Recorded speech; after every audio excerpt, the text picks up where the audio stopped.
Dakota, what's up? How's it going?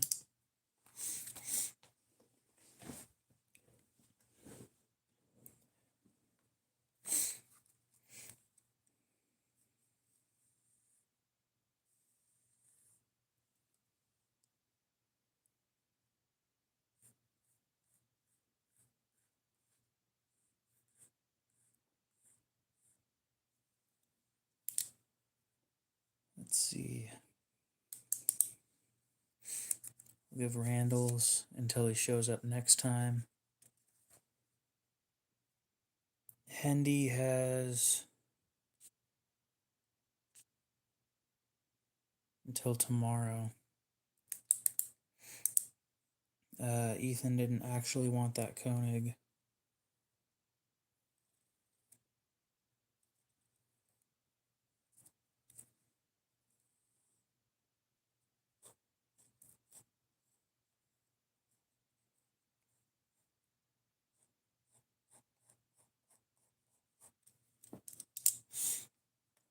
It's not a bad knife. American made 14C 28N. It just needs a little bit of a touch up, and I don't have the tools to do it. It's one of the few knife or blade shapes that I can't help with. No, they said they were interested, but like they showed up once and never showed up again. So I know they were faking to begin with. So yours is paid. Your next one you have until next month.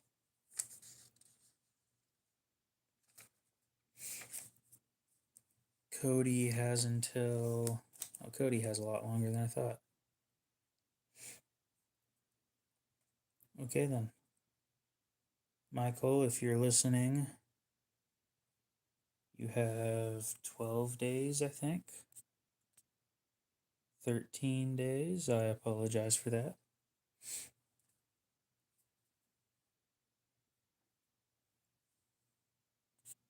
Wait. Yeah, 13, technically 12 once the clock rolls over. Jose seemingly was not interested in the Sandrin, which is unfortunate, but there's nothing I can do about that. Okay. I think I've got the book taken care of. Sharpening is going well. Oh, what to do? What do we want to do?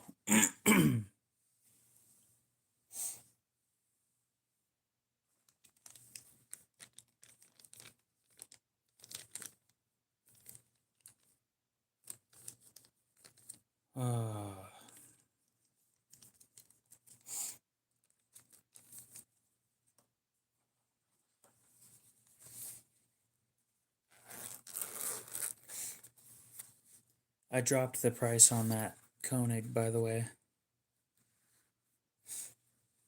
On Blade Binge, it is sitting at 13. And buying it directly, it is $12.50.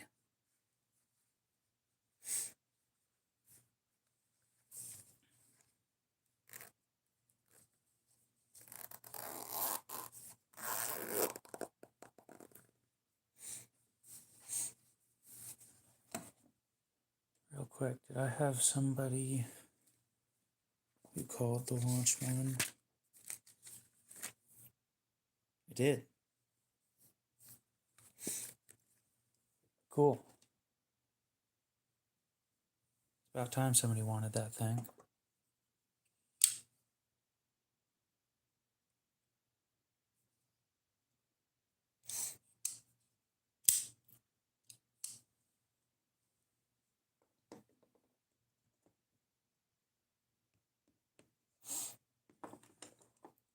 I'm gonna be honest. If you want one, you can go on to Blade Binge, or not Blade Binge, Blade HQ, and buy a brand new one for less. That would be for a collector. somebody who wants a piece of Koenig history, not the average person who just wants an Arius. And I'd much rather you spend your money on something reasonably priced than that.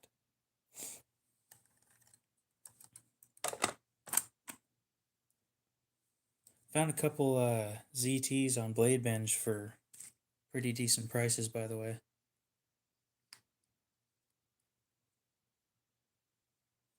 I think it's the first time I've seen a ZT for under $100.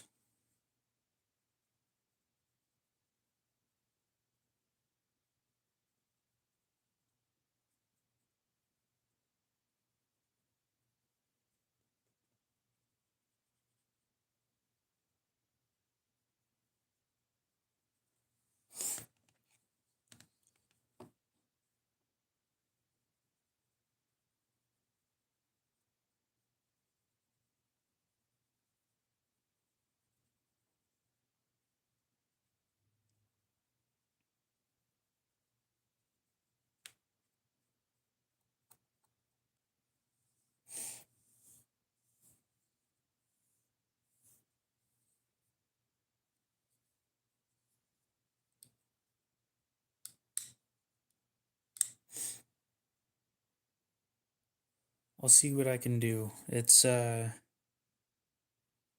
my current problem is, you know, you've bought one knife and that's great. And I do appreciate that. However, I don't know you very well. And dropping enough money to buy a ZT for somebody who I can't guarantee is going to buy something, that's a little hard for me to do.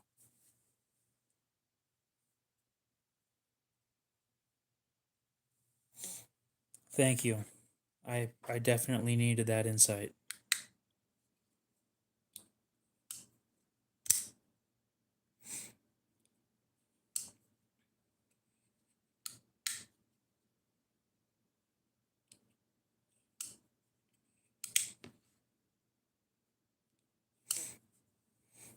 I'll see what I can find, though.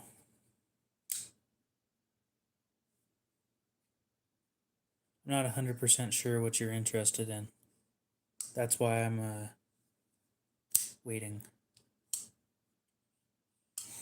Civivi makes great stuff, honestly. Great pricing, solid materials.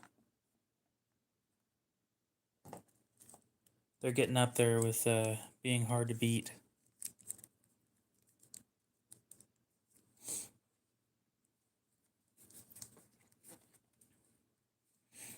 Let me show you the one I was looking at.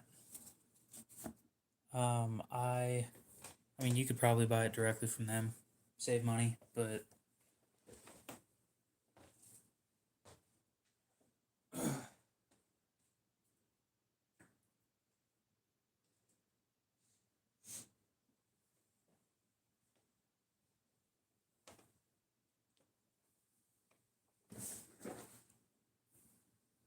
let's see here.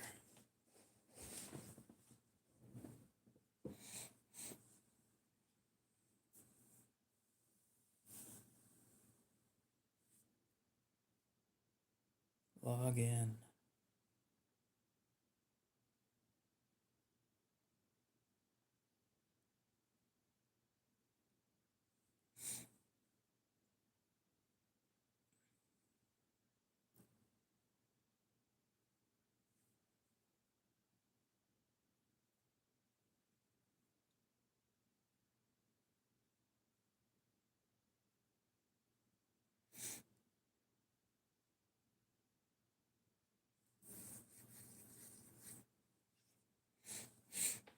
Actually, wait, is shipping included in this?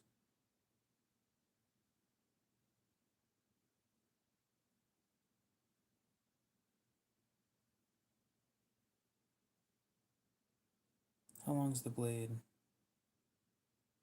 3 to 3¼ inches.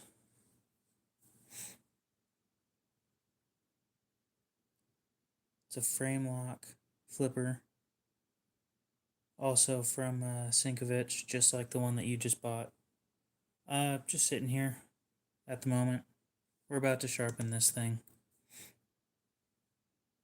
I let my sister borrow it and it needs sharpened.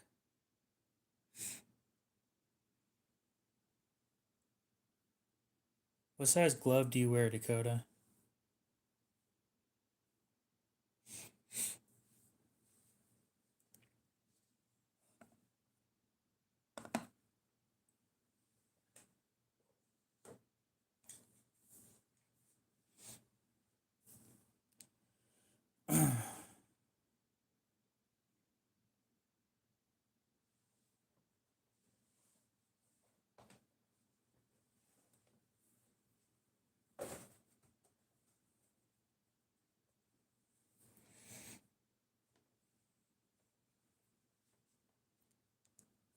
How much are these things new? Oh, they're discontinued actually.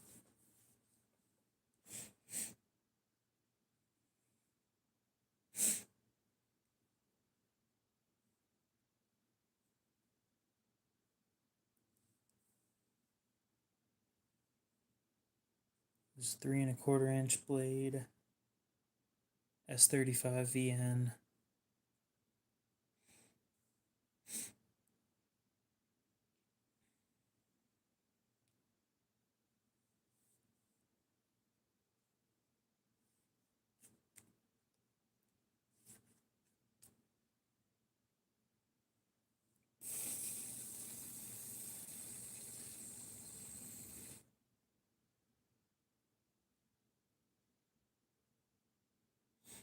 Nope.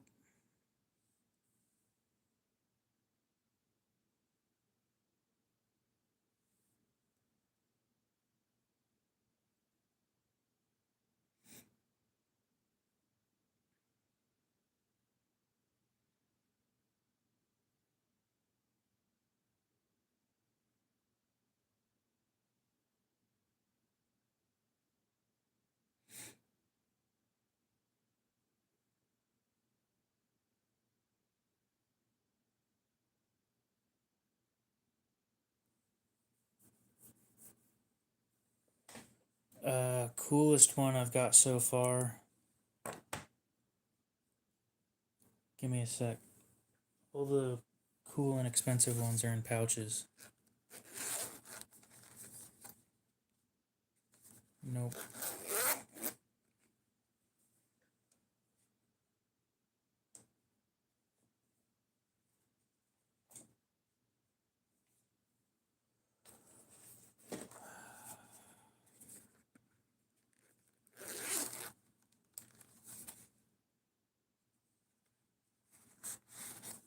I'd probably say this one's the coolest one at the moment.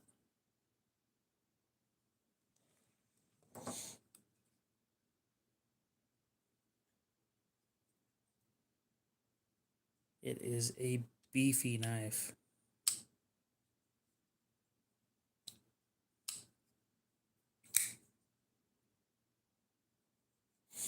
I'm thinking about getting one of the smaller, slicier versions of one of these. Matt, what's up? How's it going?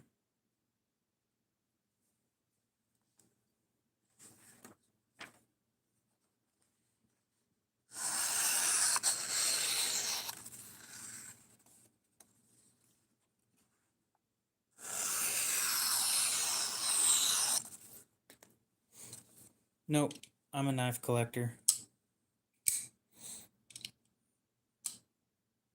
The finger protector thing. You mean the flipper tab?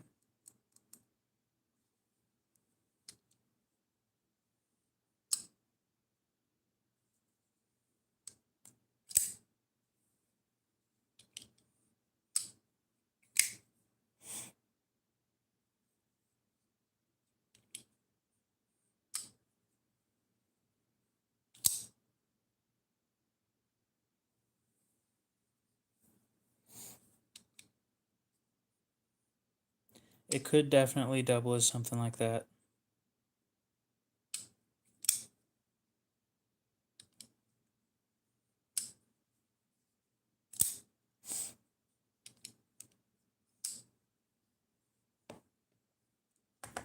Nope, I don't have anything from the World War, either of the World War. So the tang on a folder would be this section that's under the handle that you don't see. This right here is a flipper tab.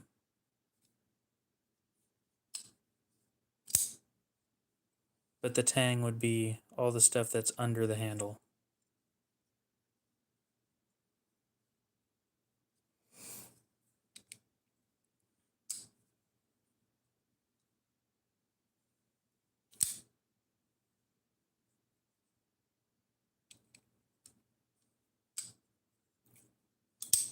Yeah, I was just saying, I think I'm going to get one of the slicier versions of one of these. Because I don't want to buy an actual hinderer. Supposedly their heat treats aren't great. And I don't want to drop $450 on something that the heat treat sucks on.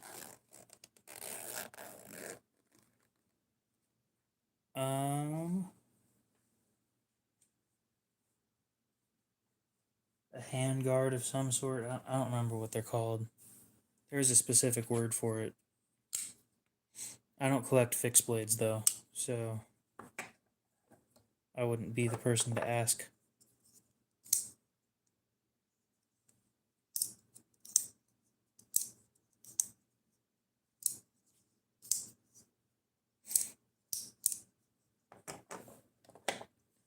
Alright, so I'm going to put 3 knives out on the table on this pad right here. I want you guys to tell me which one that I should put on sale for this stream. I might do more than 3 actually. Give people some options.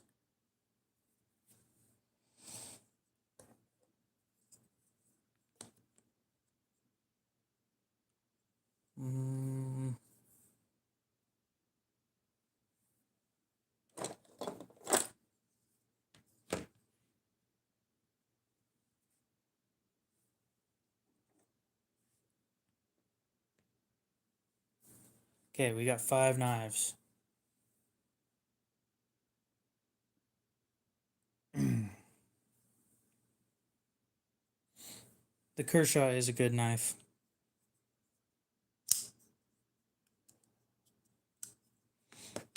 Definitely never heard that one before.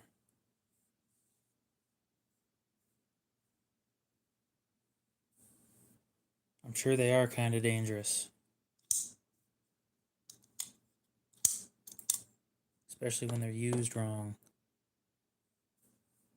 So this one's spring assisted.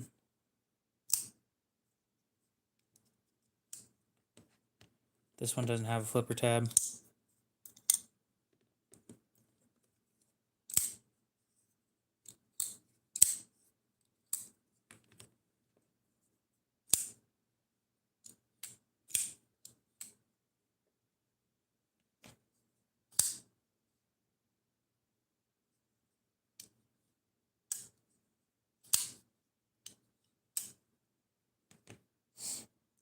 So one of these knives is going on sale tonight.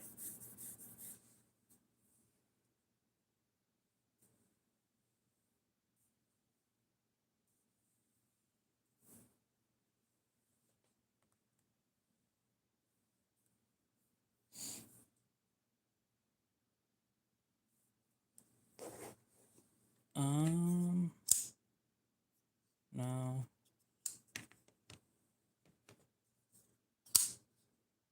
Probably this one, because it's bigger. It gives you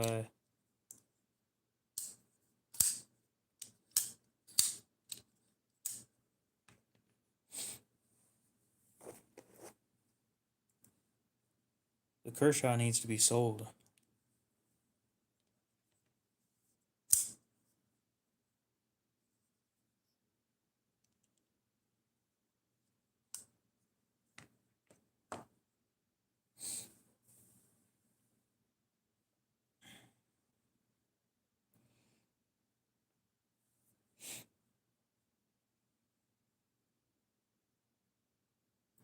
Oh, I don't collect forks.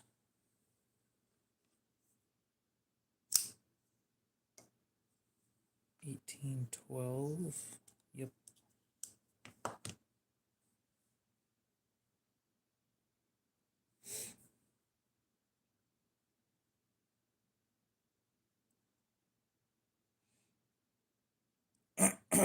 Sold items.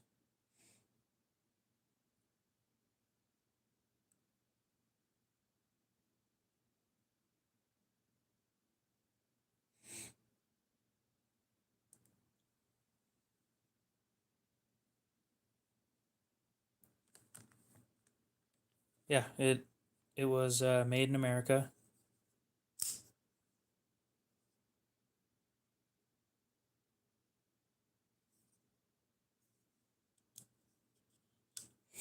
I think this is the one that's going to be on sale tonight.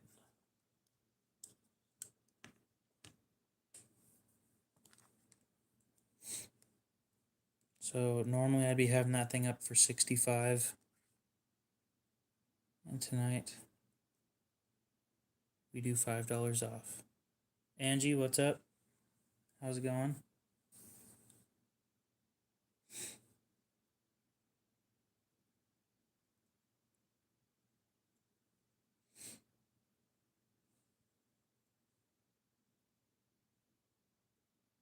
Nope.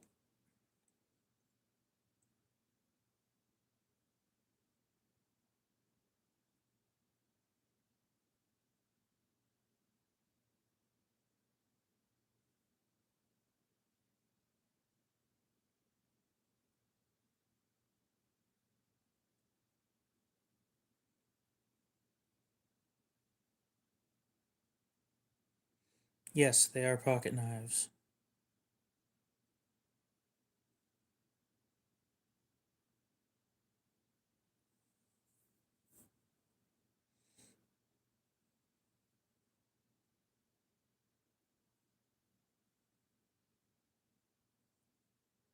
Um, Favorite knife is a Spyderco Para 3.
There we go.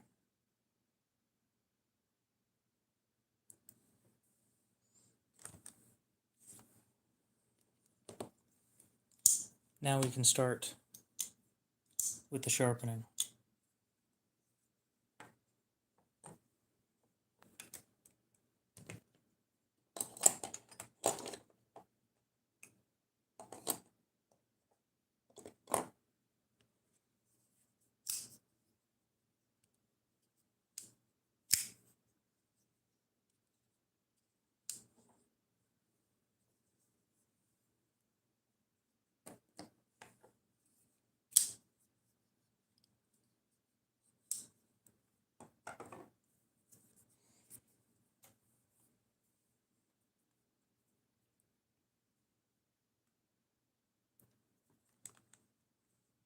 Let's see. Go ahead and move this.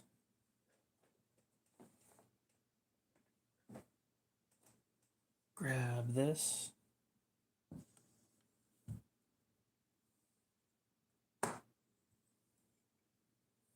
I can't speak Spanish, unfortunately.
I have yet to lose a knife.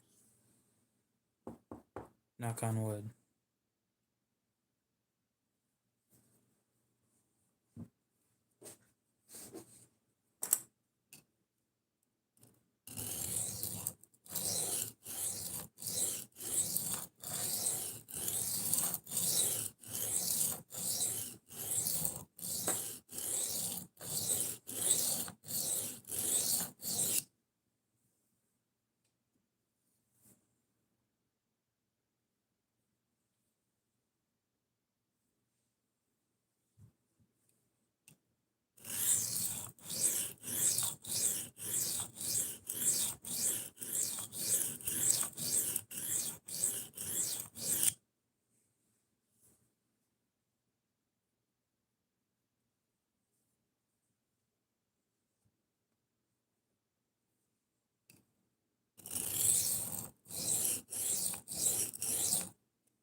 J-Dog, what's up? How's it going?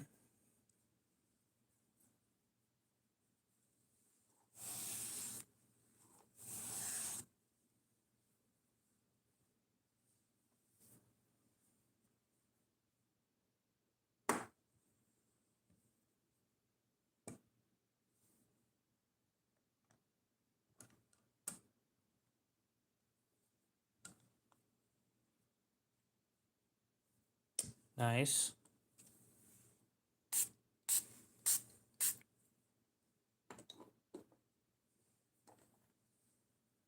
It's going all right. Sitting here sharpening. We're sharpening a Spyderco Persistence.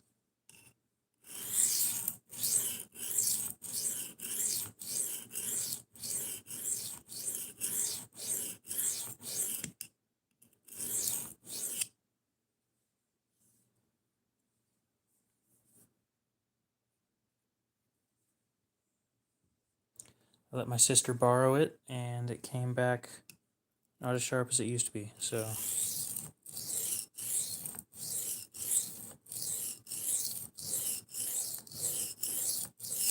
that's what happens.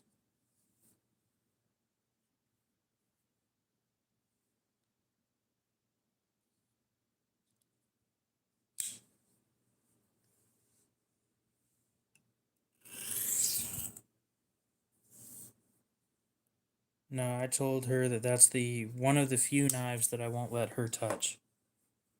Same with everybody else in the house.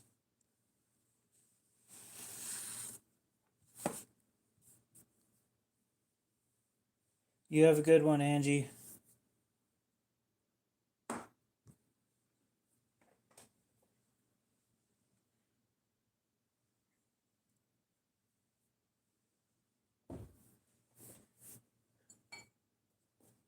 There's a few of them that are for sale that I won't let her touch either.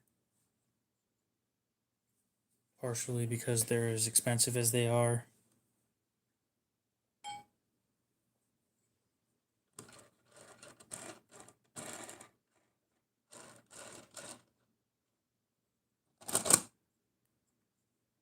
So I've been looking into QB.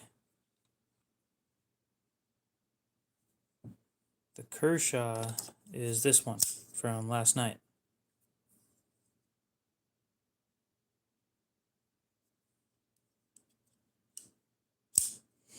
I'd normally have it priced at 65. I dropped the price by $5.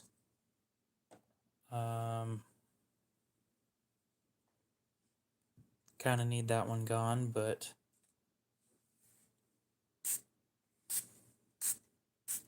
it can take its time.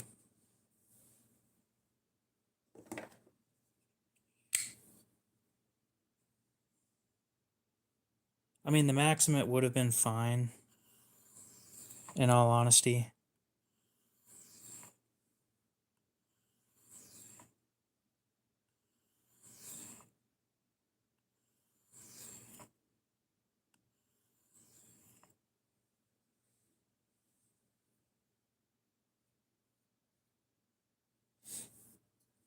Dakota, welcome back.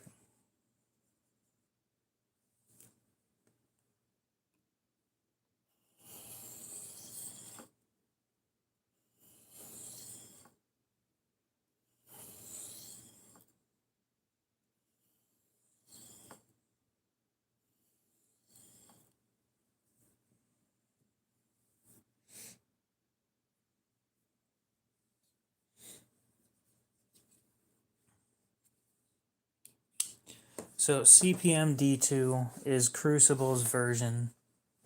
It's a powder metal version of D2. It's supposed to be a little bit tougher and possibly slightly better corrosion resistance.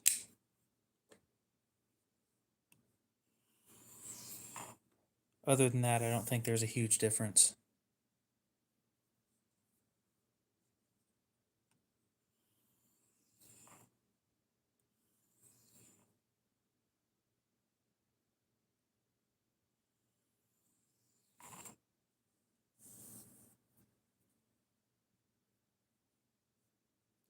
Marissa Ray, how's it going?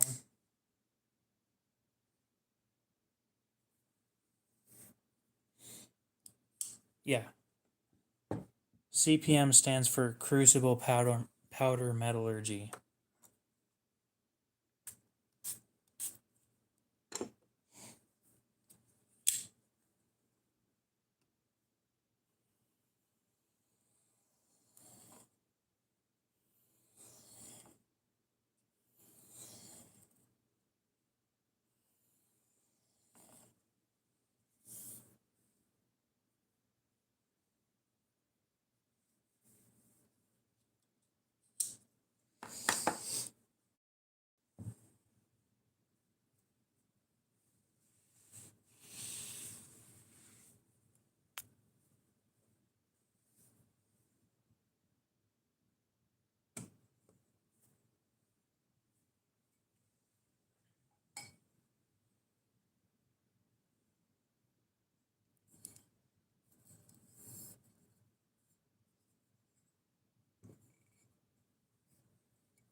Yep. Um, do I have any Spyderco knives for sale? I don't think I do at the moment. I sold them all for the most part. Um, yeah, I don't think I have any Spydercos up for sale at the moment.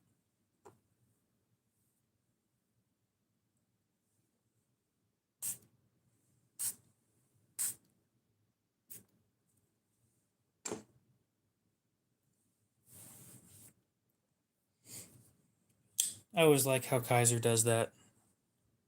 Their little Halloween releases. I wouldn't buy one because it's just not my thing unless it's purple. I like purple. What are you looking for? Depending on what you're looking for, I can throw out a recommendation. Look around and see what I have.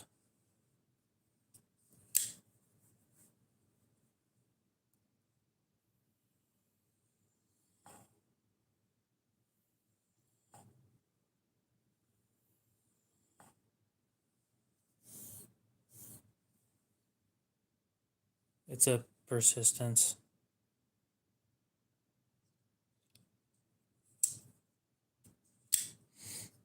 I could probably get, actually, now that I think about it, my local pawn shop has a Spyderco Native lightweight. I'm not sure if you're interested in the lightweight stuff.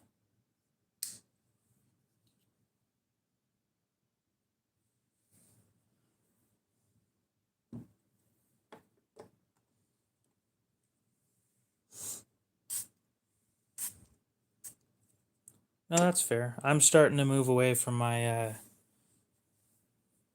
CRKTs and Kershaws and stuff.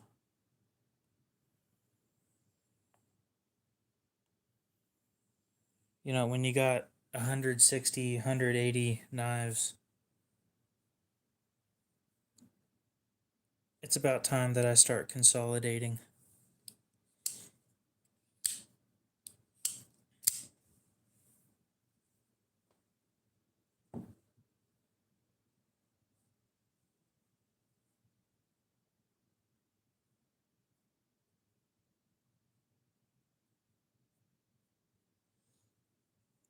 I think diamond plates are great. These diamond lapping films, if you know what you're doing, these things are great too. They leave a great edge. Quite possibly the best I've seen on a knife. I don't have any microtechs I want to get rid of. One of my buddy has some. He's got a few. What are they called? Piranhas.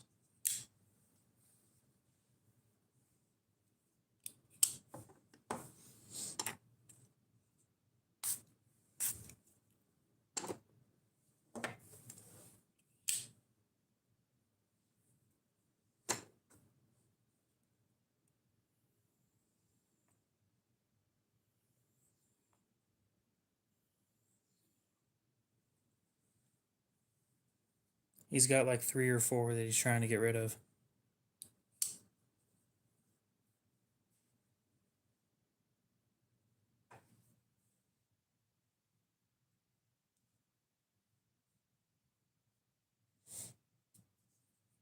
I have never heard of that knife.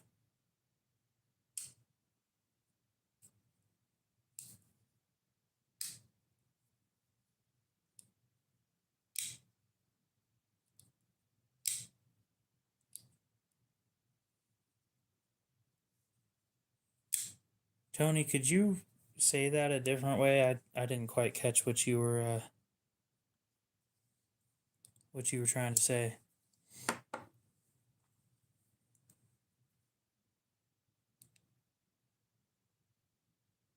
Time to look up a knife.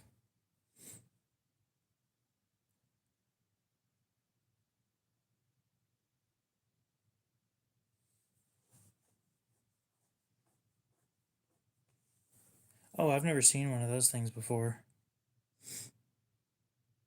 What do you think of that?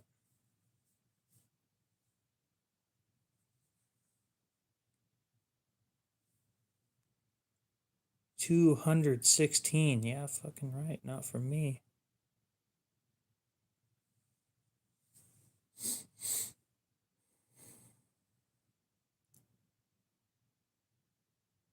$162 is better, but eh,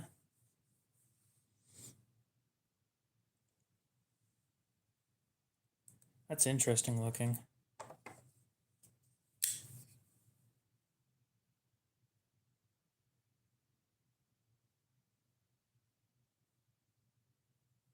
Oh, so I don't use the diamond plates for finishing anymore. You can get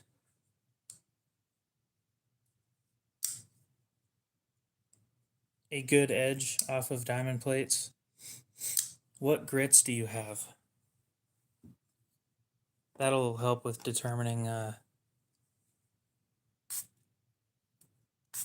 I can help.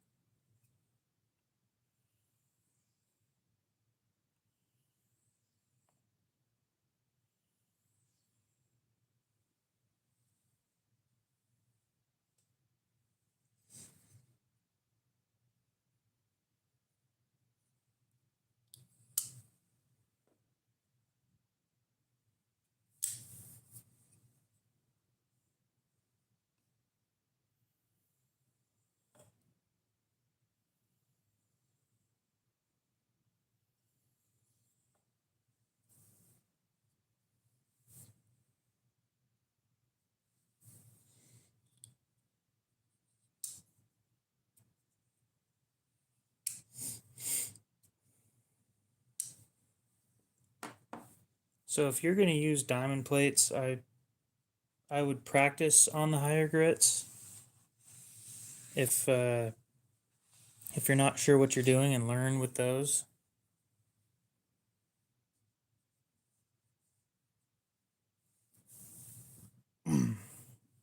But if you know what you're doing, then I typically start on either a 400 grit or a 140 grit. I'd recommend picking the 400 because it's easier to fix any mistakes that you make.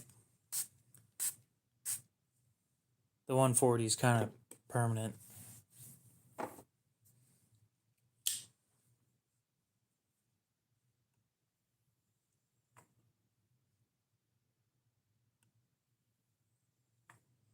Yeah, so if you want somebody who's really good at teaching sharpening, go into the search bar and look up. I'll show you the channel. Right now I'm on a 3000, but typically like 600 is fine. You really don't need to go any higher than that.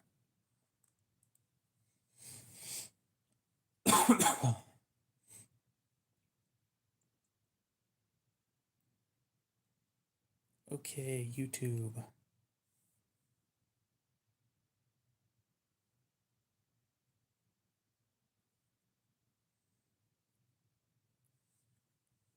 So go look this guy up.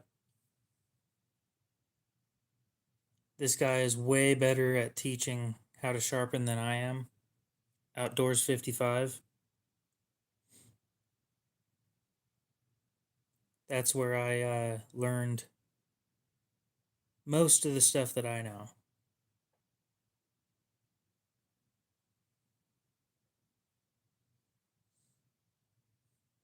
Yep, no problem.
That's better. Probably doesn't help that I use that thing as a pry bar all the time, but I don't care. So it's the only knife that I treat like shit.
What to do now?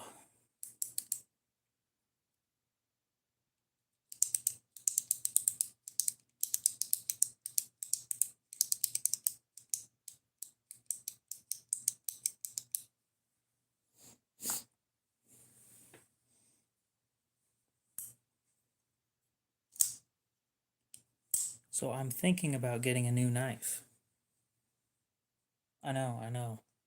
Shocking. Surprising that you guys would hear that from me, but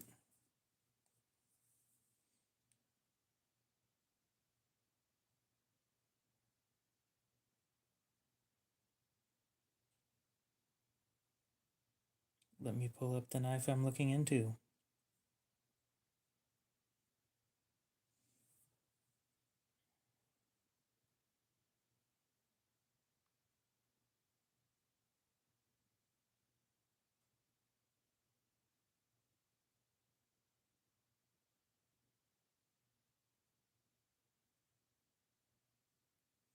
I do not make knives. Nope, I just collect them.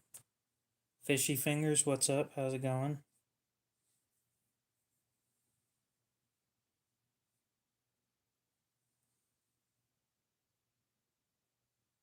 If you guys can't tell, it's like a pinkish purple.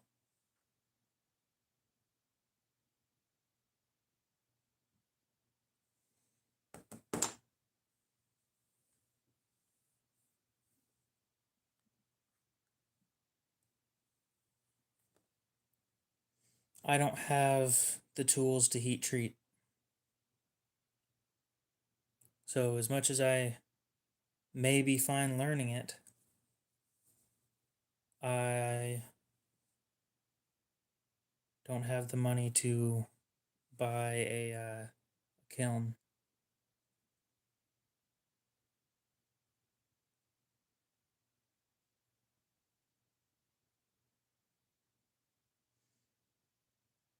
Did you mean a BMF?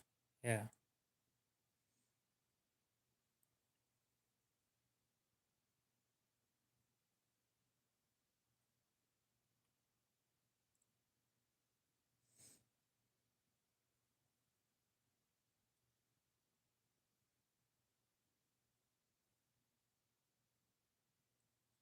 Yeah, I'd stick that thing up on eBay or something for like how much are they going for on eBay?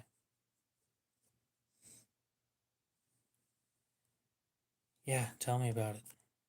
Trying to go to sleep last night. Wasn't happening.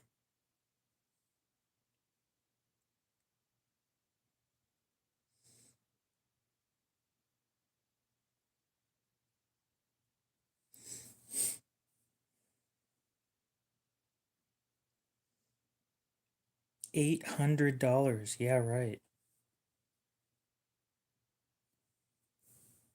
Let's look at sold listings.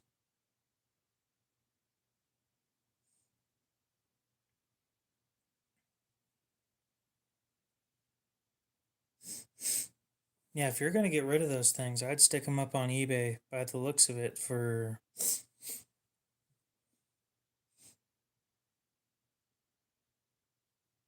depends on the one, I guess.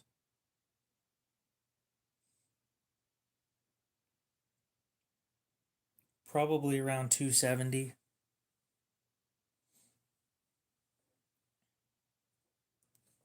The most expensive, I can show you that. But yeah, I'd stick it up for like 270 or something.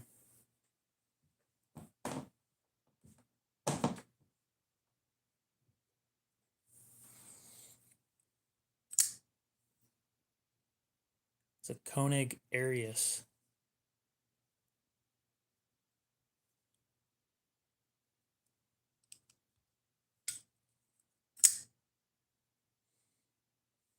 Yeah, I just looked them up. They're selling between 200 and 500 depending on which one you have.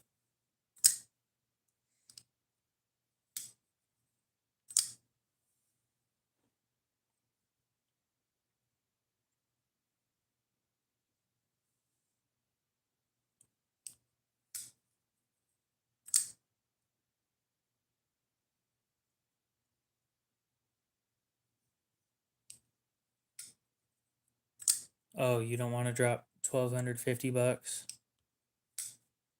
Darn.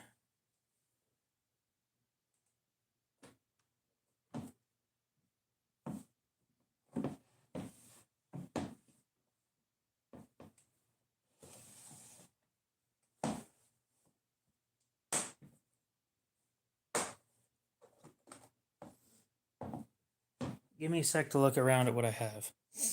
Um, let's see here. Take a look around on the table.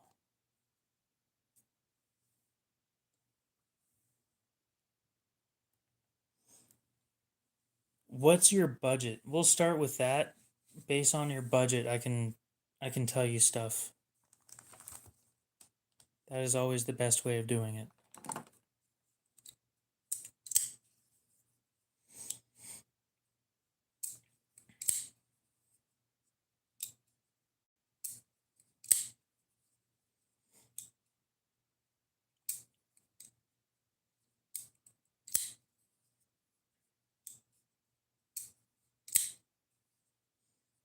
Dave, what's up? How's it going?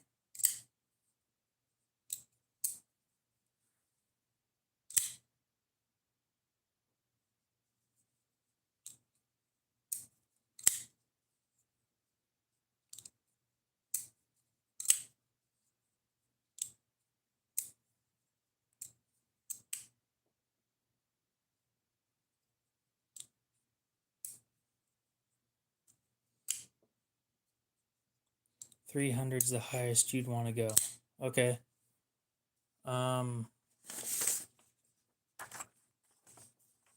Do you care what country it's made in?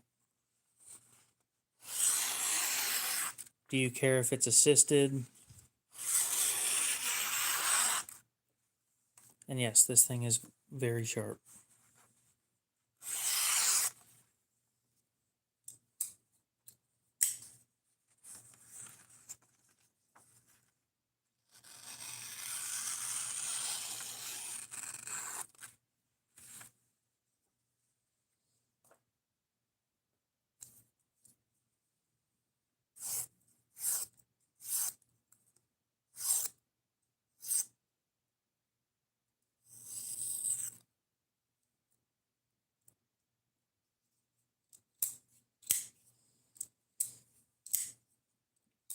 Oh, I saw a few of them with the sawback. The sawback ones. Okay.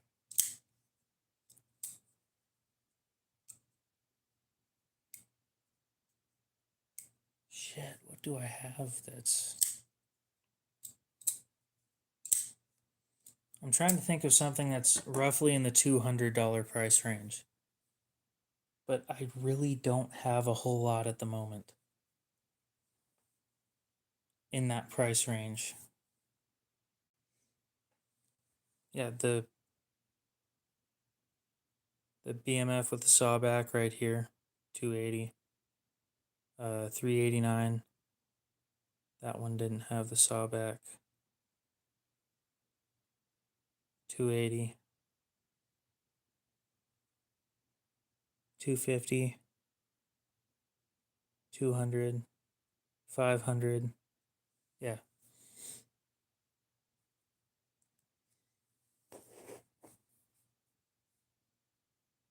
What do I have that is a solid knife?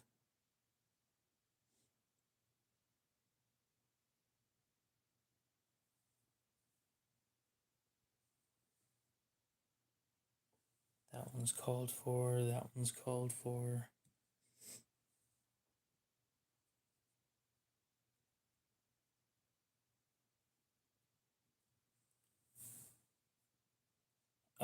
Best knife to me is the Para 3, but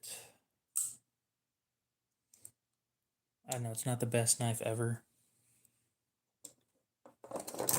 You know what? This is a solid knife.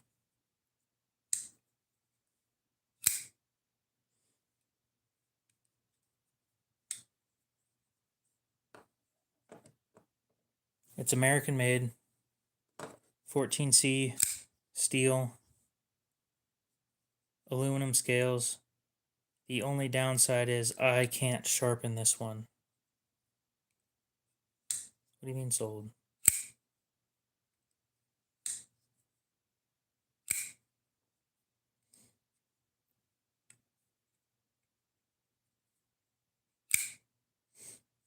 Yeah, if you just go stick them all up on eBay for like 270, 280, eBay will take about 13%.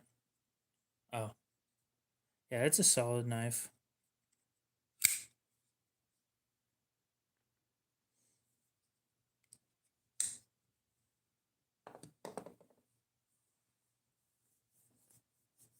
Um,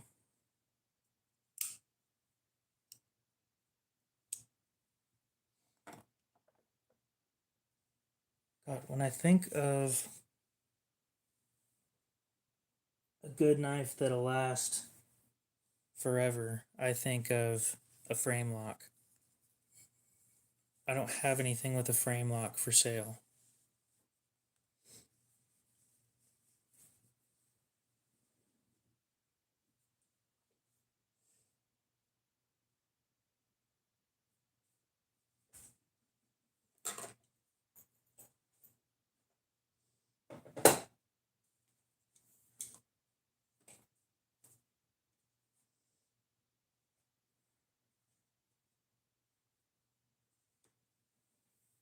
Yep.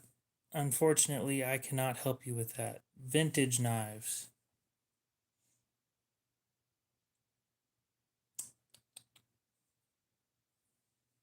for sale.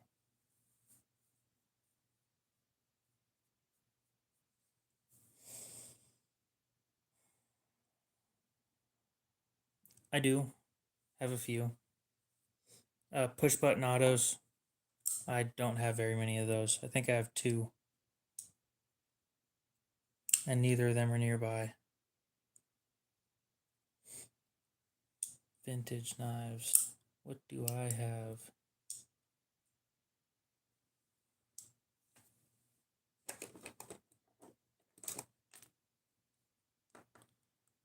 I've got an old timer, but that's not worth much. I've got.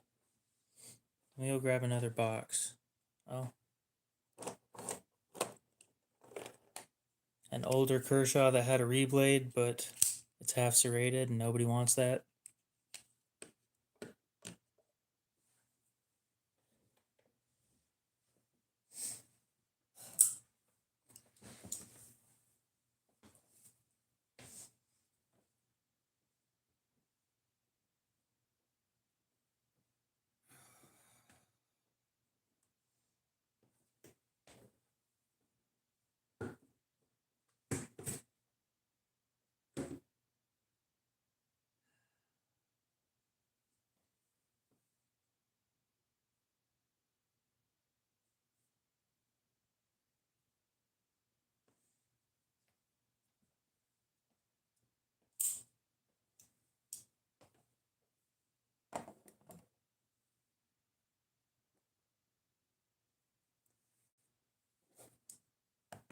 Yeah, I've looked into them. They're not my kind of thing, personally.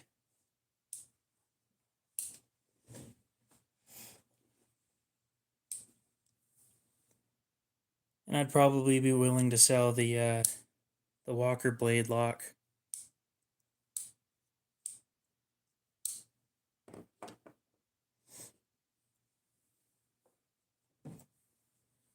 Let me look at my actual old knives and see if there's anything I'd be willing to get rid of.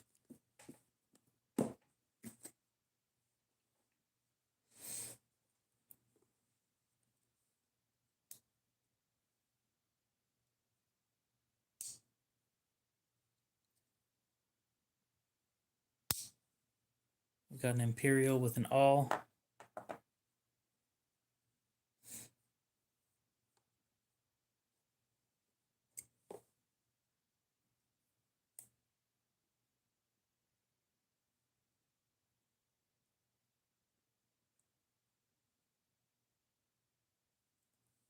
I have a Schrade Walden, made in Walden, New York, Stockman.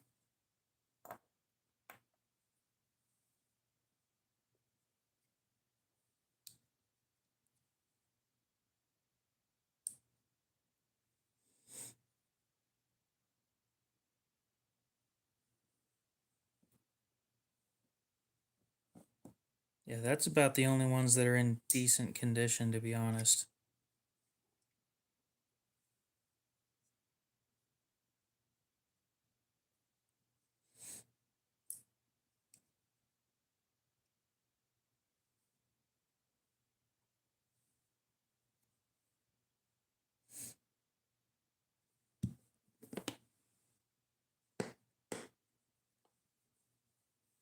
I don't have a lot of great options, unfortunately.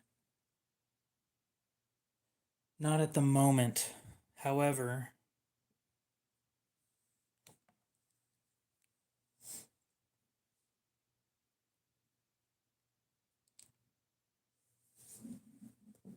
I don't even know if that dude's still here.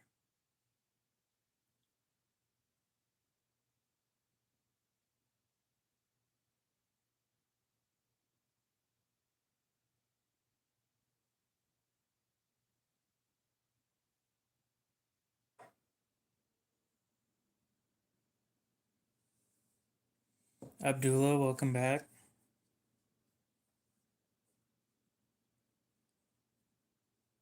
Hmm. That one's hiding from me. I've got a queen cutlery. This one's not in great condition either, though.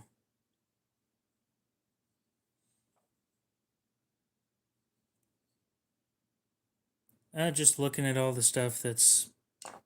Somebody was asking if I had any vintage knives I'd be willing to get rid of, and this is all I have, unfortunately, that I'm willing to sell.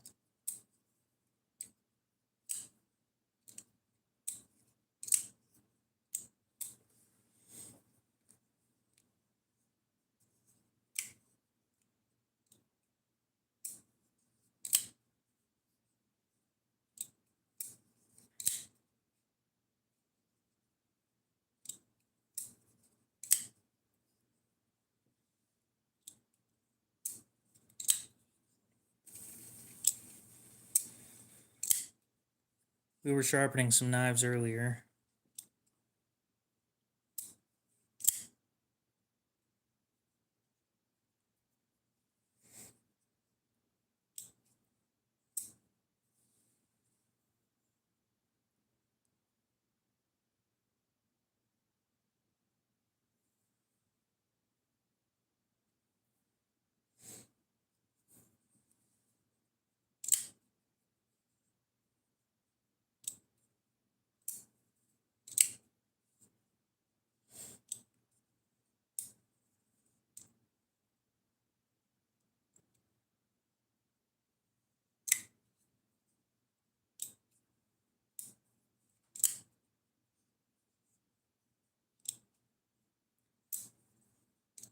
I couldn't get into pens.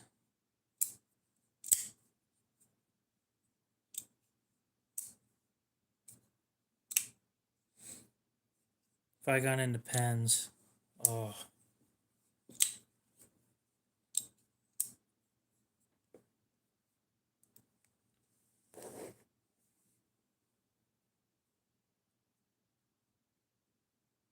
There's a lot of top ones. We got Kershaw Blur. We've got a Queen number 45. This one, the blade needs some help.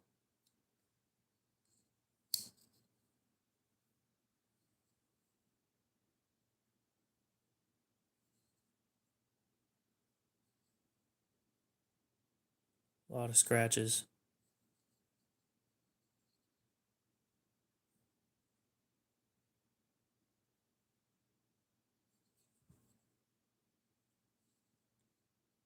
I could probably sharpen that thing.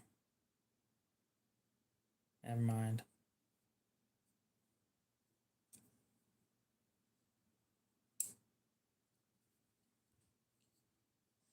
It is a big knife, though.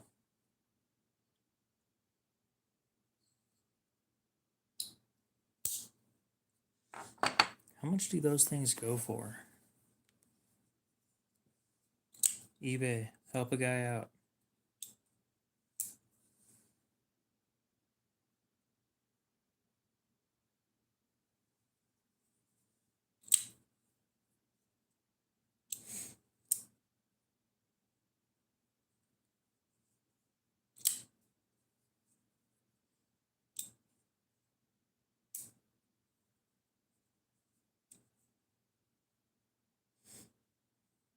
Dang.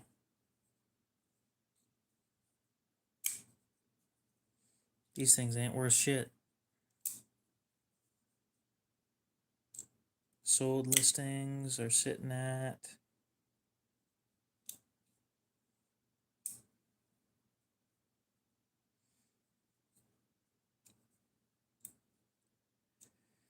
$30, $20.50, $55.25, $28.99, $11.99. Oh, that's just the blade. 30, 30, 40, 51, 67. Damn. 50, less than 22. 30, 30, 20.5, 55. Yeah.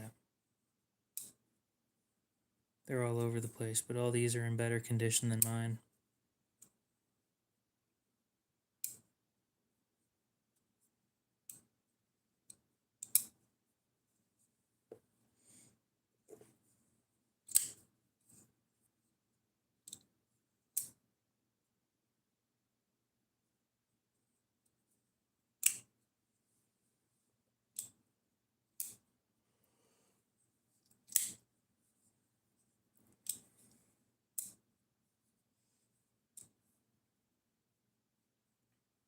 Hmm.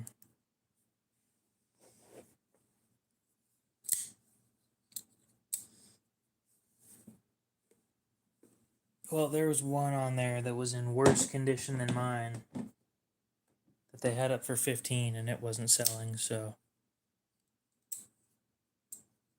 I would probably say somewhere around the $12 mark.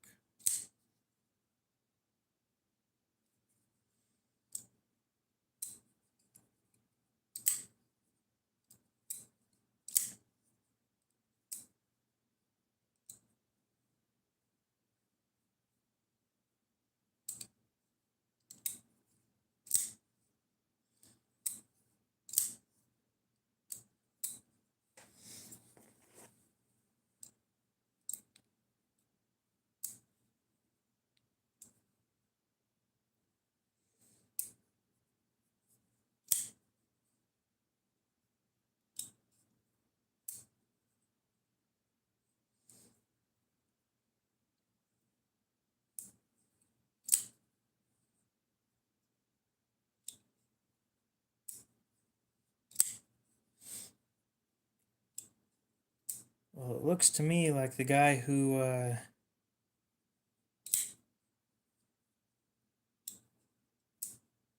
oh yeah.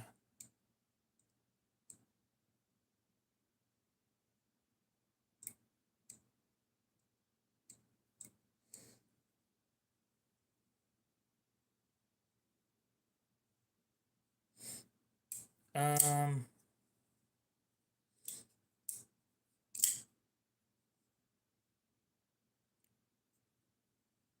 I do, however,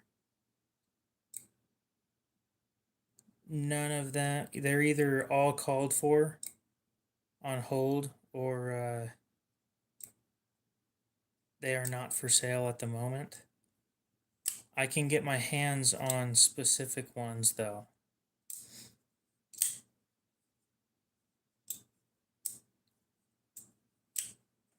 I can likely get my hands on a Benchmade Arcane. One of my buddies has one of those. If it hasn't sold, then I can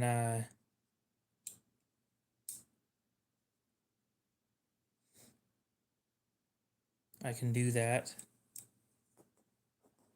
The Benchmade Arcane has aluminum scales and an S90V blade.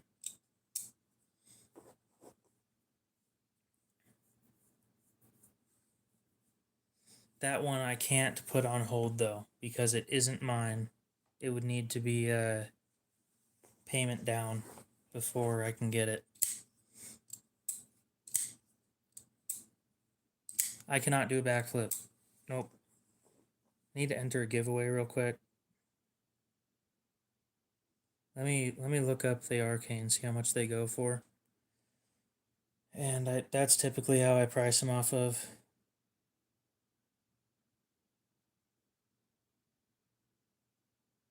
Benchmade Arcane.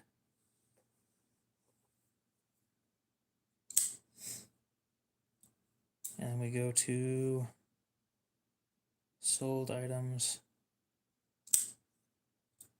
224, 300, 250, 300. Ew, that one's half serrated. 300, 260, 260. So 225, 300, 250, 300. That one's half serrated. The one I'd be getting my hands on isn't. 300, 260, 260. I think the last guy I talked to, the price I gave him was 230. And then he never got back to me on it, so I did tell him that I can't hold on that one. It's not mine. So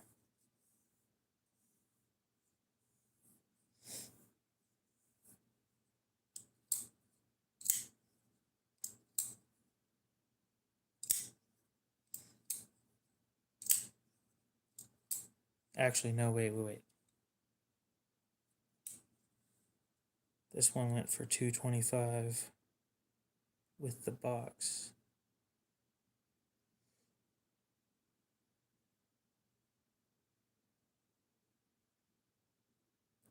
I'd have to do less.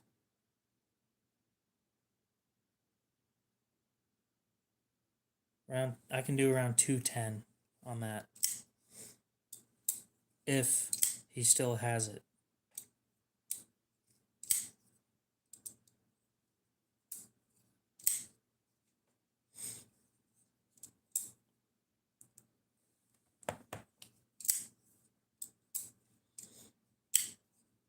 I'm a collector and I use them all the time.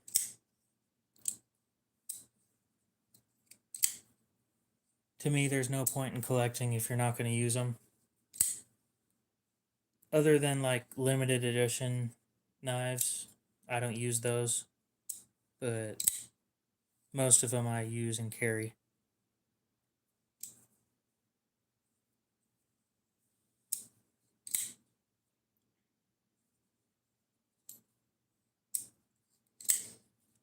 Typically, food, mail, opening boxes, cutting up boxes. That's about it, really.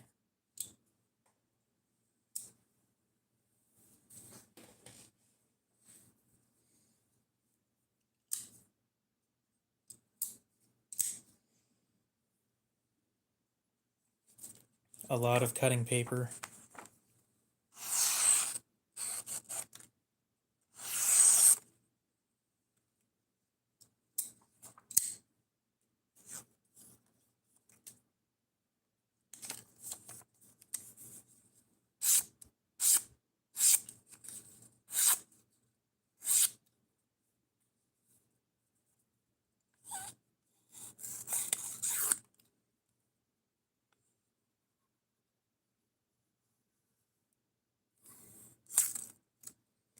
I usually carry 2.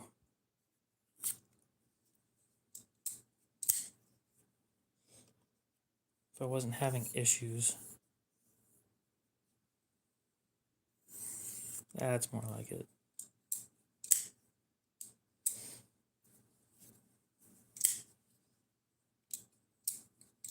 I thought you wanted a drawer full of ZTs. So here's my question. Would you like to go for a full ZT collection first?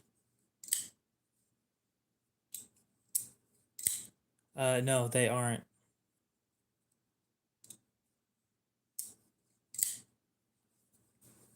Really? Only in the 250 range.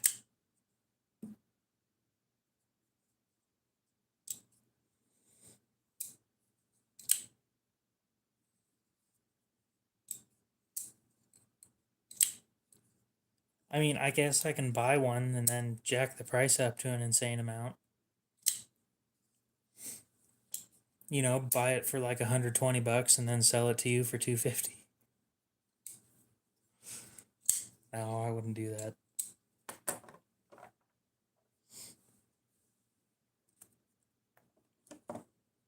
It's called unethical.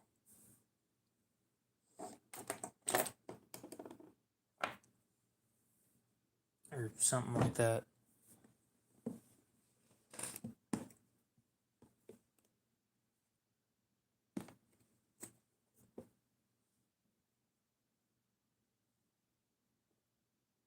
I'll put it this way, I can always find more ZTs. Right? I just can. They're easy. But for them to be in the $250 range,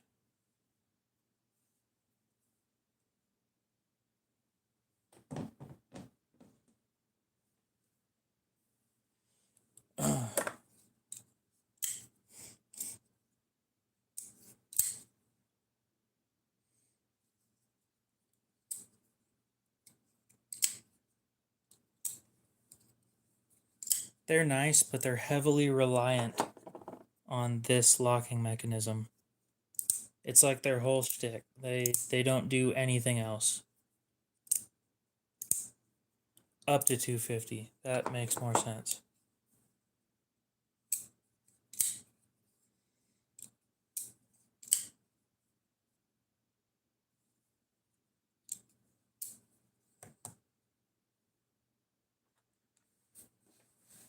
I asked you earlier, but I think you left to do something else.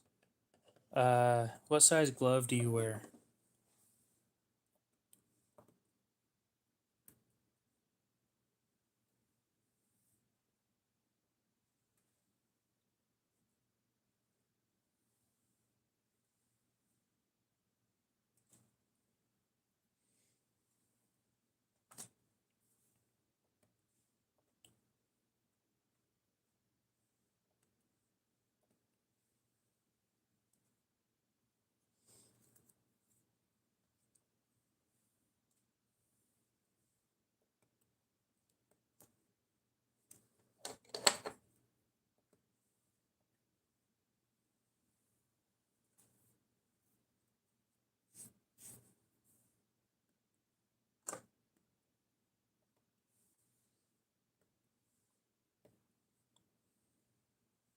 I don't know, there's only four sizes: small, medium, large, or extra large.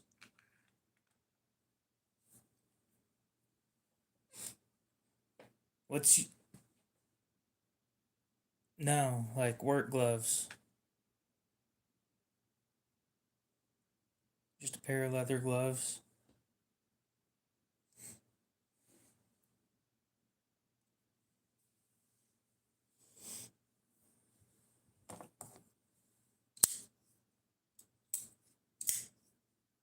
Baseball glove. That's it. From now on, I am basing all of my questions around baseball. You want to know what knife fits your hand? Too bad. You have to have a baseball glove size in order for me to give you any information. Oh shit, was that wrong? Darn. Too bad.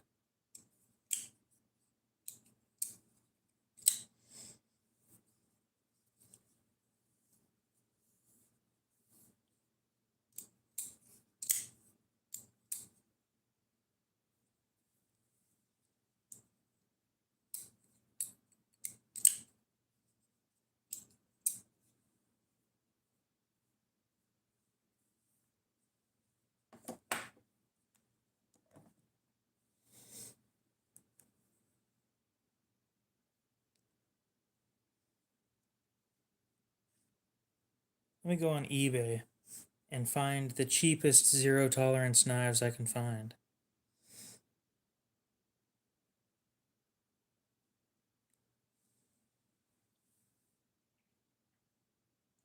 Sort by lowest price.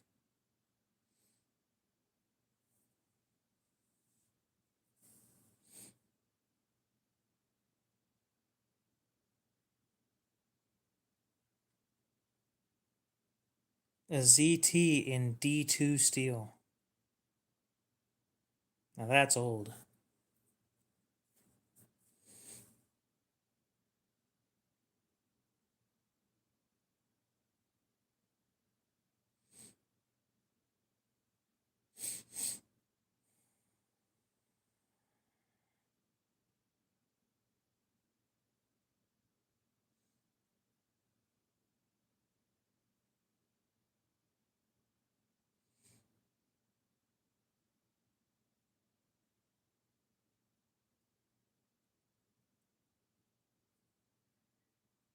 You claim that you were thinking.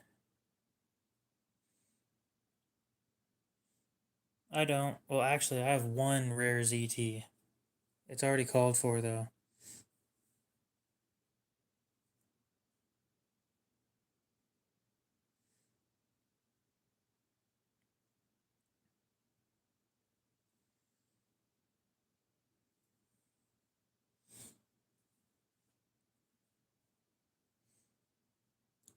It's a 560.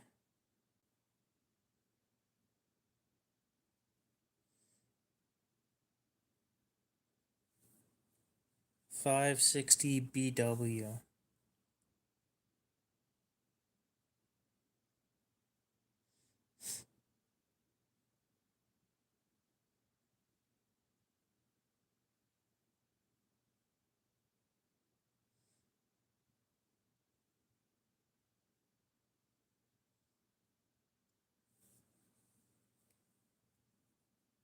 Dakota, what handle materials do you like? Titanium or carbon fiber? Yeah, no problem. How long ago did I ship that? God, I thought I shipped that thing like 2 or 3 weeks ago.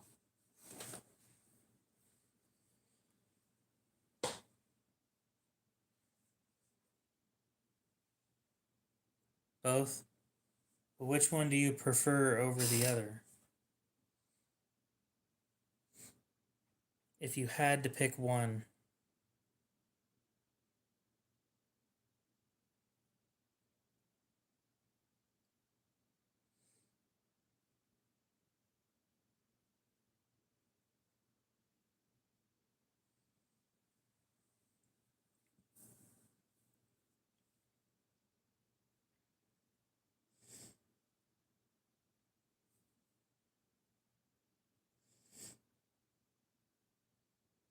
Titanium. I can agree with that.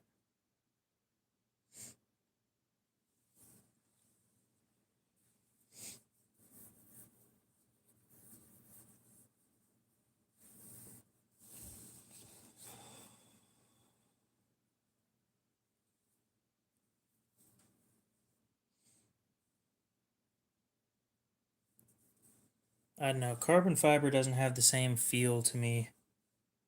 It doesn't feel as premium as uh, titanium does to me.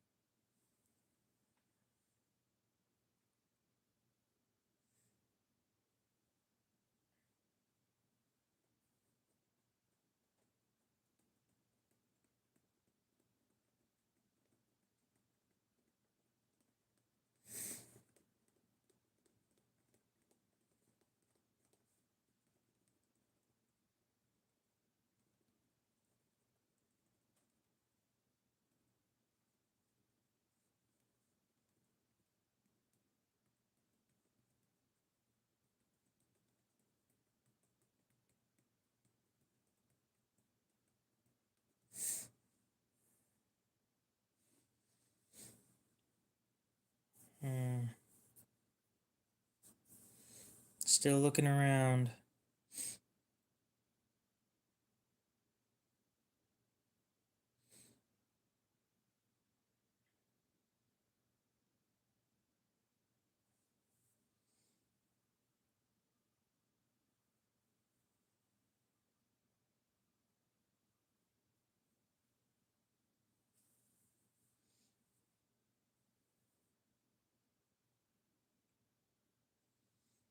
Not seeing a whole lot, to be honest.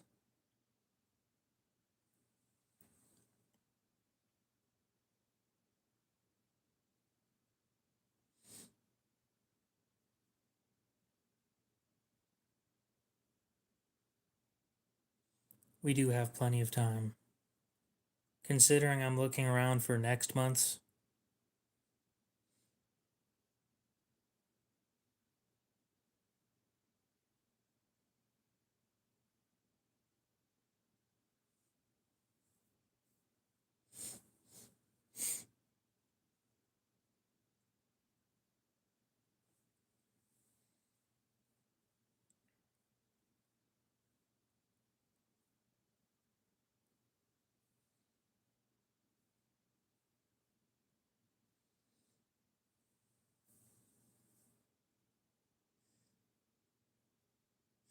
But the thing is, right, the earlier I get it, the more pictures I get to take with it.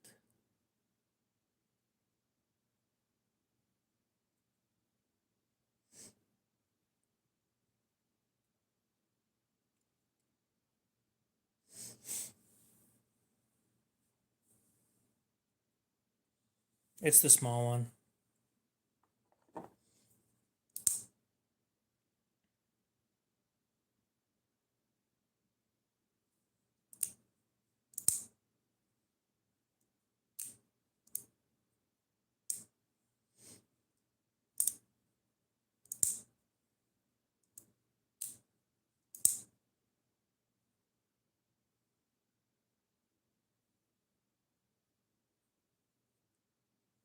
This one's personal. I can find you one of these, though, if you're looking for one.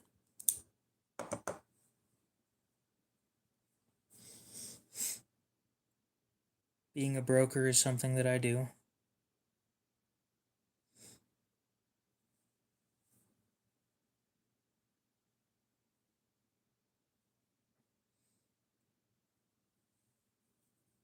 I can definitely find you one of those, though.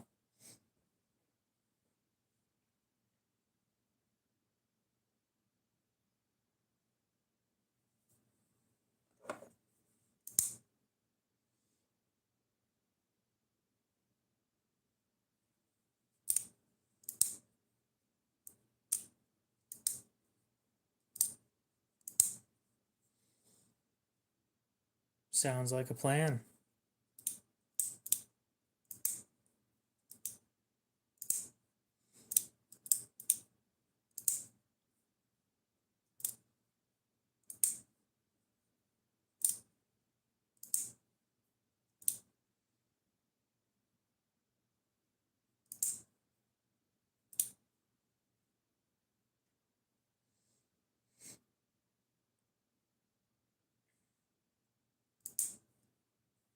Damn it, for a second there I thought that was a ZT slicer in titanium. But it's not titanium, it's micarta, and it just looks like titanium.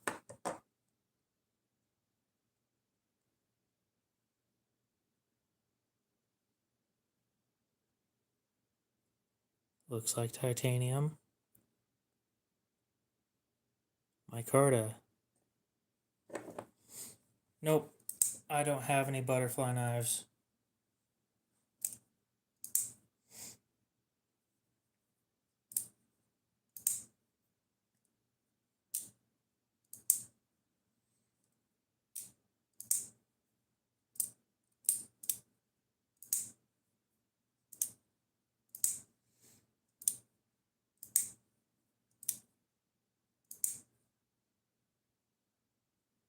Yeah, that one was priced at like 260 something. Oh, never mind, 320.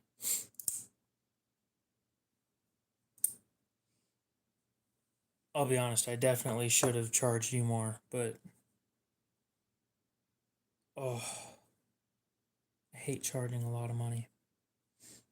I really do.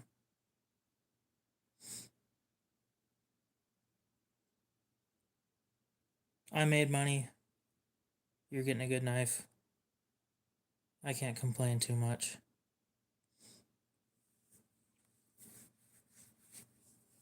But yeah, I'm looking for a 562 slicer. Yeah, just like this.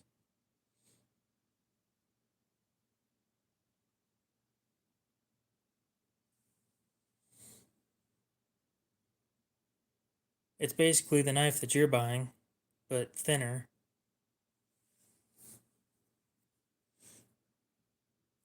And I want it.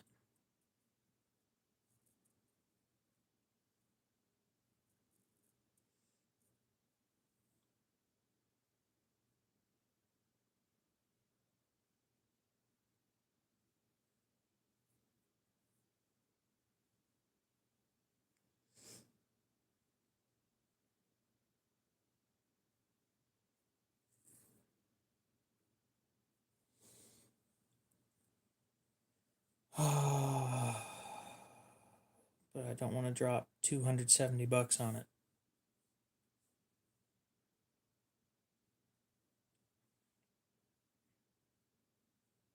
ZT0562 Ti.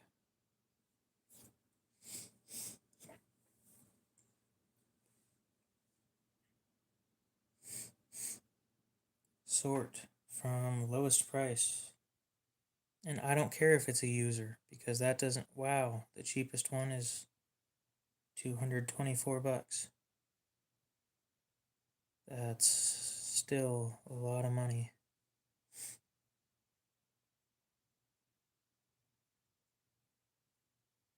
You know, I might just wait a while. Oh boy, that's expensive. Nope, I don't have any Damascus fixed blades.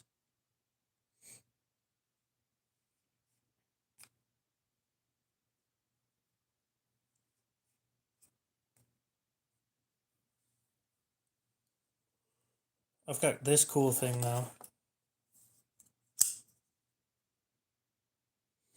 It's not a fixed blade.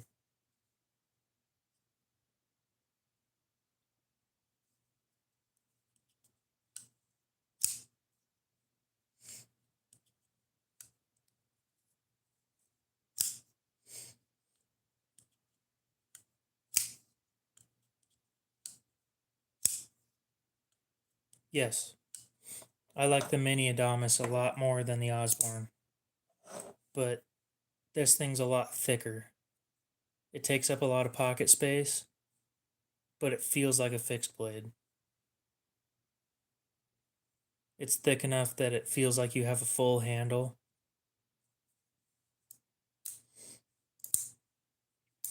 And the blade's a good 16th inch thick. So,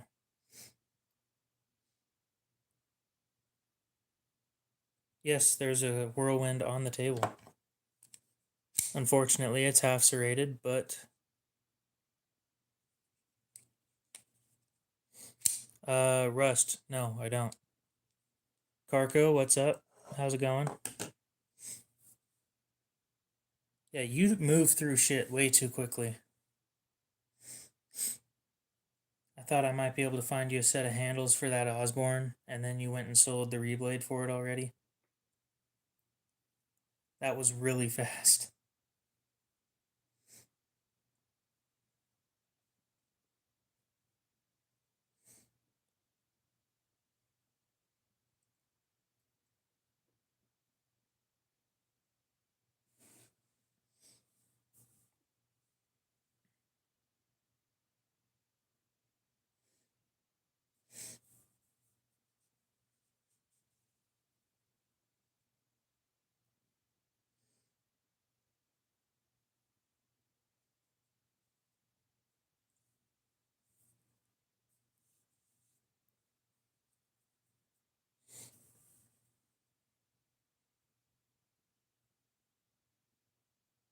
That no, I don't sounded very suspicious.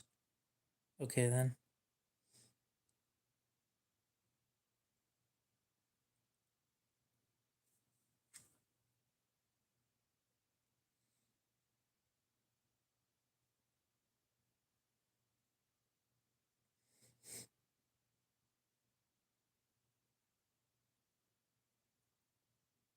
Hey, Dakota. Oh, never mind. It sold already. That was quick. I was gonna pick that thing up.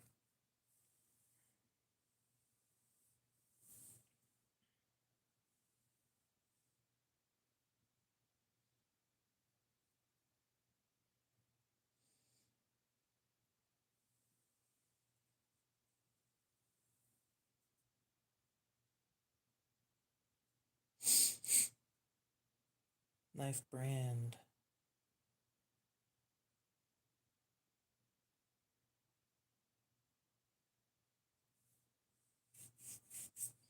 It was a ZT393 glow carbon.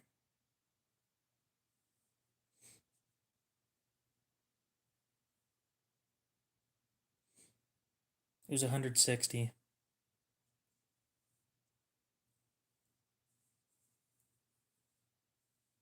620. Which one is that?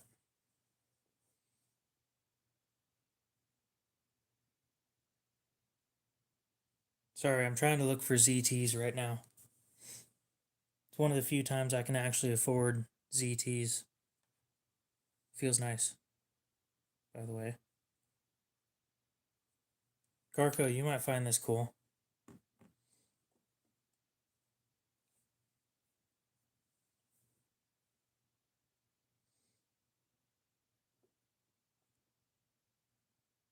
Low to high.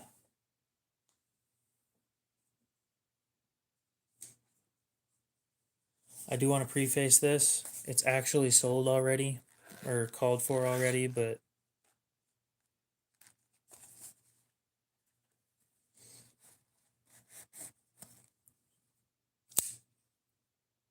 I got a ZT 560.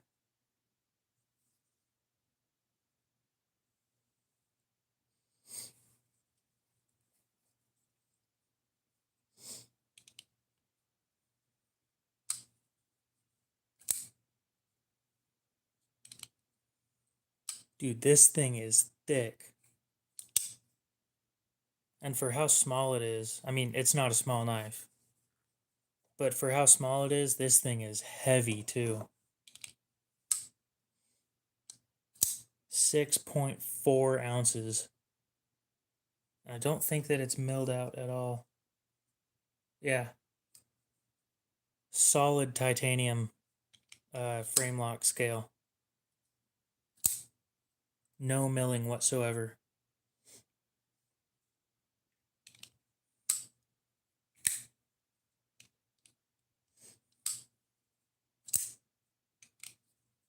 It is a tank, dude.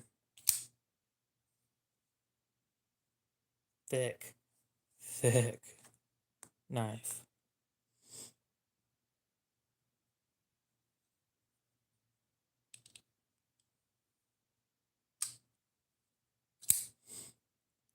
It's already called for at the moment, but I had it up, or it's being sold for 230.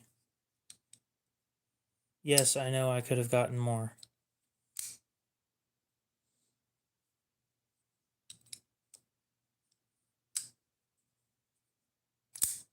But it didn't have the box.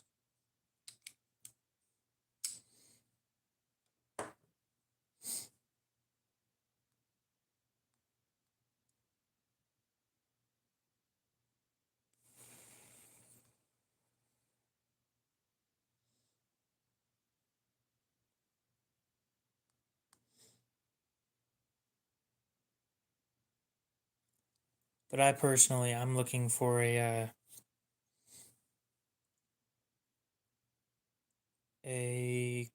ZT 562 slicer.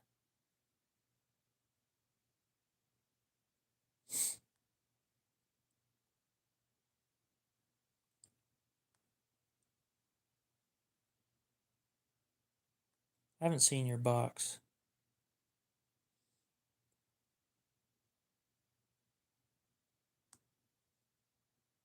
Do you like have an actual knife box, or do you just stick them in the gun case like I do?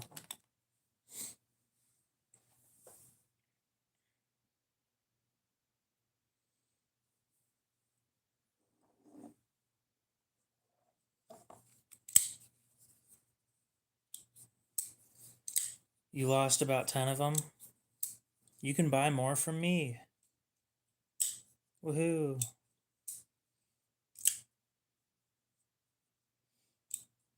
Damn it, why does it have to be carbon fiber? Why can't I just have nice shit without having to buy the carbon fiber version of it? So here's a 562 slicer.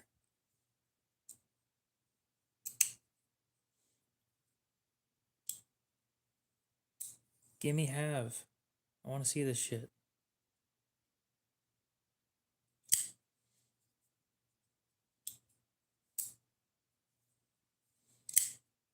Yeah, I need to get one of these things.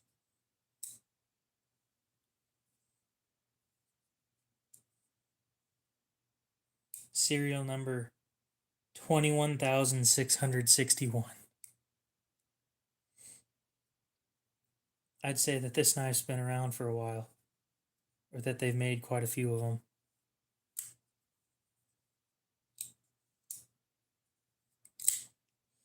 Well, I found a set of aftermarket titanium lightning tie scales.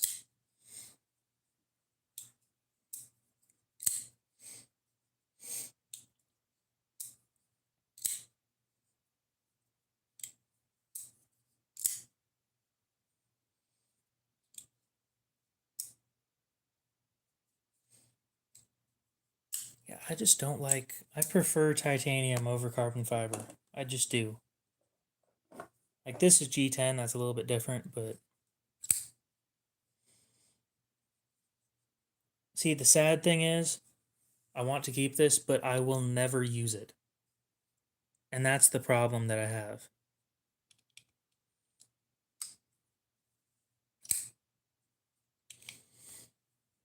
We'll look around and see what we can find when the time comes.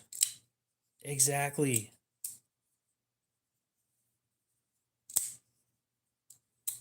Carbon fiber feels a little bit too light, in my opinion. Makes it feel cheap.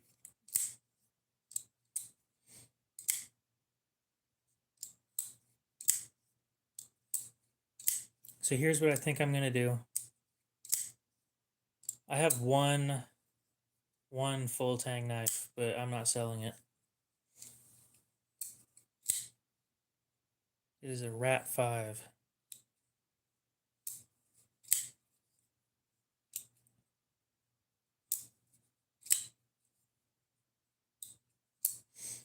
I'd have to argue that that was my first good knife in my collection. Other than the Swiss Champ, everything else that I had at the time was trash.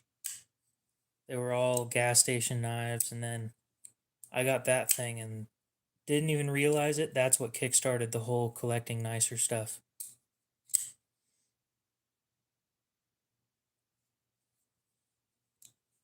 I never even thought about that until just now.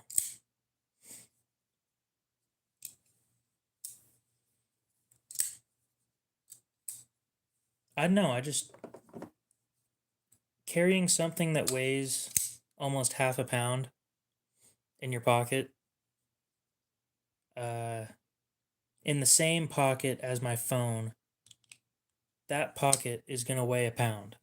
And I don't wear a belt, so it's just going to sit there and pull my pants down. And I don't walk around with my pants pulled halfway down, so there's no point. I also don't like lifting up my pants constantly.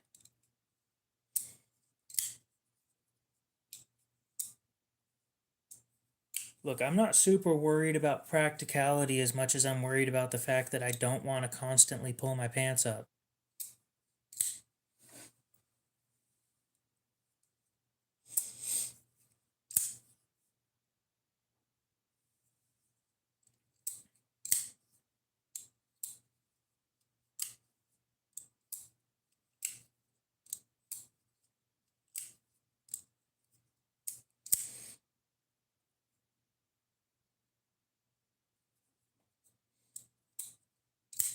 You know what I should do?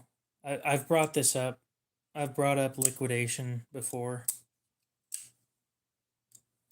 One of these days, I need to set up a day where I'm going to liquidate most of my collection for fairly low prices.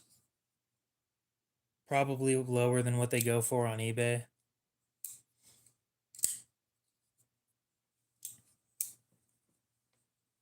To the point where I'm not even worried about making money. I have too many knives that I don't carry. And I think that they deserve to be carried.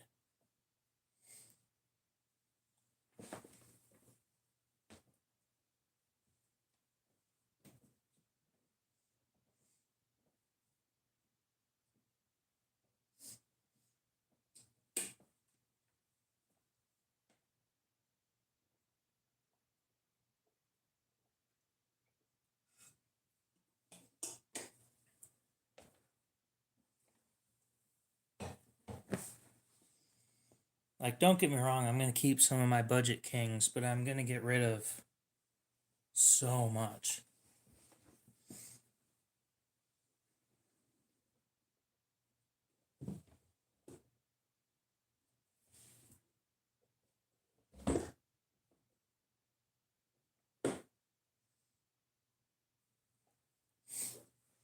Like, I might be just completely done with the CRKT collection. I never use them. They sit there in a box. Nobody touches them. Most of them, nobody's even seen.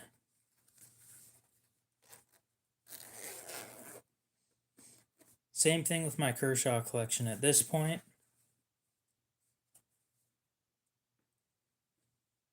With as many as I have, they never get carried. They're treated wonderfully, don't get me wrong, but they never get carried. They don't do anything. They just sit there in a box.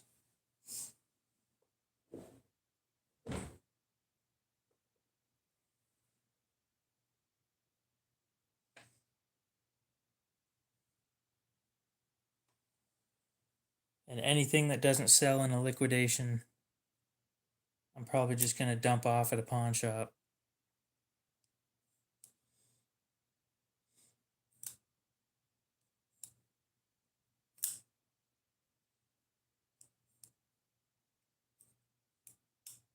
Or, I just had a great idea. Anything that doesn't sell, I go to a pawn shop and I try and trade up to better stuff.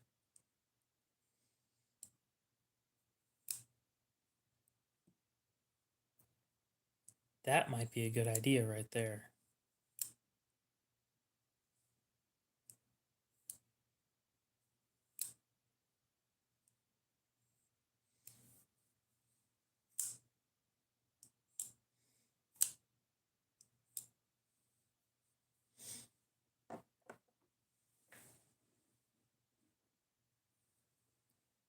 Like, it's getting to the point where the leaks are no longer going to be 35.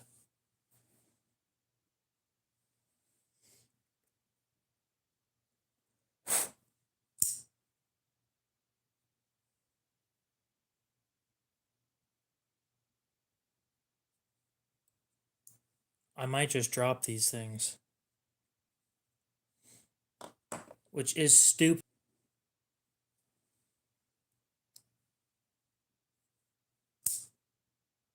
The Kershaw leak is, they're like 65, 70 bucks new.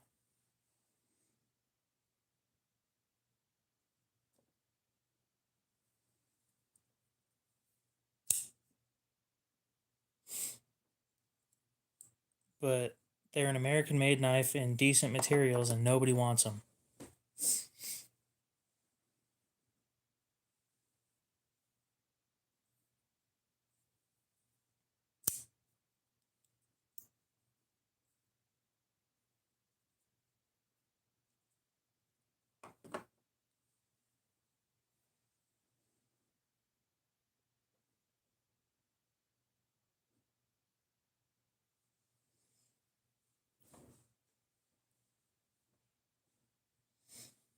I can get my hands on a snap-on leak as long as it hasn't sold yet.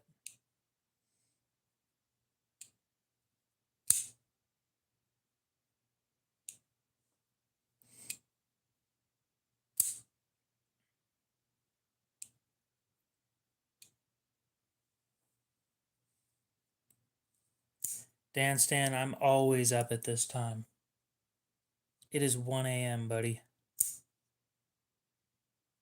I live stream from 11 to 2 minimum. But yeah, nobody wants these things. I've been sitting on them for, actually, a couple of these I've been sitting on for years.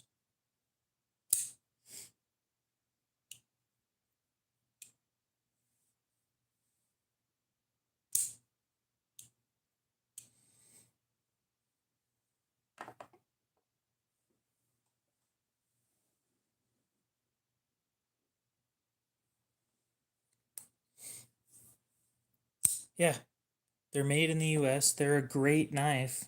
Nobody wants them.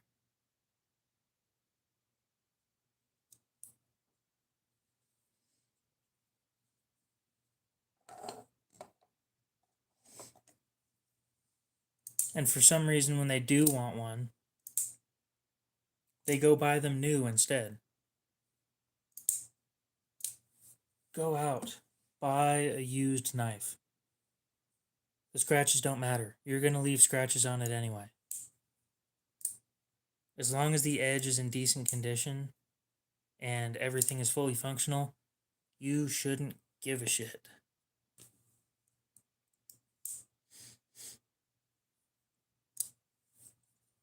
They're all 14C28N. At least all the ones I'm selling. There's one that I'm going to keep. No, two that I'm going to keep. This one in CPM 154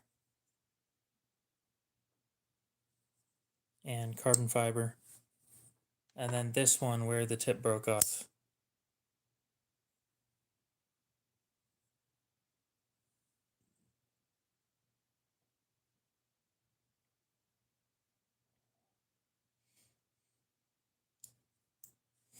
Other than that, just about every other leak that I own is up for sale.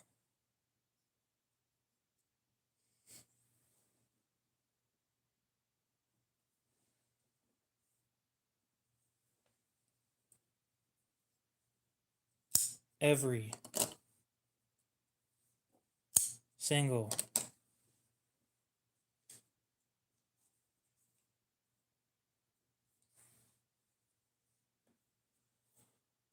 mother fucking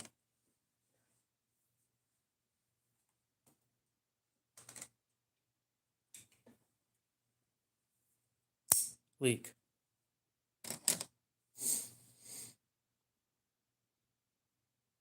The purple one's just smaller. This isn't a leak. This is a scallion. It's a decent bit shorter.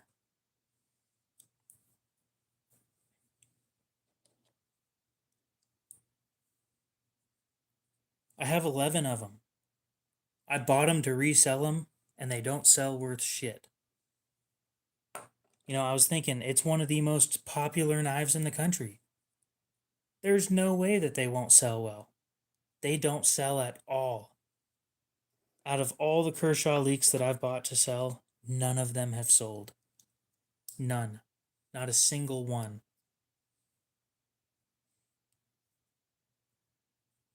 I don't have them priced terribly either. But the last dude that gave me an offer on Blade Binge said 20 bucks.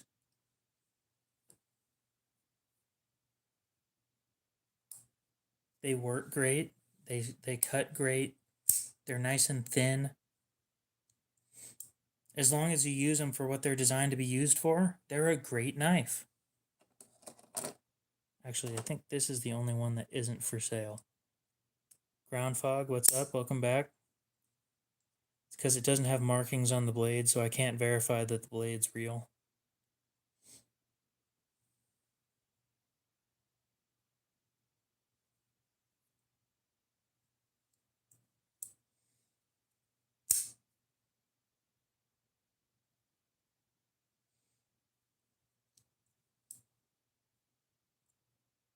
They're bead blasted. These ones, they're bead blasted. Like, I'm even getting rid of my nicest one.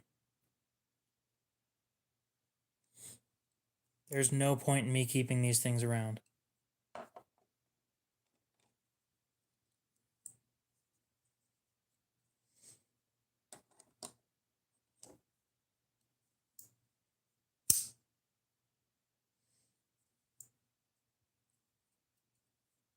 The worst part is, I'm probably going to lose money on them.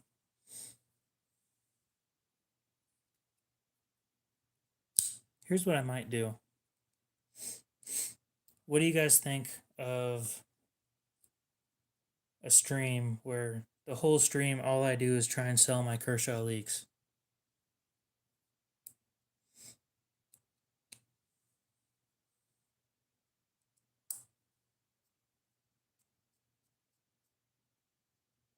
The black one on the right. This one. This one.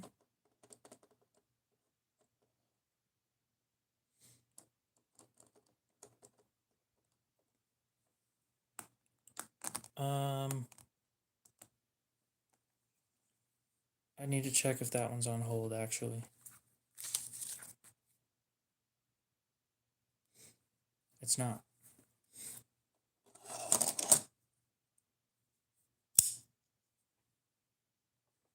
So this one's a leak, if you couldn't tell.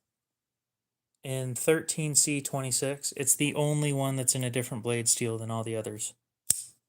It's older. It is 18 years old this month. It was made in October of 2007. It used to be olive drab green, which is what color this is. But being that it's 18 years old, it's old enough to vote, by the way. For any of you that didn't catch that. Old enough to drive. Old enough to go to war. But yeah, over the years, the olive drab has just faded. Were you talking about this one?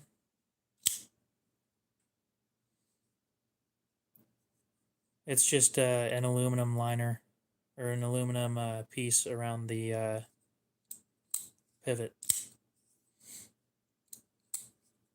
This is a CJRB Ruffian in AR RPM 9.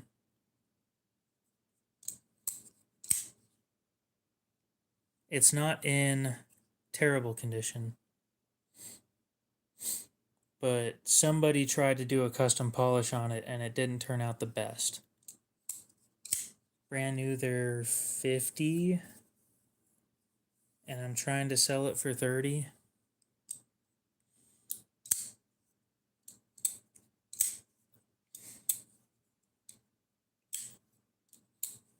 Still don't have any Microtechs. One of these days I might. Once that MSI Mini comes out, I might be buying one of those things.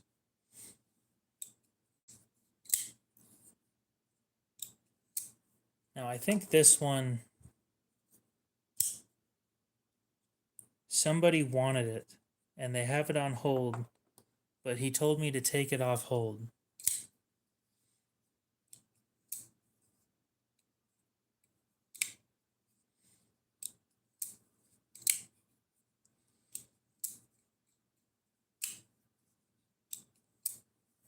So since he told me to take it off hold, I mean,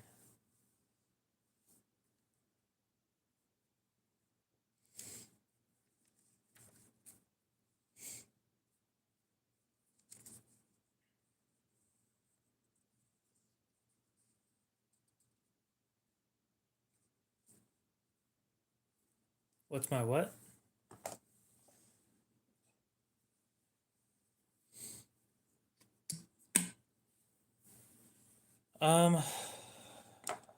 I still want to do 35, but I'll do 30.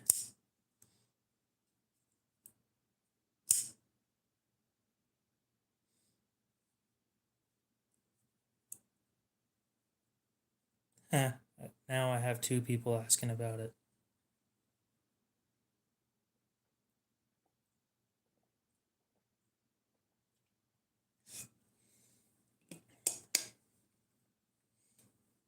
You could, yeah.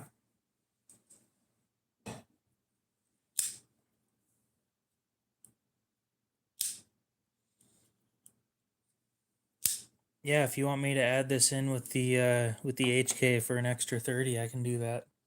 Actually, that's another nice thing that I do. Give me a sec.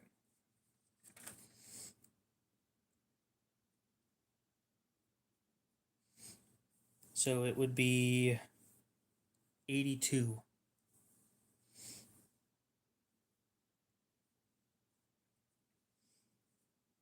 I cut shipping down when you buy more than one.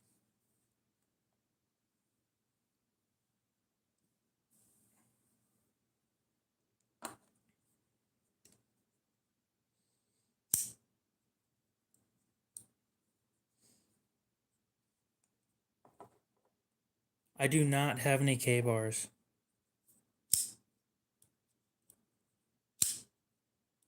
But yeah, this thing has a fresh spring in it. I'm not sure if I sharpened it. Let me check that real quick.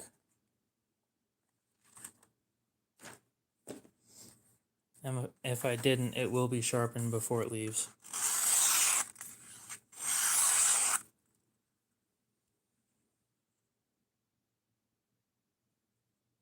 I can do better than that.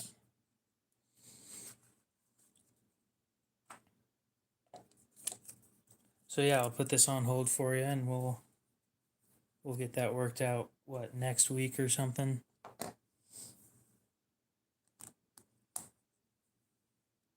God, I hate having these leaks everywhere.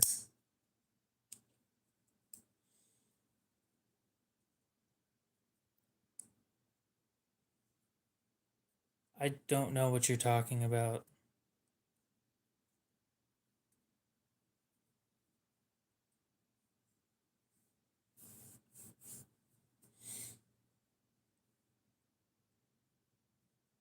Tan one, right above the white knife. This one. This is Desert Tan, I believe. Desert Storm black. It's got some scratches on the blade, but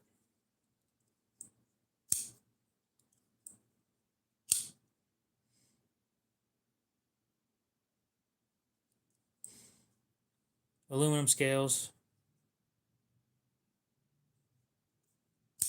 Other than a couple scratches, the thing's basically new. How's the edge? Oh yeah. Yeah, I'd be happy to ship it out like that. Did you want this one?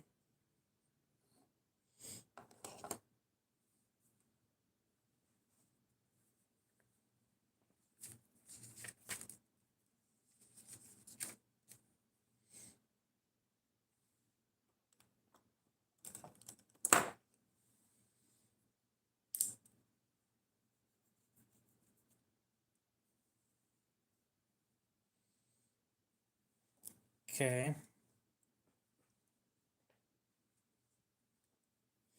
So I don't know if you've been here before. I only take Cash App.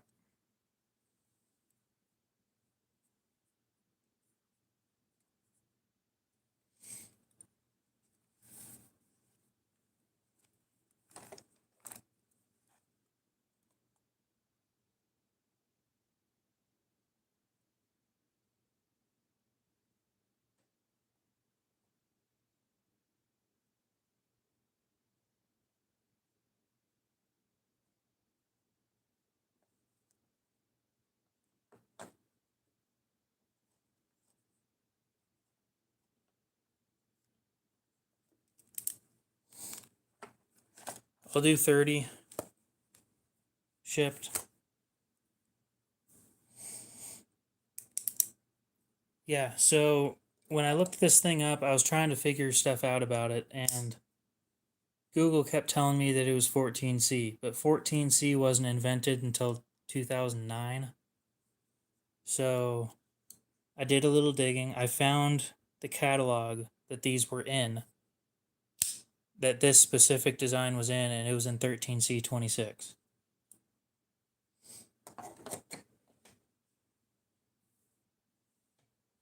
I can't read that.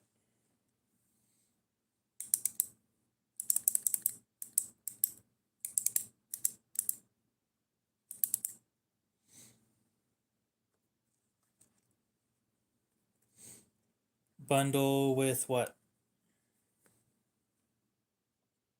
So I'll put this aside with the HK.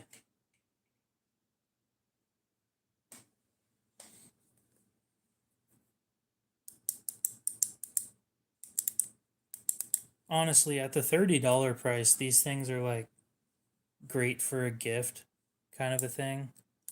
Because at $30, you're not really too worried about it. I don't know.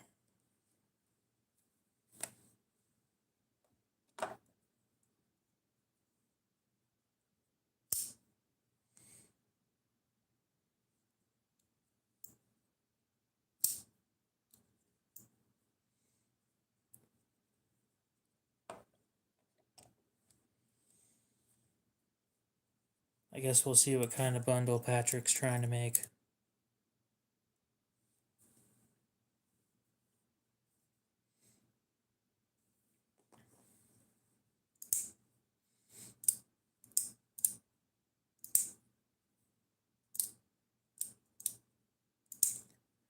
The penguin's mine, unfortunately.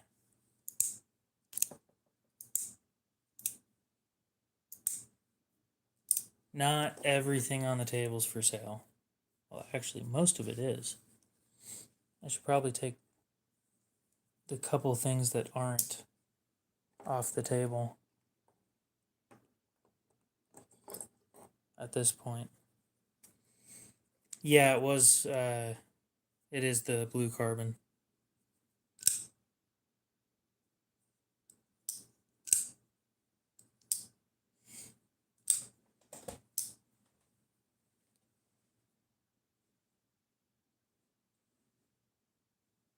If we're gonna put the things that are up for sale on the table,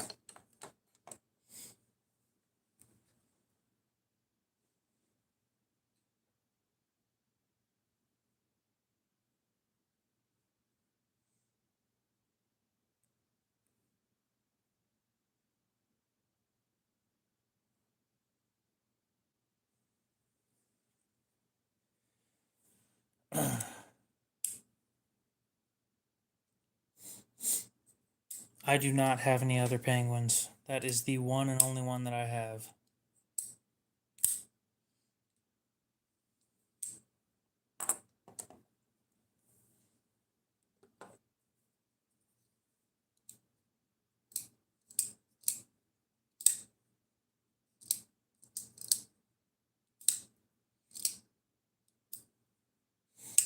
Reverse Tontos. I think this is about the closest I have. The green one I just grabbed is an SOG Terminus XR.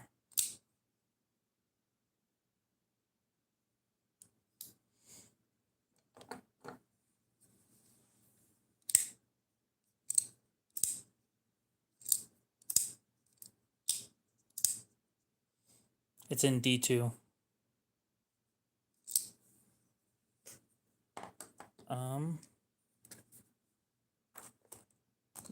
It's been a bit since I've checked that one. Let me check on eBay real quick.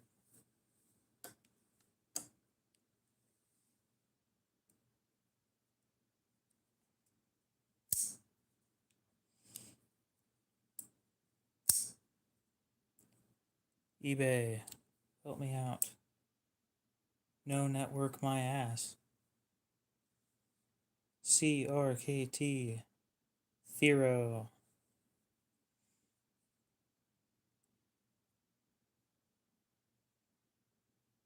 Sold items. $29 and $16. Most recent sale was $29. How much? How did this $16 one look?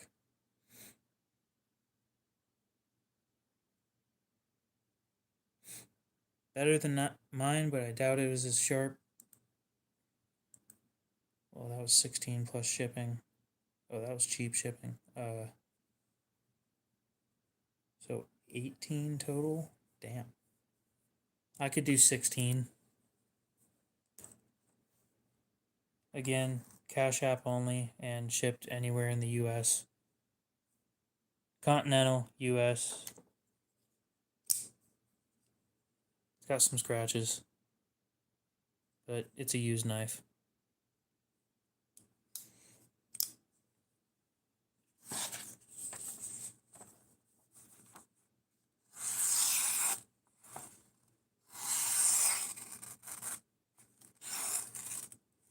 What did, oh, it got stuck in there, okay.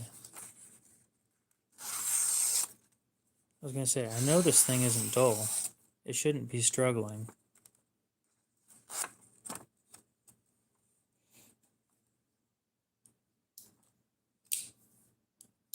No, that's fair.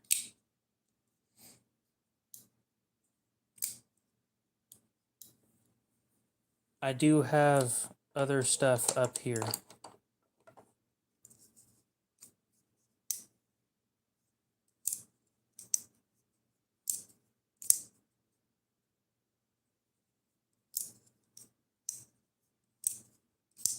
Okay, I'll do 15. I think I bought it for more than that, but it was 16 shipping included anyway. $1 isn't that big of a deal.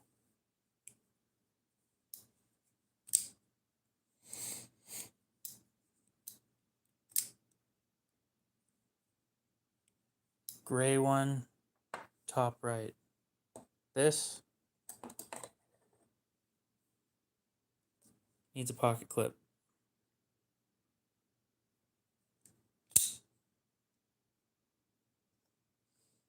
It's a Rui P108 SF. Stainless frame lock.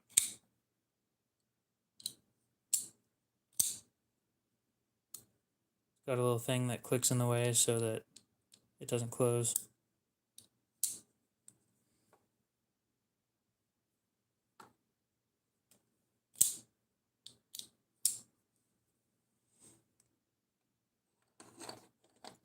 This one's on hold, so I'm going to take that one off the table. eBay price on what? This and the Desert League. Okay.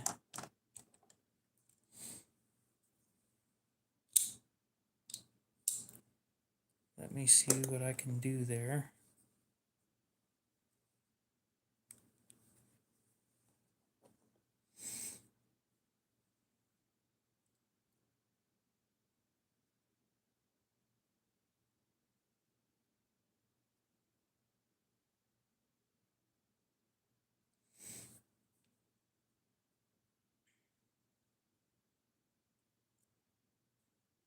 Yeah, no, that is way too much.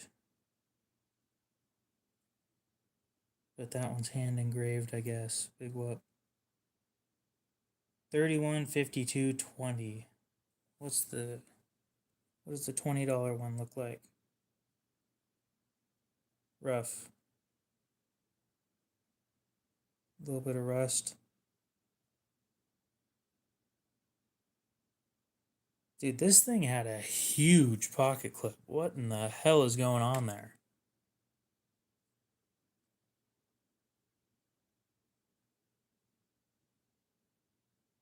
Damn.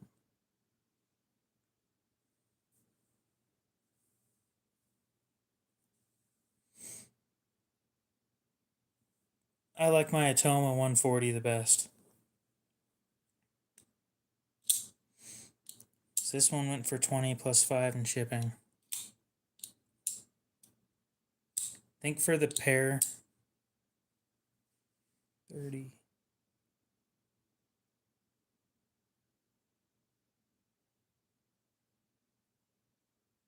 I could do like 52.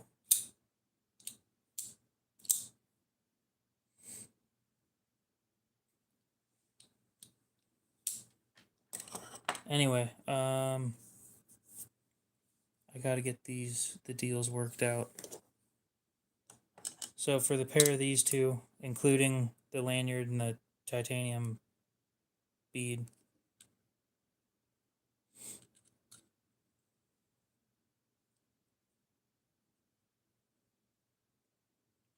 fine, 50. Deal.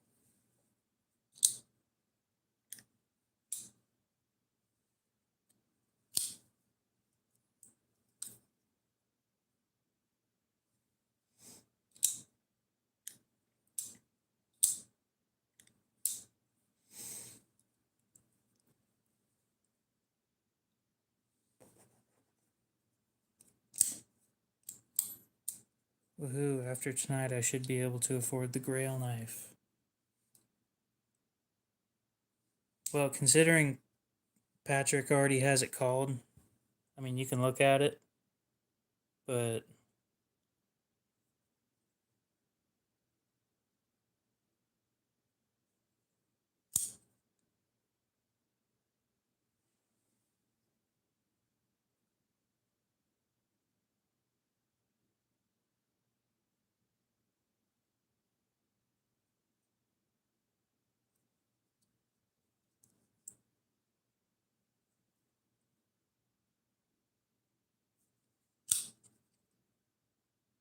forgot there was a little bit of coating removal that happened up towards the tip on the spine of it.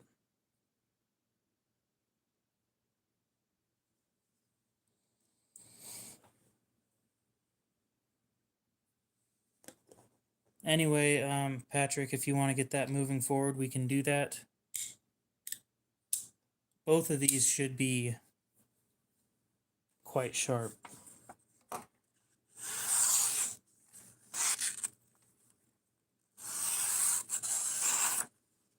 I can do better on that. If you want this sharpened, tell me. The other one, I don't think I could do any better on.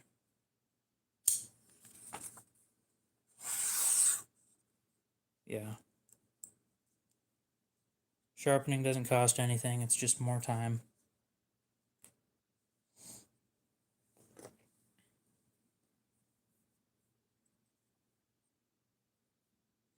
Yeah, I can sharpen that, no problem. Need to find a place to put these.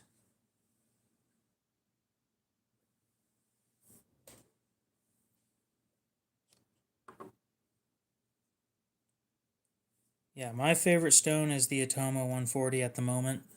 It's the most aggressive stone I have, and it helps so much with reprofiling.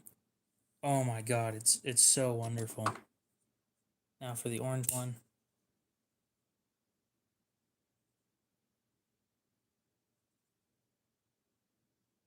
So this one, the pocket clip on this on the underside has a scratch. When I ordered the pocket clip, it showed up, and they show up in these little padded envelopes. I think they're like 80 or something.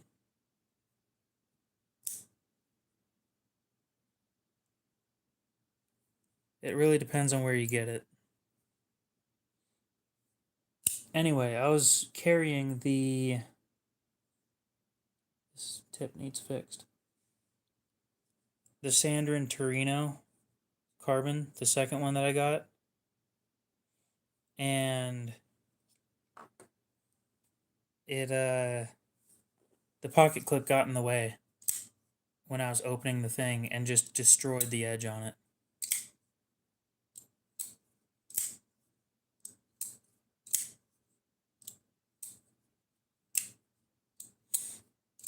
Nope, but I recommend, how much for the Rainbow League? Because I bought one of those and sold it a while back. It all depends on price.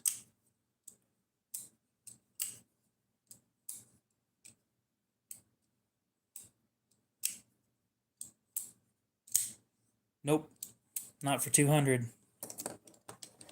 I sold it for 90.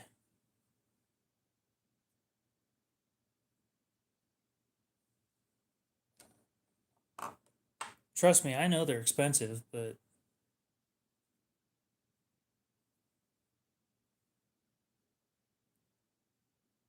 it's because of the finish.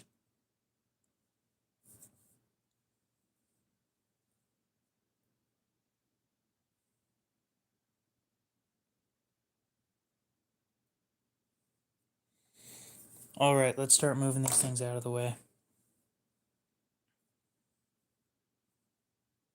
Yeah, these things, the leaks are 65 now,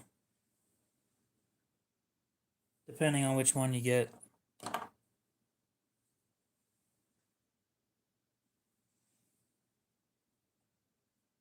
And CSS, if you want one, these are up for sale.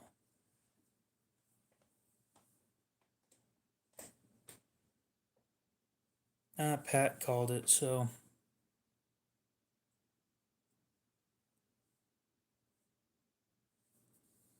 This one or this one? One or two?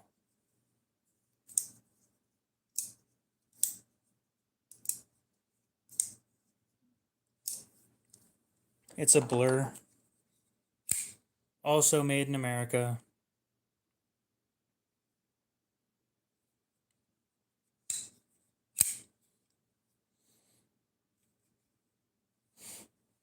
Unfortunately for me, sometimes, I have, what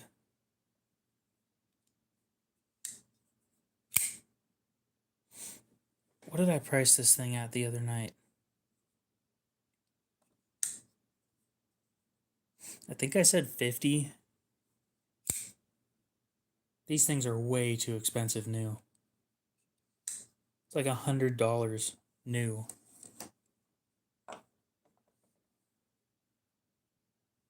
It needs sharpened. That's the only issue. I have trouble sharpening that blade shape.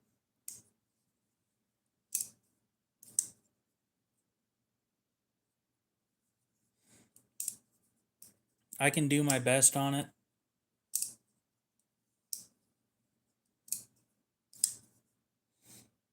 but it's not going to be the best.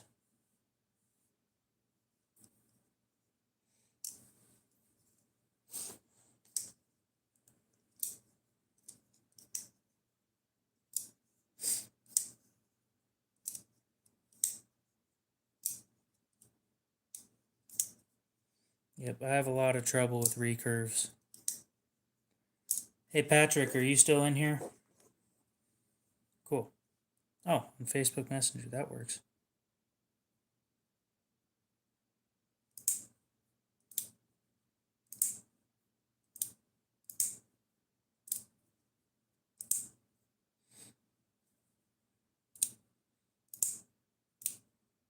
Exactly. I hate those so much.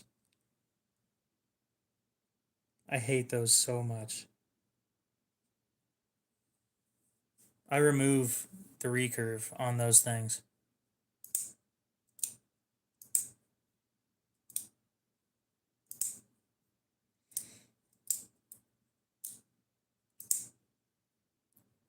Okay, yeah, Cash App apparently takes like 10 to 15 minutes to set up.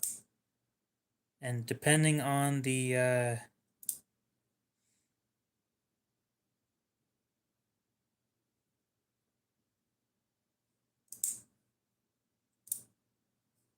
you sure you sent me a message on, oh,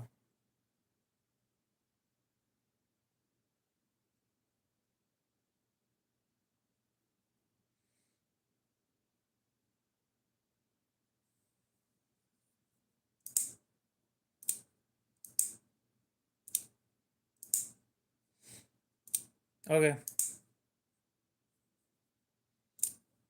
Yep, I got it. Well, yeah, so do I, but the corner of mine doesn't work most of the time.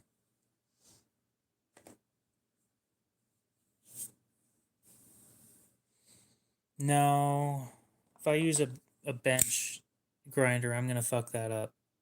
I want it done right. Anyway, we're gonna sharpen the Ruik real quick. I don't know how to pronounce it. I tried reaching out to them. They never responded because they weren't very interested in me, obviously. But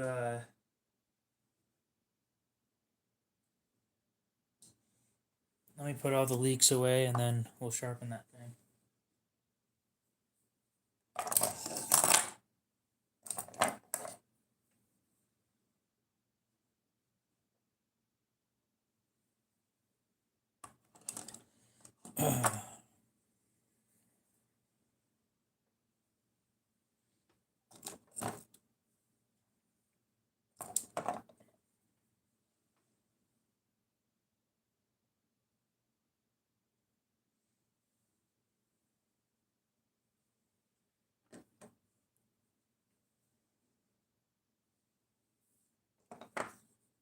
I'll try and sharpen this thing on stream.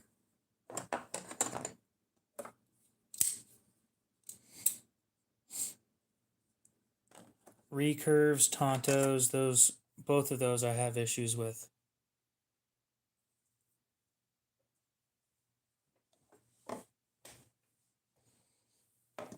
The stream so far has been 2.5 hours.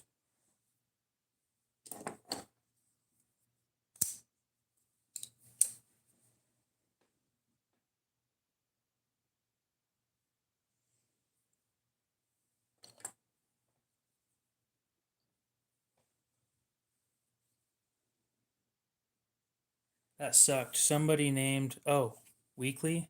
No, I live stream almost daily.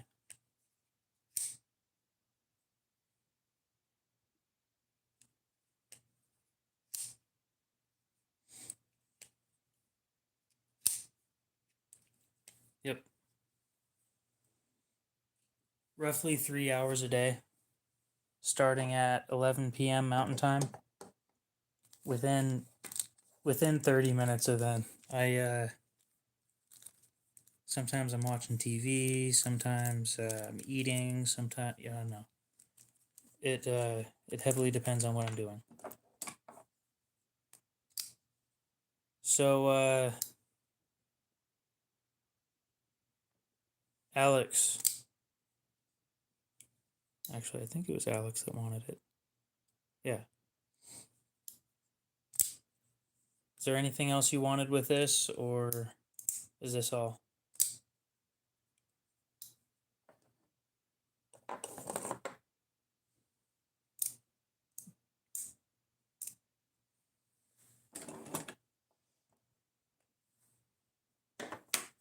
God, I thought this was the best deal on the table, to be honest. Of course, price depends on the grit. Typically, really low grits are expensive, and then the really, really high grits are expensive too.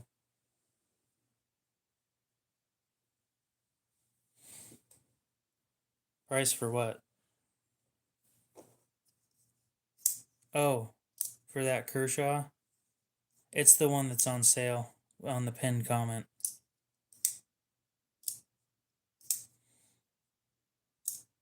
It is $60. CPM D2 with N690 for the spine. Aluminum scales. It's about as thin as the leak.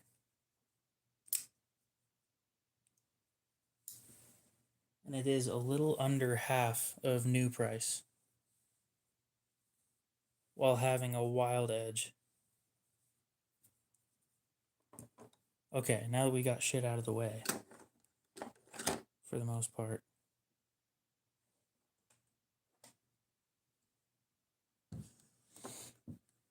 I'm not sure if it has the same quality as the Bel Air, but they're both made in America, so.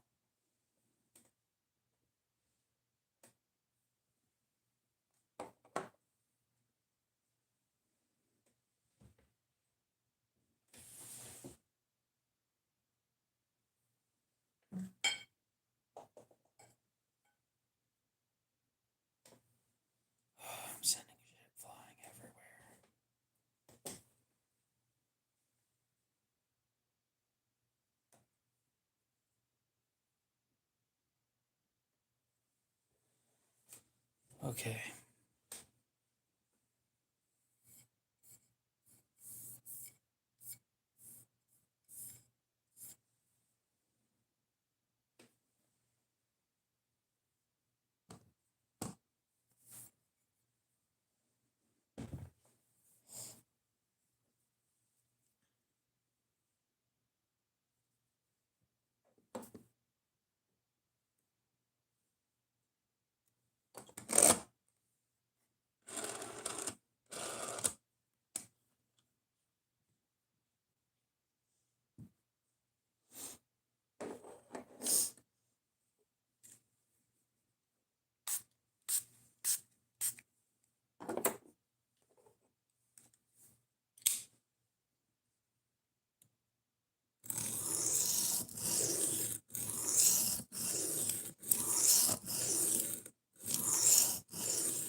Um, the spray stuff that I use is this is the mixture that I use. You can take a screenshot if you'd like. A splash is 80 drops. Nobody wants to count 80 drops though, so I just say a splash.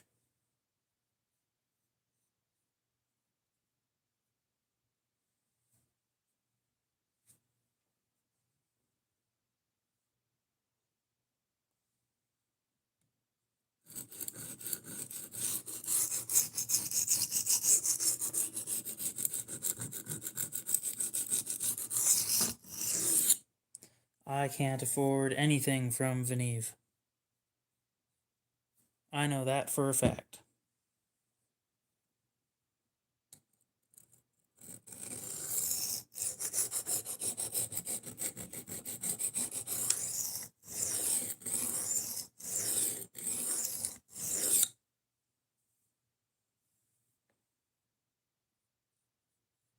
Beautiful.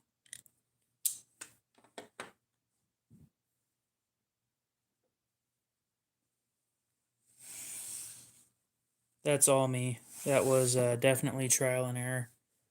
There wasn't a whole lot of error though. I just figured out things that worked slightly better when I changed the mixture a little bit. I change it about every 2 weeks. This one's a little more watered down than last time, but that one, the other set, worked the best so far.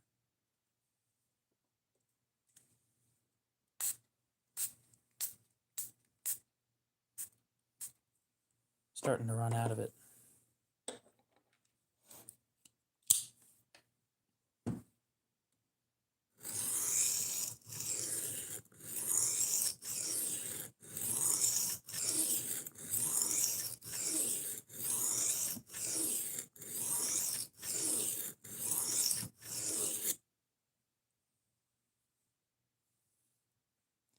Unfortunately, I can't tell you guys the grail until after I buy it.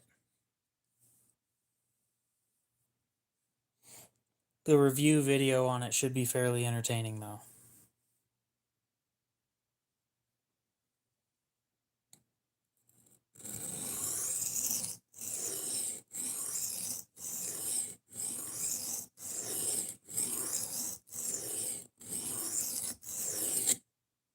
I'll be honest, I've never looked at these smaller Venive stones.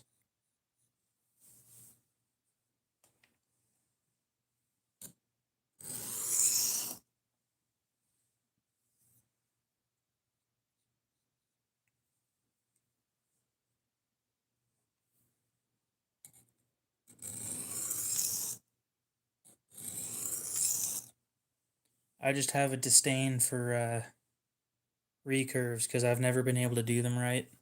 I did one right once.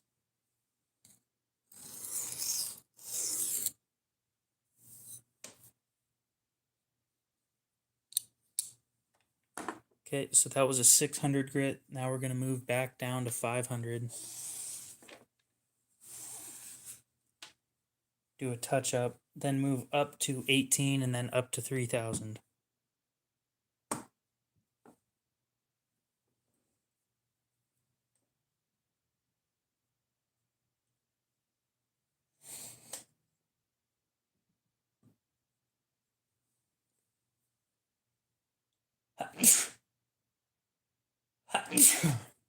God, I've been sneezing all day.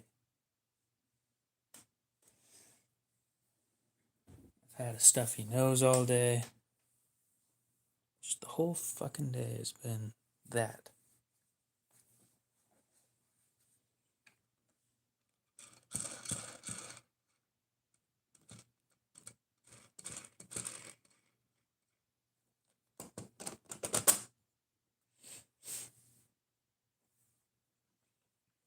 Mafio Bill, you're gonna hate me, but I might just use this thing to sharpen it. Cause fuck recurves.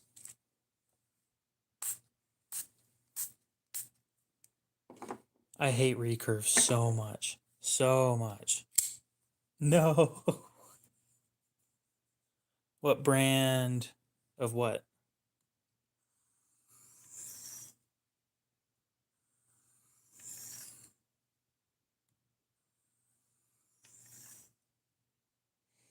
So those diamond plates that I was using earlier, both of those are Atomas. Atoma. The first one was a 140 grit, the second one was a 600. These are diamond lapping films from a company called Sharpo. Sharpo. These leave the nicest edges out of any stone set, whatever that I've used. The downside is you can only go in one direction. These are basically just tape stuck to a piece of glass. So keep that in mind.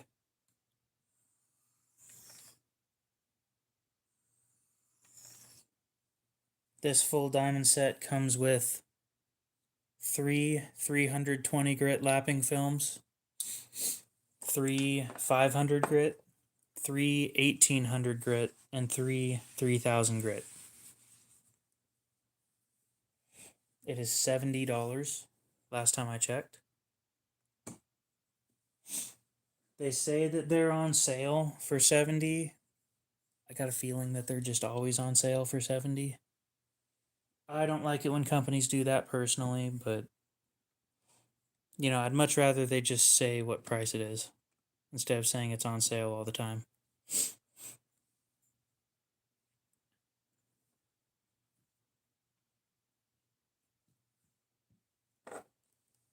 I don't believe you. I'm going to hate recurves until I'm no longer a knife guy. Yep.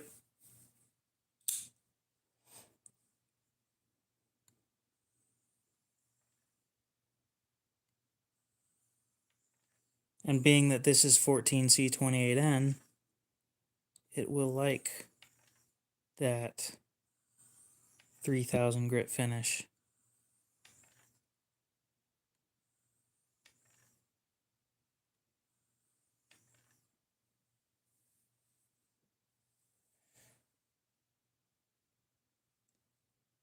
I've always hated recurves, to be fair. Before I was actually interested in knives, I always thought it was stupid.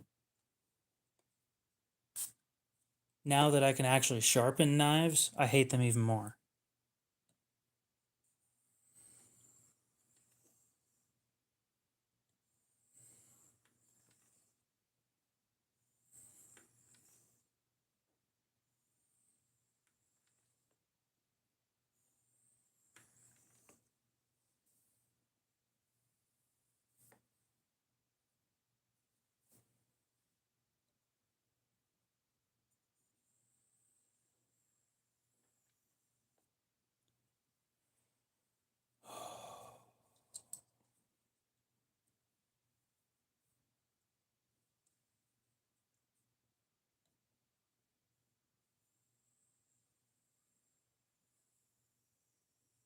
if you don't do the whole edge, then you won't be sharpening the whole thing.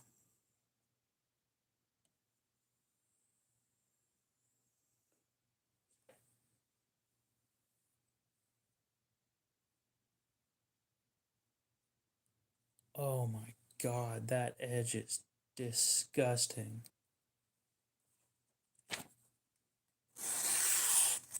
Once the burr's off, oh my god.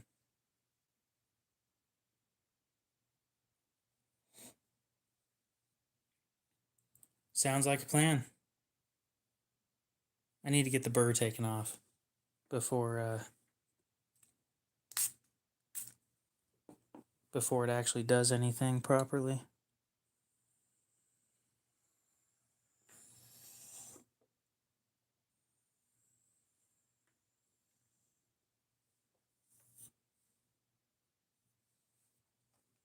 Oh, my edges are always better than factory. Guaranteed.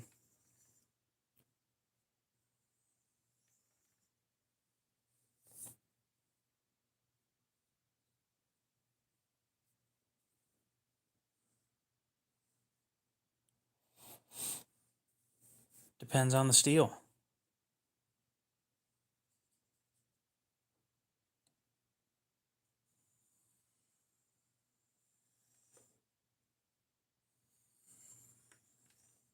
It will always depend on the steel.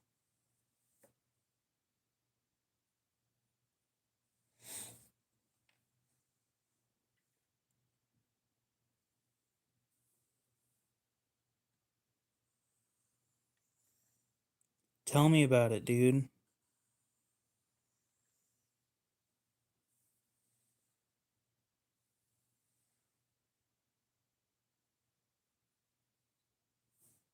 This one has a bit of a stubborn burr.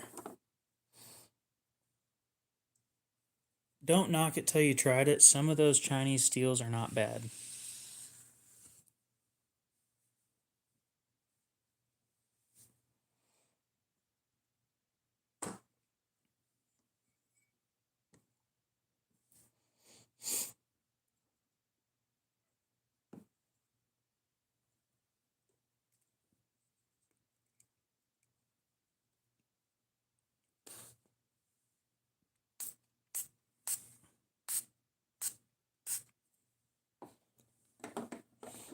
Do you mean the direction I'm going in is reverse?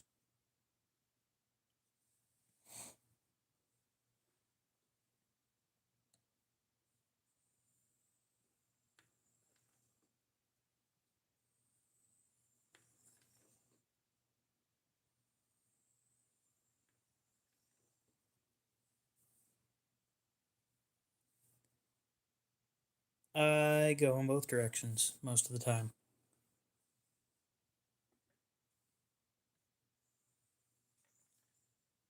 These ones you can't go in both directions. You may notice that spot right there, that line. I cut the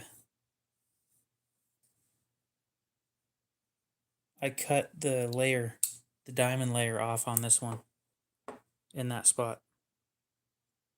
Right there. It's just gone. It'll focus. That spot right there. This stuff's fragile.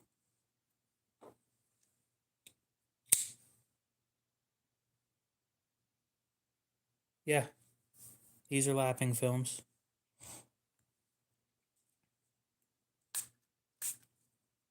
That's what I was saying earlier.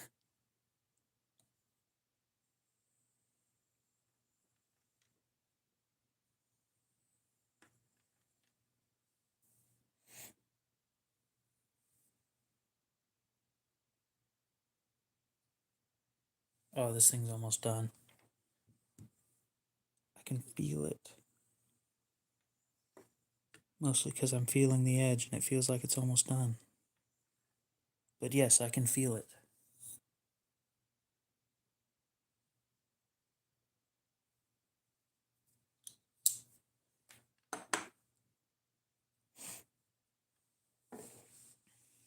And we're not going to move up to 8,000 because that 8,000 has issues. I think it has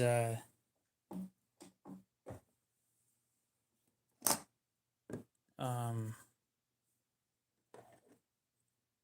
what do you call it when there's larger grits sitting on the thing?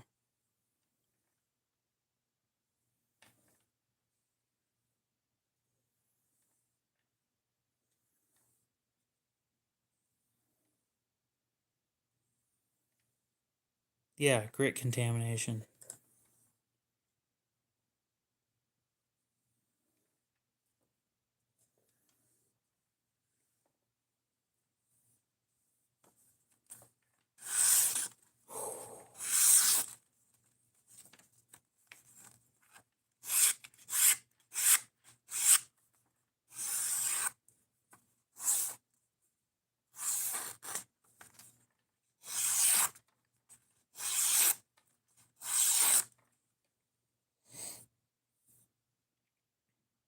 Oh, that is so much better.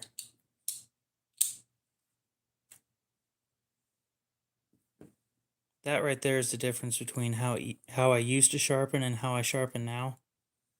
That was probably only a couple months ago. My sharpening skills have gotten so much better over the last couple months. One of the few things that I'm actually proud of.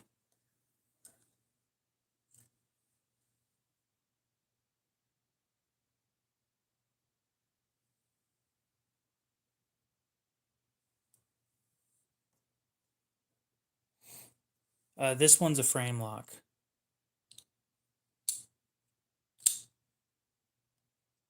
You push this over.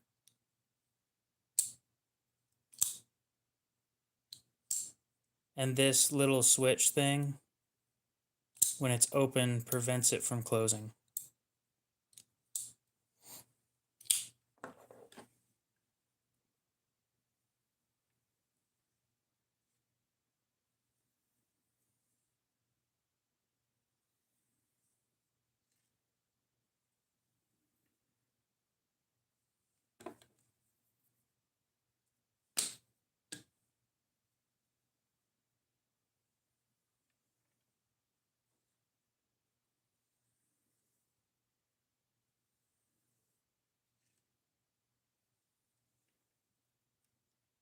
So, Patrick, what state are you in?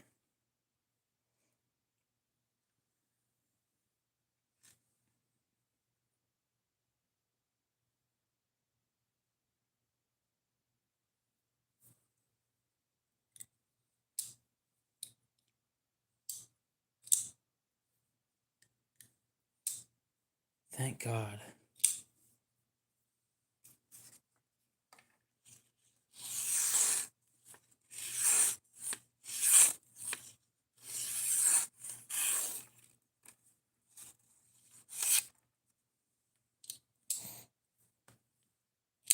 Yeah, I was gonna say, because I've gone through this whole ordeal with somebody before, just for them to tell me that they were in, oh, where did they tell me they were from? It was a country in Europe, but I don't remember which one.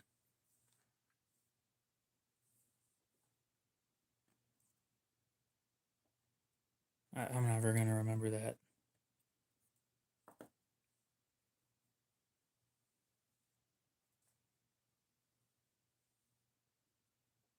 But like, I went through the whole deal making process. We came up with a good deal, just to figure out that the dude's in some country that I can't ship to.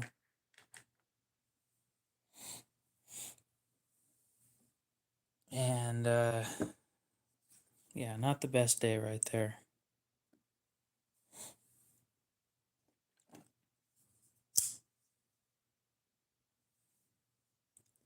Pokey Live. Yeah, I've got one of the P801 SFs.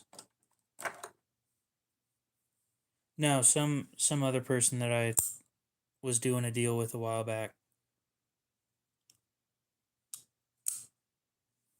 They make good stuff.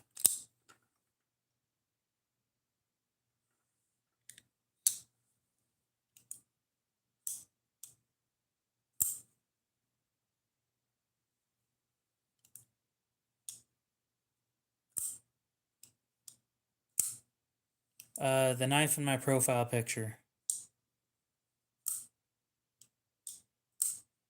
Speaking of which, I need to edit my profile picture.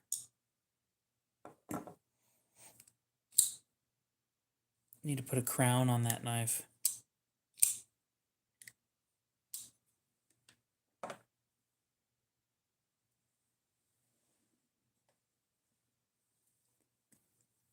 Well, you never clarified single blade. Well, Penguin. Kaiser and QSP make good stuff. I can understand why you'd go back to them anyway.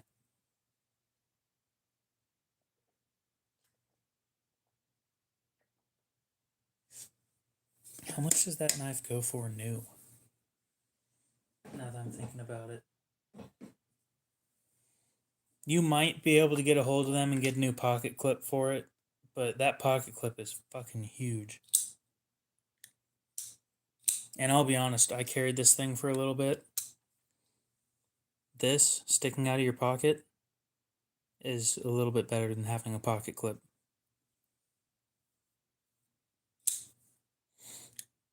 I don't particularly like Nitro V either.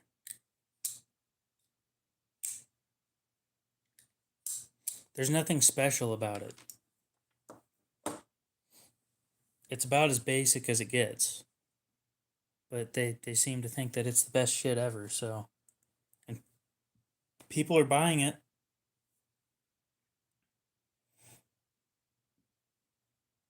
You know, I can't talk too much.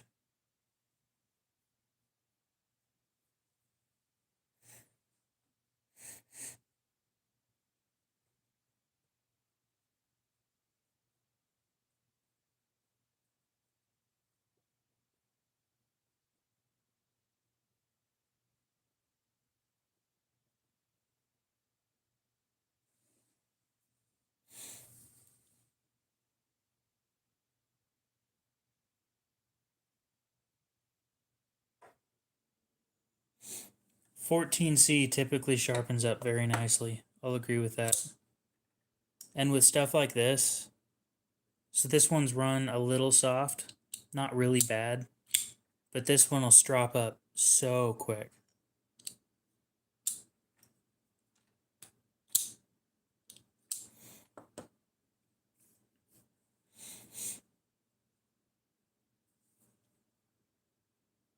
It's probably run at like 58 or 59 is my guess.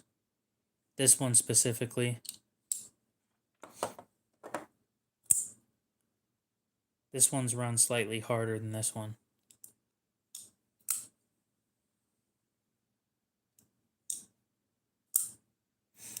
Yeah, there's some knives where I don't even bring them to the 140 because they're too thin.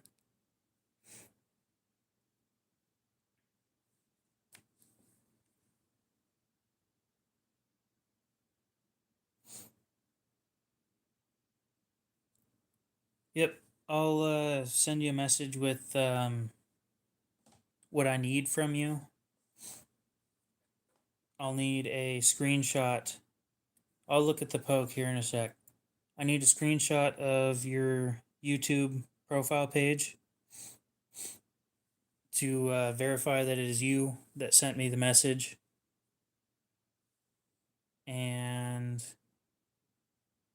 then I'll send you the Cash App thing to send money to, and then I'll need a. Well, I already have the name. I'll need an address. I'll get that all told to you in Messenger. It's not something you really need to worry about right now.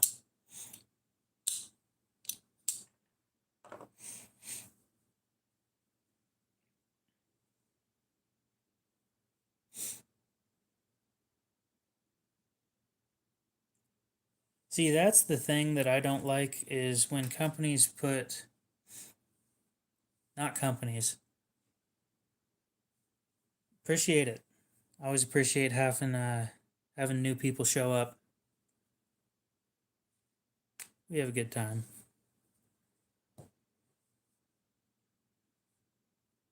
Where was I talking about? Oh yeah, the 60 HRC plus or minus 2. That gives them 4 points of standard deviation, which isn't great. But everybody that advertises for them, um, Jared from Neves Knives being one of them, Bees does the same thing. I don't want to throw people under the bus, but this is important stuff. I'm going to show you guys a knife, and I'm going to tell you what their standard deviation is.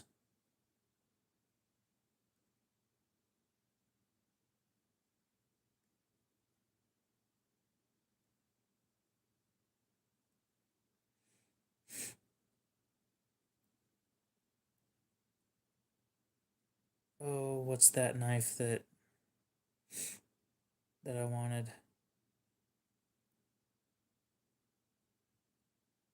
Ah, yep, here we go.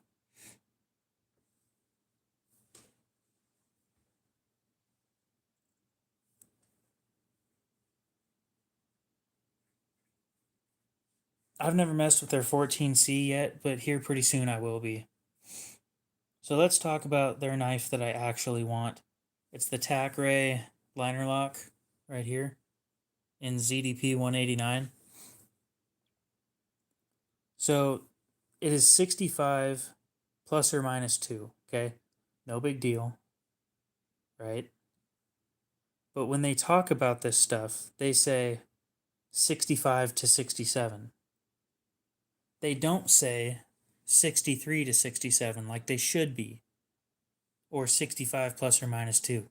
I think Jared said up to 67, which is okay, but they always seem to put it at the high end instead of advertising or claiming what it really is. A 2 point deviation from 65 is a big difference, especially with ZDP 189 or these higher end steels. Maximit, Rex 121, ZDP 189, ZMAX, 15V. It's a huge difference in like a 4 point total deviation. That's not okay to me personally. I think Spyderco runs Maximit between 67 and 69, which is, that's a 2 point. That's not bad. But a 4 point deviation, those 4 points make a big difference. Especially if you get the low end.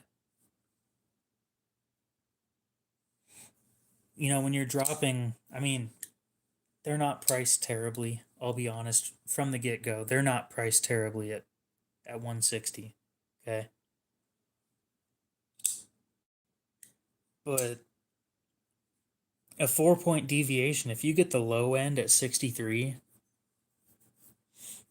you're going to notice over time with use that it doesn't hold an edge like you want it to.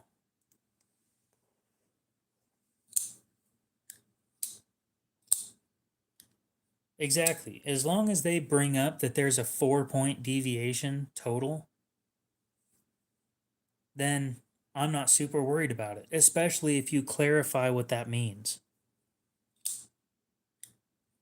But a lot of these, the larger YouTubers, I can understand that maybe. How do I put that? I'm not trying to sound like I'm far more superior than thou or whatever. But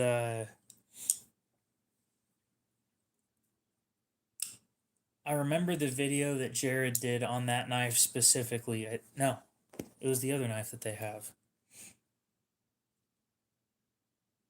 Yeah, on that Tyron. This thing's apparently really thin. But okay, that one's good from Bees. Where was the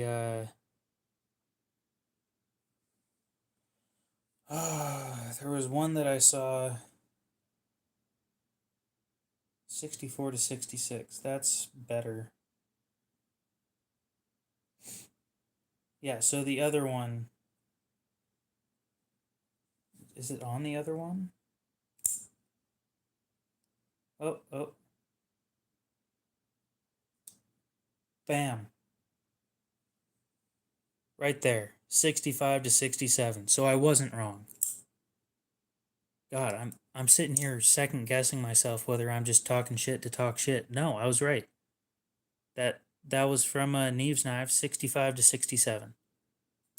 But down here it says 65 plus or minus 2, which means 63 to 67.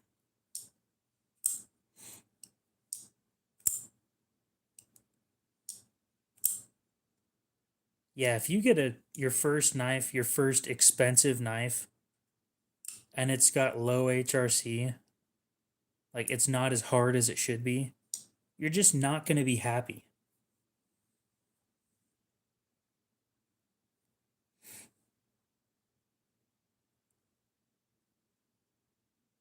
Yeah, I think that that's an important thing for people to talk about. I don't know if I'd call it scummy as much as it needs to be fixed. Because because it was cheap. Anyway, when you look here at that plus minus thing, you see the plus first, to be completely fair. 65 plus 2, which doesn't make any sense why they'd say plus 2. Then just say 67. But you guys get the point of what I'm talking about. This needs to be clarified. It's not that. 65 to 6, it's not that.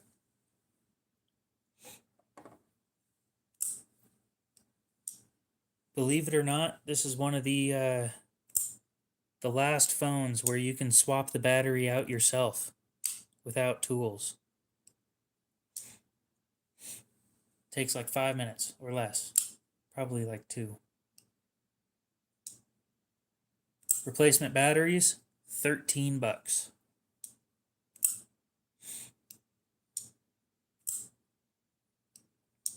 That's a Queen number 45.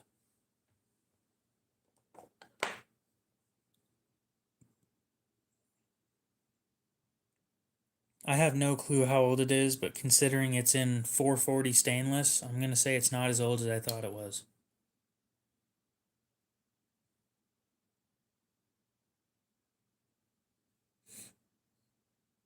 Oh wait, no, it has a patent number.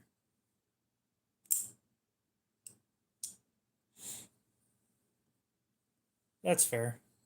I'm not going to disagree with you on that one. Let's look up this patent. Right here, there's a patent number, and we'll see how old it could be.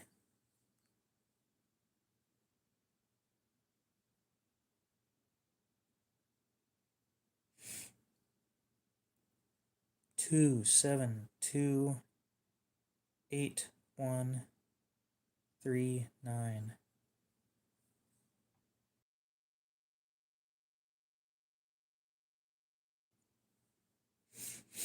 Pocket knife construction.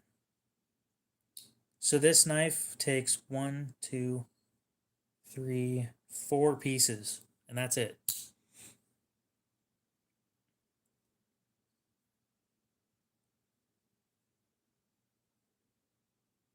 This patent application was filed in 1953.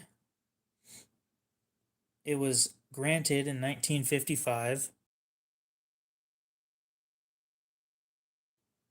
And it expired in 1972.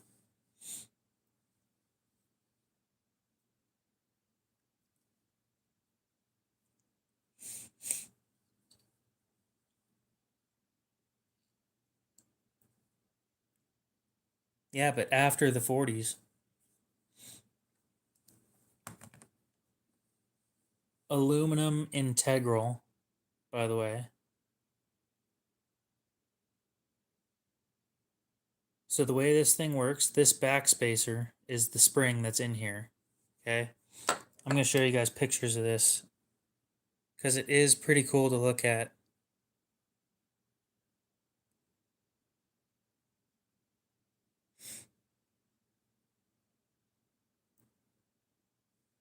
So here's what it looks like inside. This outer shell is the aluminum on this.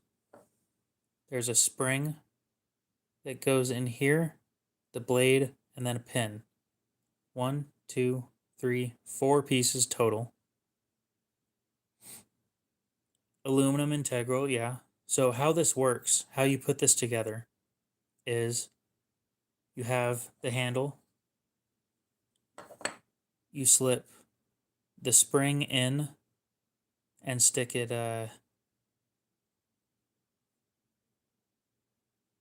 up right in there, and then so you jam it up like this and then slide it up. Then you stick the blade on down where it lines up with the hole, and then you jam a pin through there. And that is all that's holding this thing together, is that pin.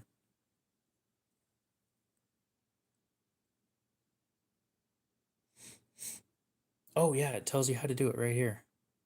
So I was wrong. You jam it down from the top, and then it locks into place right there on that. Eric C. Erickson. That's a great name. But yeah, cool stuff. I thought about keeping it, but it's just not my thing. I was hoping there was somebody who was interested in older knives that would want it. If nobody buys it tonight, I'll yeah, exactly. Eric C. Erickson. If nobody buys it tonight, I'll just go over to Barlow Brigade and ask if he wants it. I'm sure he'd buy it from me. He's actually interested in this older stuff.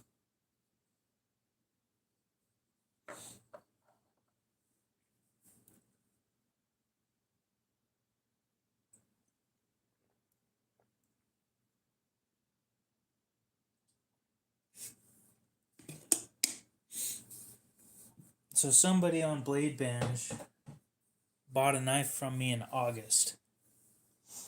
The knife never got to them. It got shipped back to me, and they never got their knife, and I got their money. So today, I spent some of that money, and I shipped it back out to them anyway.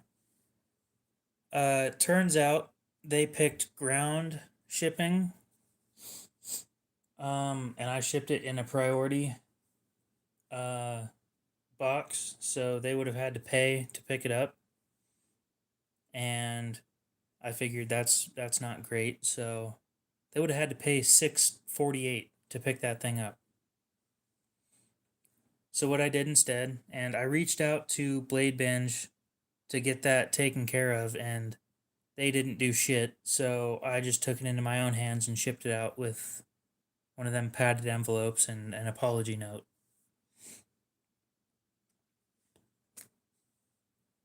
It was a CRKT liftoff that was half serrated.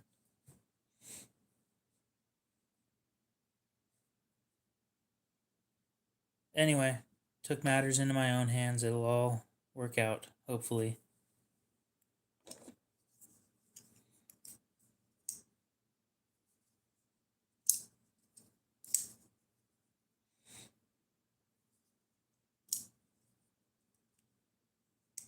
I'm going to be honest, after paying for shipping, I think I made like $1 on that knife.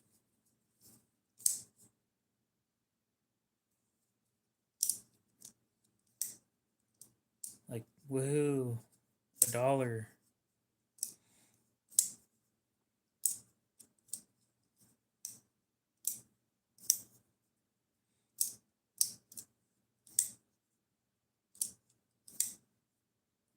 You can't even buy a Snickers with that much money. That's the worst part. shit, I can't even buy anything at the dollar store.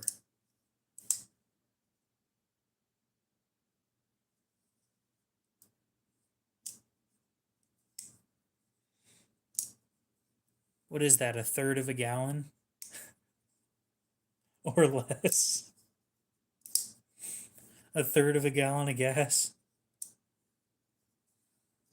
Big whoop. Oh, they don't have those at my store.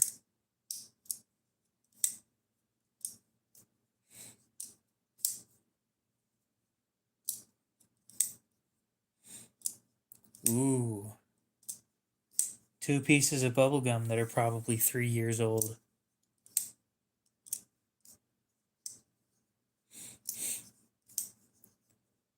You know, you grab one of those gum balls and it just ends up being a marble. It's been sitting there so damn long.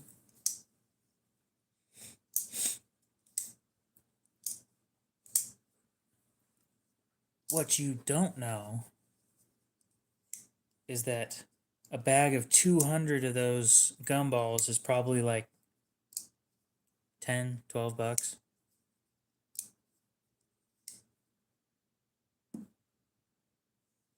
But the gumball machine is fucking 200.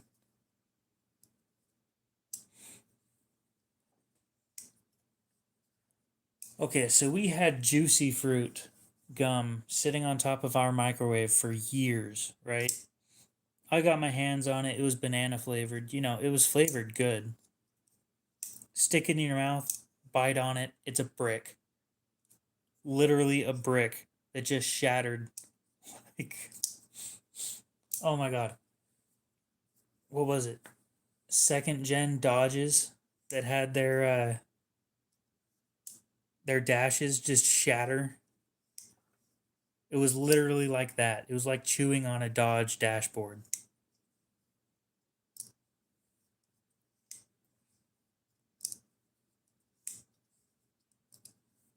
That's exactly what it was like. I'm not even kidding.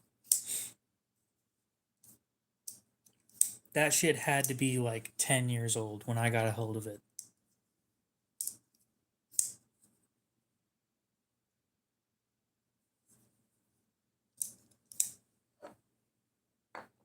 Maybe older.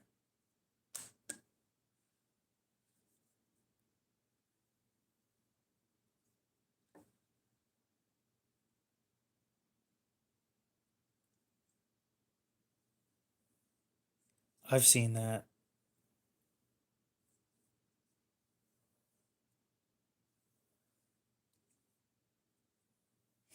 You know what I've never understood is those people that stick their feet up on the dash. I've seen a few great videos of people doing that, and then the driver slams on the brakes and they get sent forward.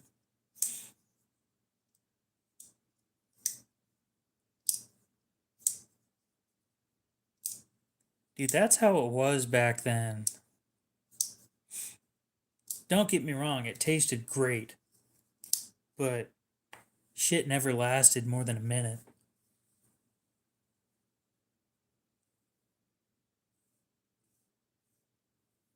Yeah, those people that just get folded like a folding lawn chair.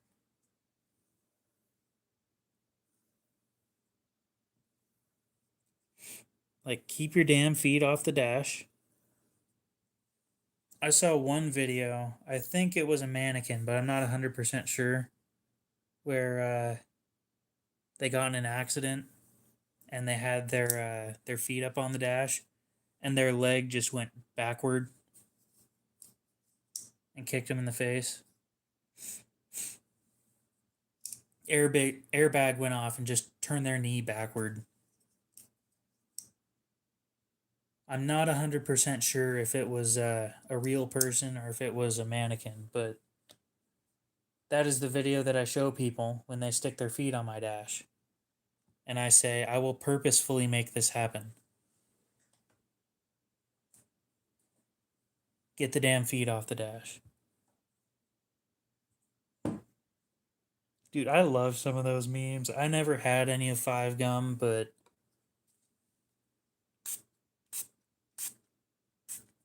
Some of those things were great.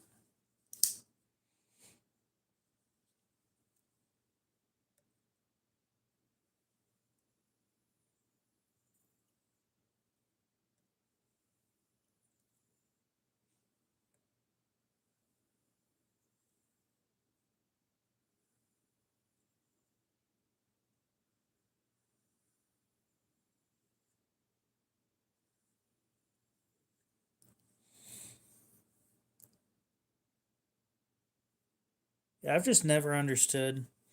This is 3,000. I've never understood putting your feet up on somebody else's dash.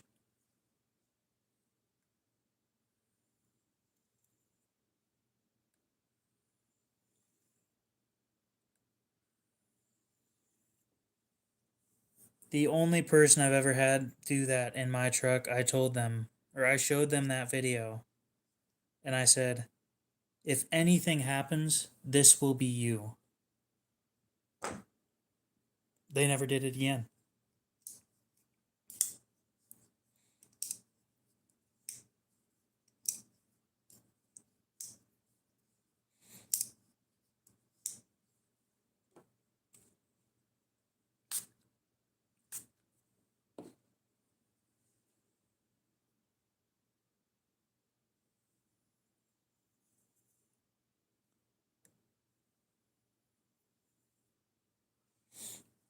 I just don't understand the need to fuck with other people's shit, you know?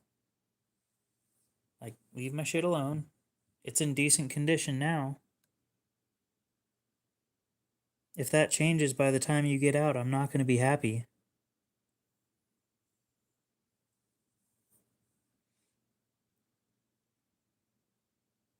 It's the only downside of cloth seats. Like, my seats are, they'll be 30 years old next year. They rip so easily.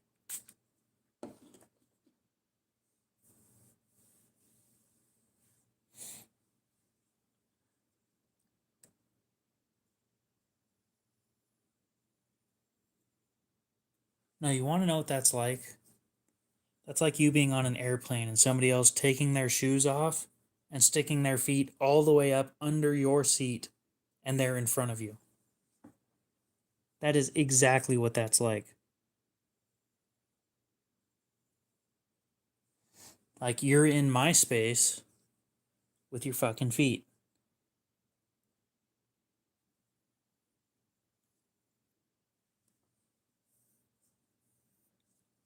I saw one video of somebody that did that.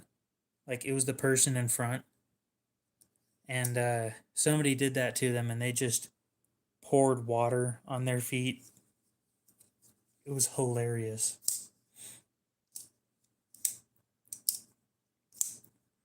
So I'm not the original owner of my truck. I know, shocking. I'm not even 30 years old. And my truck's older than I am. But, you know, I got it from somebody who cared for the mechanical side of things, but the cosmetic side of things didn't give a shit for the most part.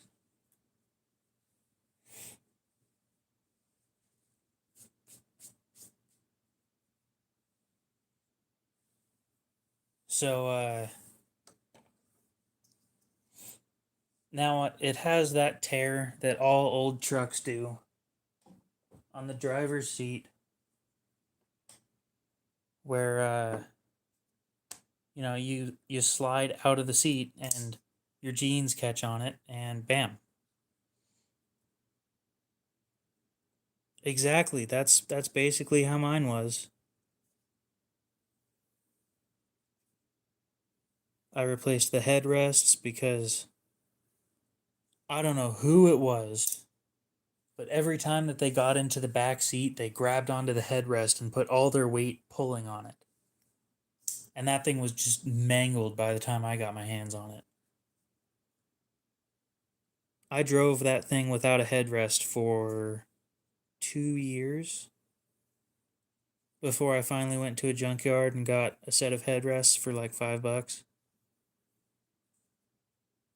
I thought they were going to be more expensive than that, I swear. If I knew they were going to be $5, I would have fixed them like immediately.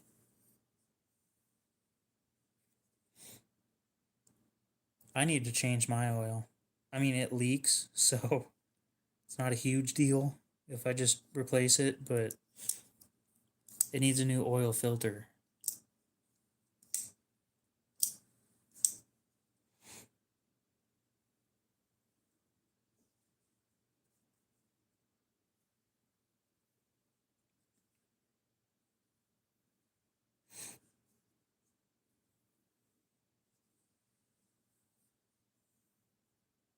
Uh, yeah, so it's time to trade it in on another ship box.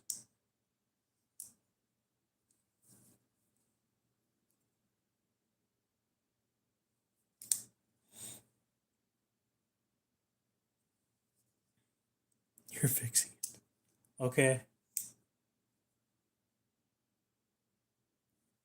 Now this is pristine right here.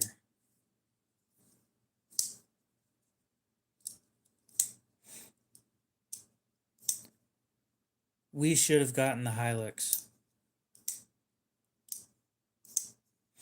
Oh, but it doesn't fit our EPA standards. I don't give a shit. Fucking government preventing us from having the most reliable truck ever, by the way.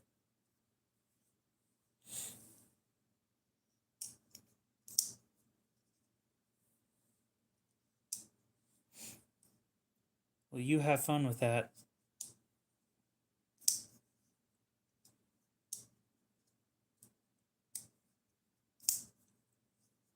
Yeah, my truck doesn't need to pass emissions either. It does every time. The 2 times that I did it. But they just got rid of emissions last year. You know, like a month after I had to do mine.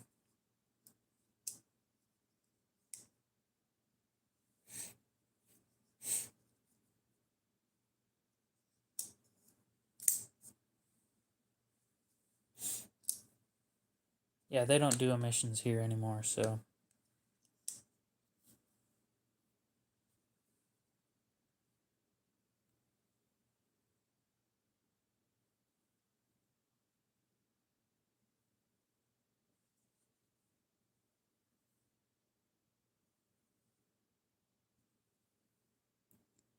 You know what I hate is the amount of work that I've put into this knife just to sell it for $5 more than I bought it for.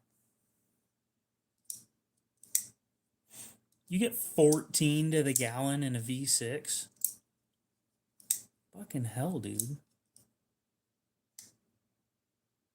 You get shit mileage. I can only say that because I get 14 miles to the gallon in a V8.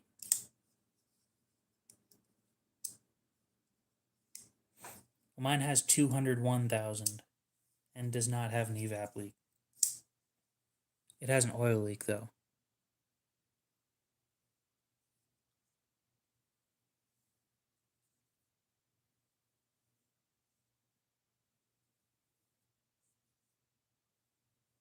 I think I'm going to do my oil change this week. I think it's been 11,000 miles.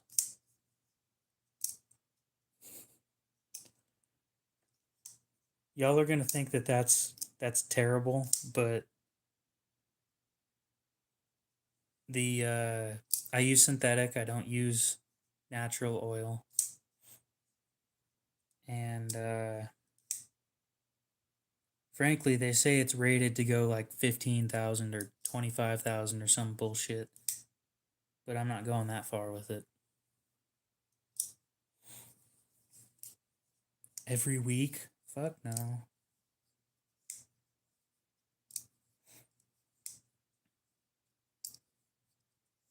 No, the stuff that I run's designed to go for like 25,000 miles. So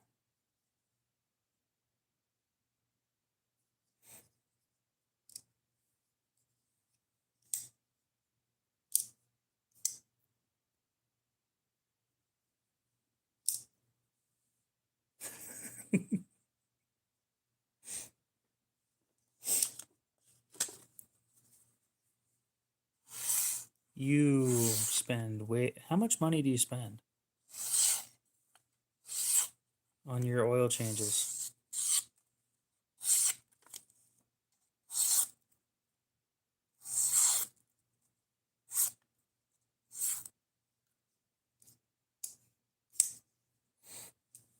Yeah, I couldn't do every 2,000 miles. That's just too much money.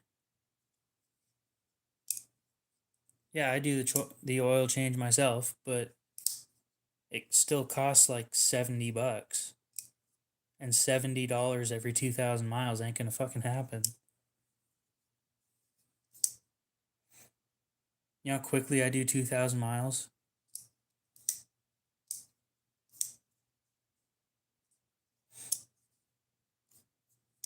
I mean, I don't do 2,000 miles very quick, but I used to. 2,000 miles, let's see. Let me calculate this real quick.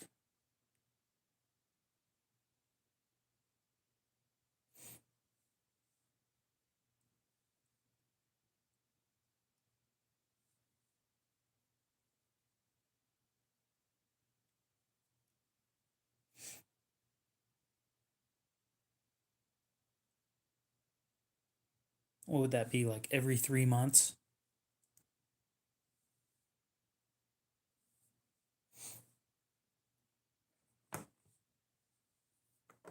Except for that one time. That one time I drove to Arkansas, that was 1,500 miles in 4 days.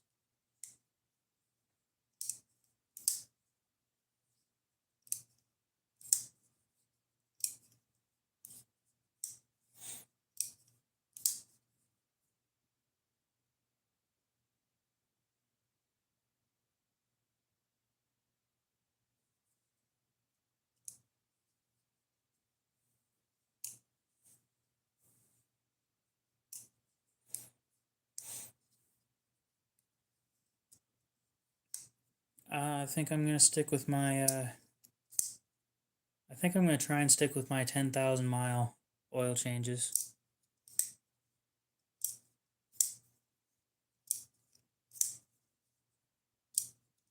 Oh yeah, I don't let it go that far.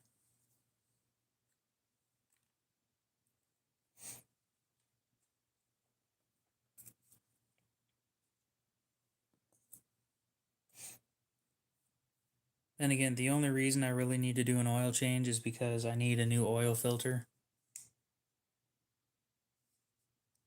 Again, I think I already said that earlier, but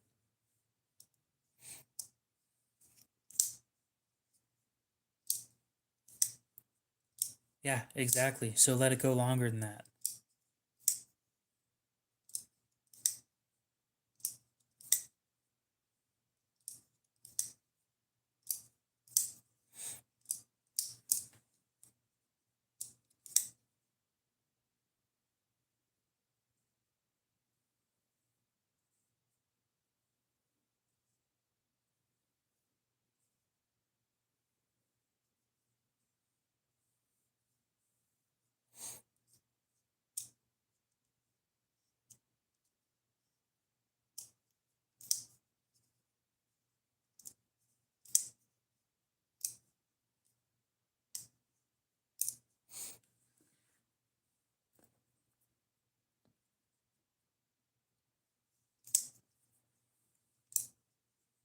Where is my Griptilian?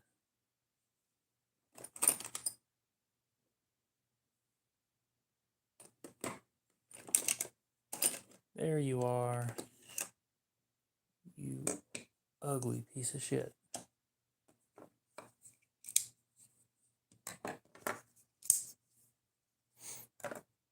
So here's two knives, okay? A full-size Griptilian and a CJRB something. Similar size. Same handle material. Same lock. This one has a deep carry clip. This one's on bearings. This one's on washers.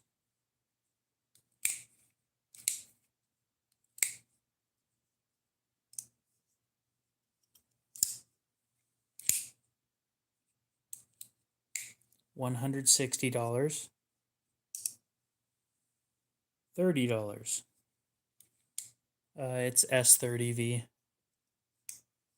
That's the biggest difference between the two. Also, this one's made in America, this one's made in China.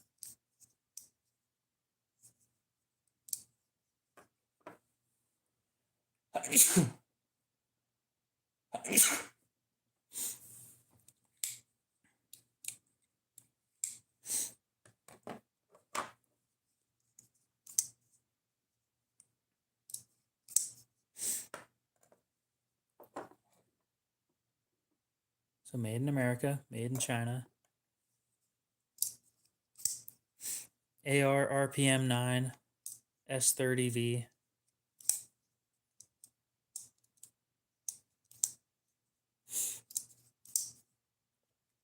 You could buy 5 of these before buying one of those.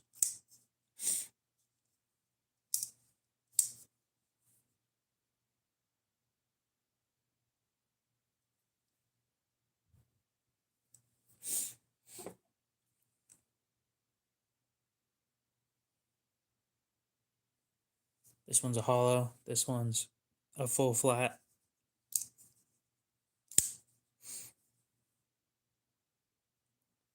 I actually kind of like this thing more. This one,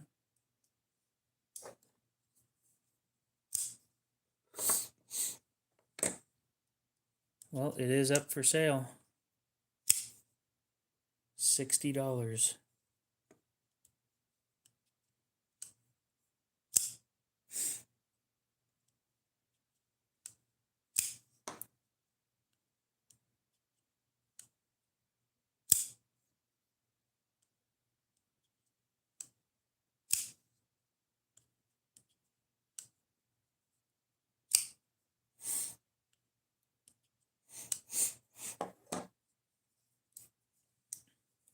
Yeah, I can understand that.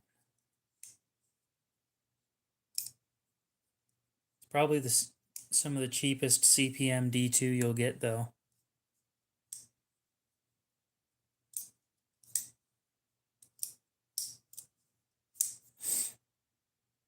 I'm kind of surprised that Cody didn't show up tonight.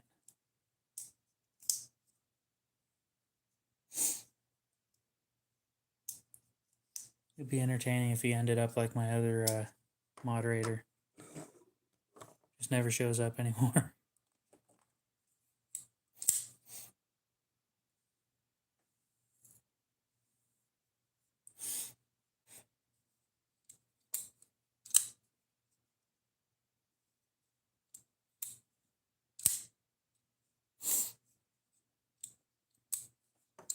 Well, my recommendation,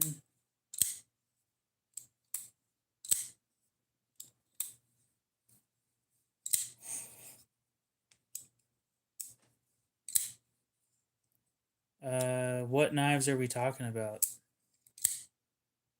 The reason I ask is there's some that I won't sharpen. And please be 100% sure to insure everything for full price, or whatever it would cost to get a replacement.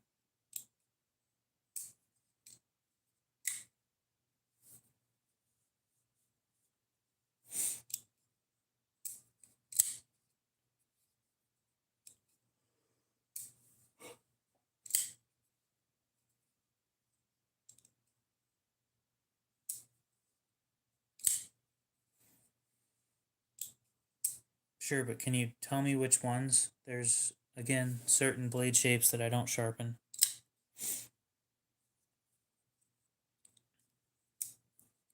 Most Tontos are a no.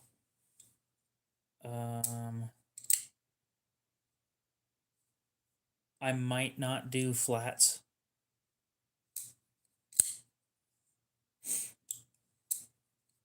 And anything with a recurve.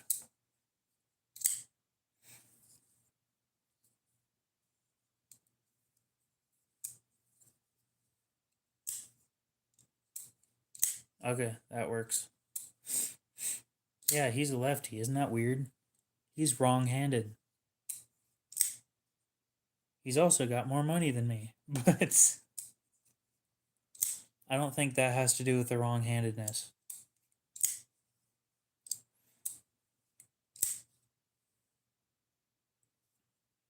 Charge him.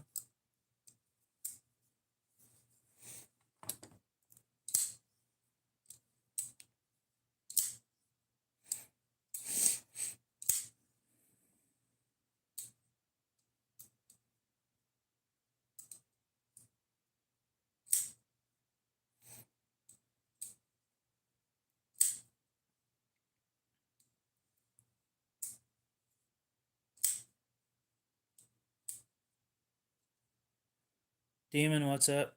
How's it going?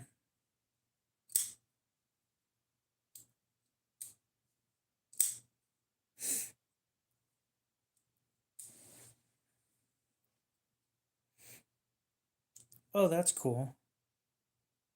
Dakota has a bunch of case knives. I didn't know that.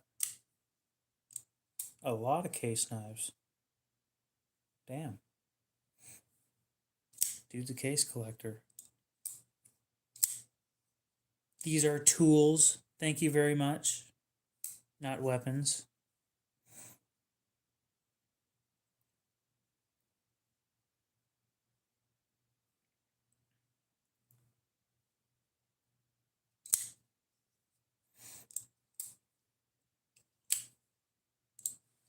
Except this one. This one's technically a weapon, but...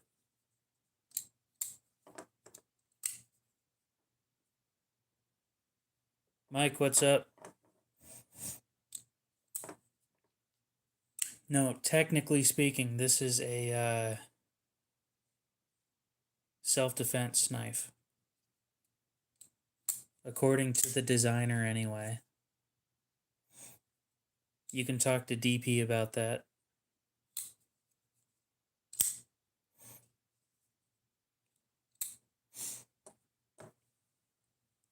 I'll be honest.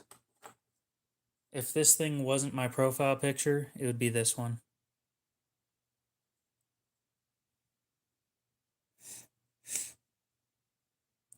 I guess he's just going to sit there and take forever to send me pictures.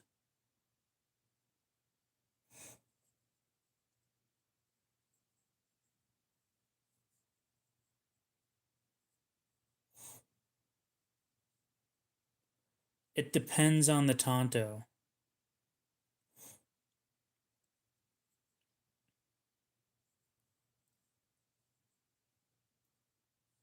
What Tontos are they?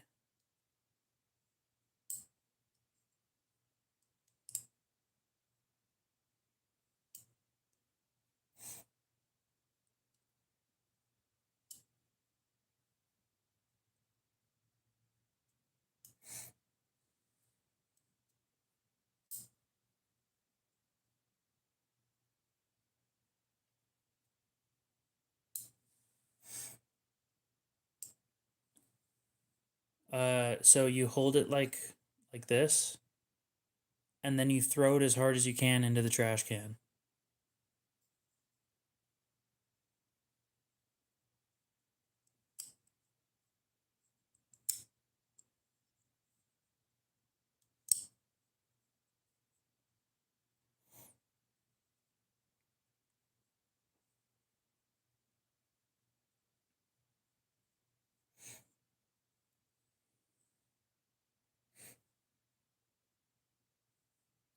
The hell is that thing?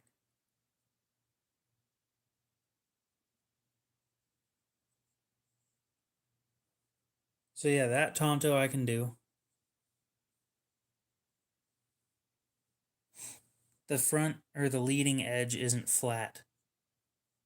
Fuck no, I'm not sharpening this.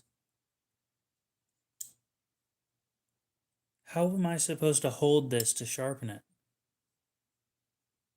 Like this? Just...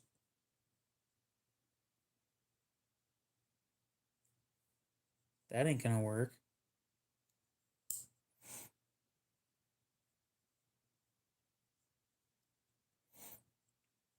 Hell no, I'm not trying. It's one of the few things that I won't even try on. Assisted? Hell no. I mean, they probably could have done it, but like it's bad enough as it is. What is that thing?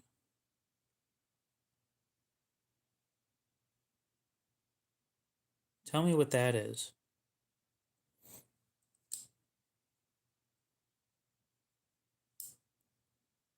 So let me guess, it is overpriced. Oh, you said custom? Definitely overpriced.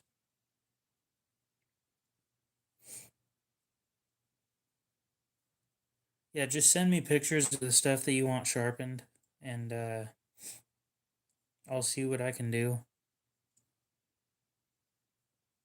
I think the first time I can do it for free. The next time I will probably charge you, but you will have to pay for shipping.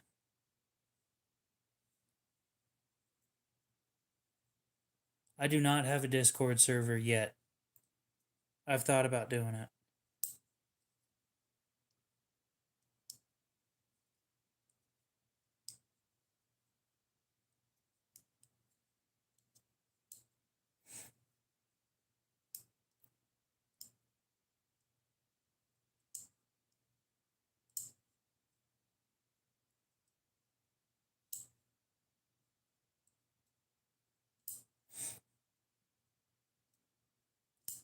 Well, I usually charge in person, I charge $5 per knife. If I'm gonna leave a mirror finish, I do 8.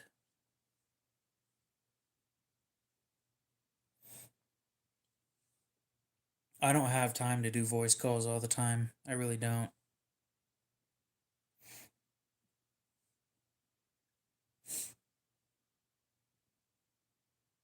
Honestly, I haven't had a chance to get on Discord in a while.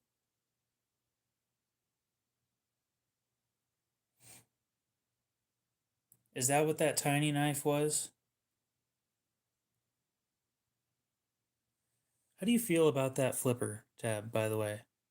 Because I don't like it. It's too big.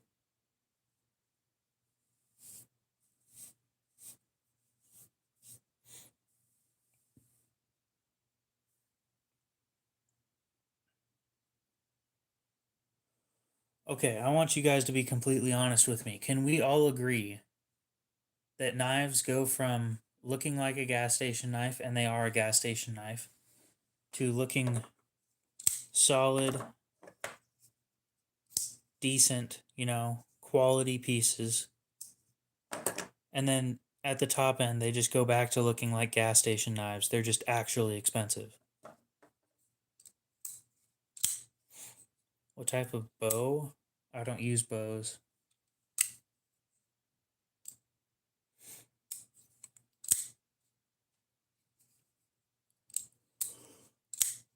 I have shot a recurve bow, and I didn't hit shit, so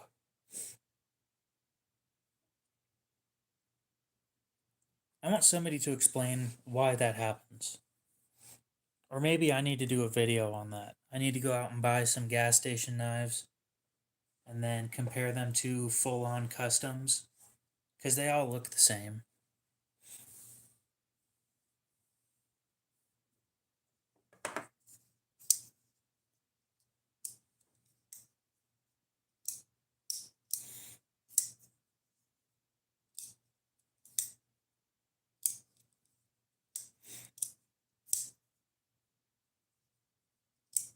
Look at the serious customs, the stuff that Melissa Backwoods, I think that's her name, right? Shows on her channel, specifically the expensive ones. They're literally gas station knives, but decent steel. Not good steel, decent steel. That's the other thing that bothers me about customs is they do these amazing knives and then they put them in 154 cm and charge like $3,000. Somebody explain to me why.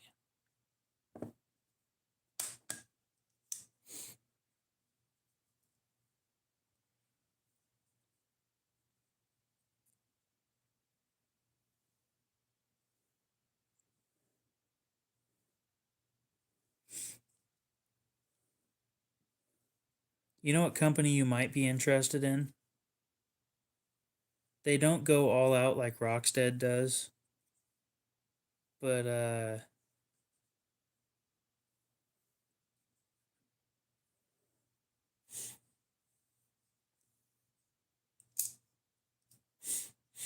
an automatic folder. So push button auto. What's your budget? You say you're on a budget, but a budget means different things to everybody. A budget for me is under 100.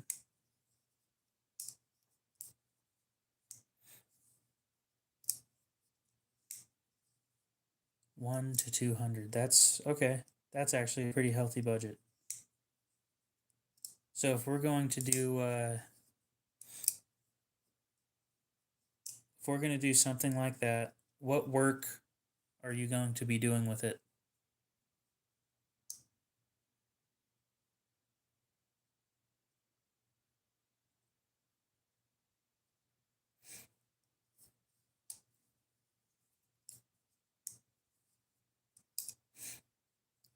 Immediately, I was thinking launch series,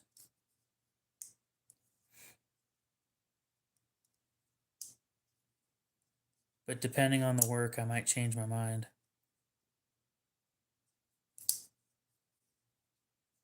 I don't know what that means.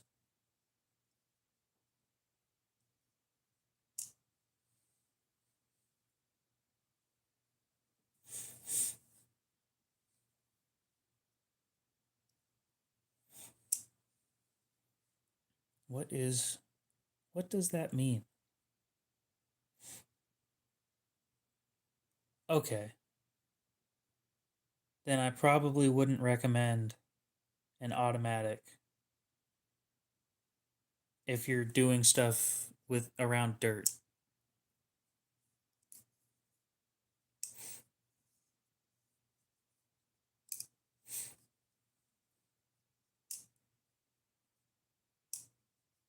But for something like that, we're going to want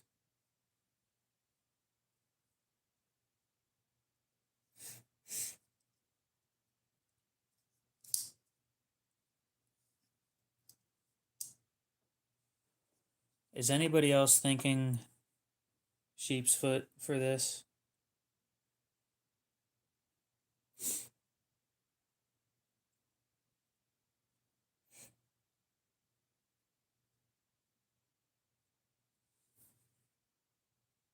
Because when I think of carpentry and stuff, I think of more of a flat edge.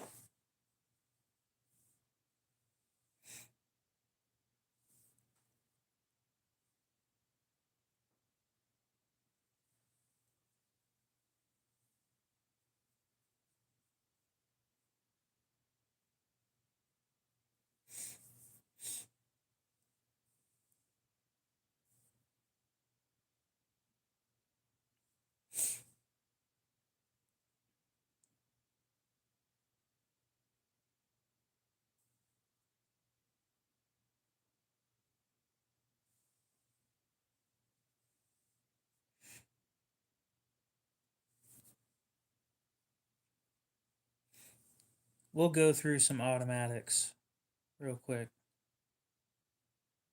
Boy, did those get expensive fast. We're already up to the oligarch at 315.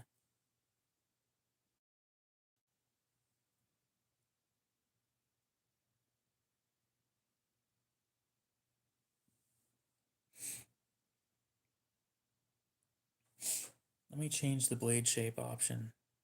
I don't think sheep's foot was the right choice at that point.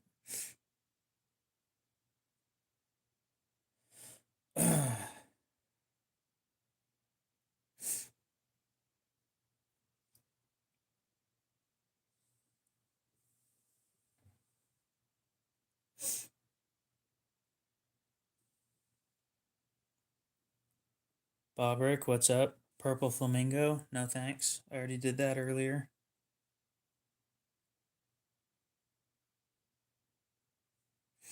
I'm trying to think of something that's going to be decent enough to sharpen, because sharpening is the biggest pain. Once they go dull, you need to keep it sharp.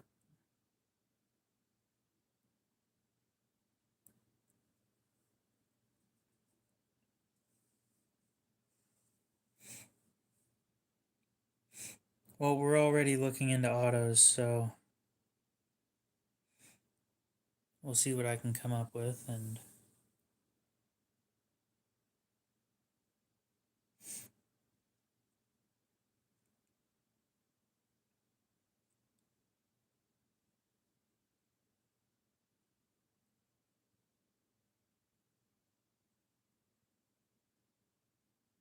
I'm still thinking that the Kershaw launch series, I'm probably going to be saying one of those.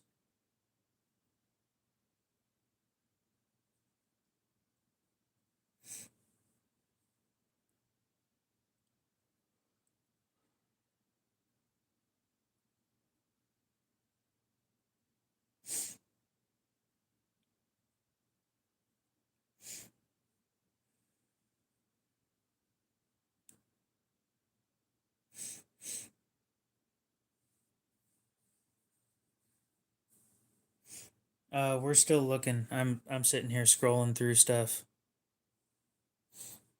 I'm trying to keep it below 200, but honestly, for anything good, it's going to be a little bit, just a couple minutes.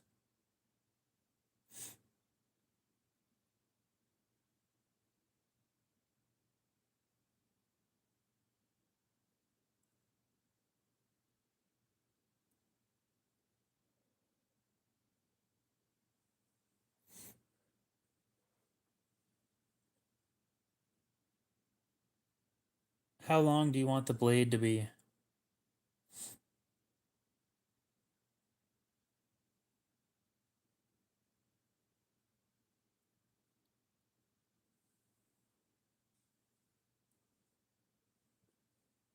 It's not tough to find a durable auto. It's tough to find one that won't get dirty or that doesn't give a crap if it is dirty. 3.5. That's a good length. That's usually what I go with, is around 3 to 3.5.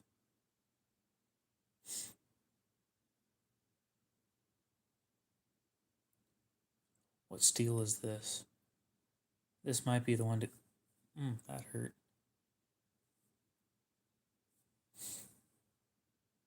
No, I'm not going to scream. Oh, it's CPM 154. Damn. If that was Magna Cut, I would have snatched that. I would have said immediately.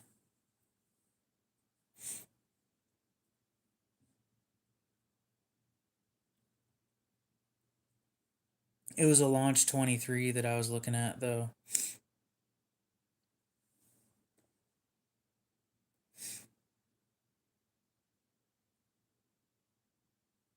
The Godson's more of a stabby looking knife, by the way.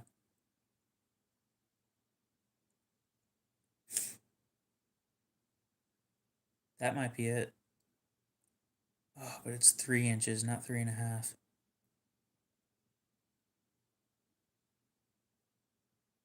I might as well show it. Kershaw launch 20.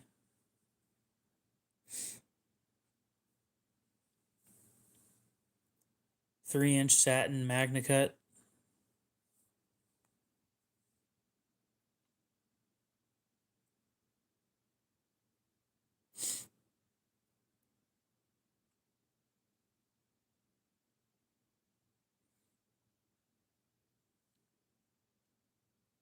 $160. And it's the ProTech Godson. We'll keep looking, but that so far that's my pick. Good steel. Uh Decent handle material. That's a bear ops. I don't know anything about them. A lot of piranhas.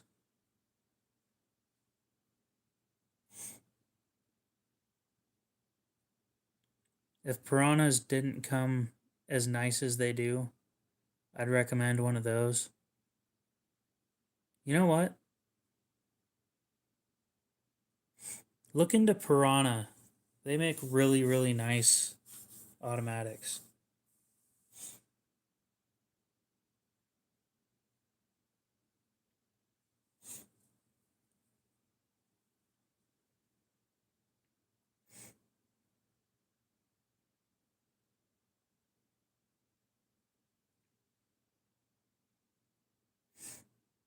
God, I wish I could just exclude a whole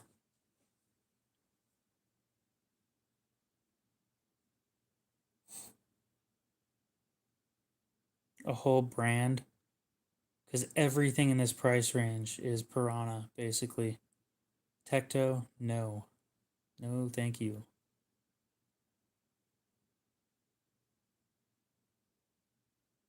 Those are small. Small, small. Nope.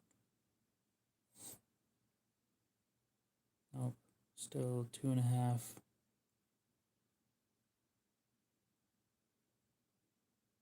Damn.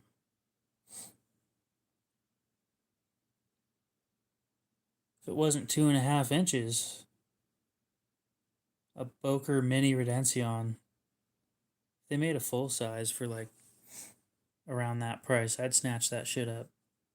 I'd buy it.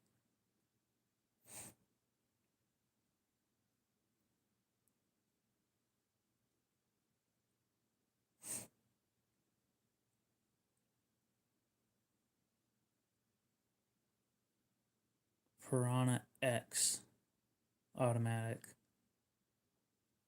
What steel is that?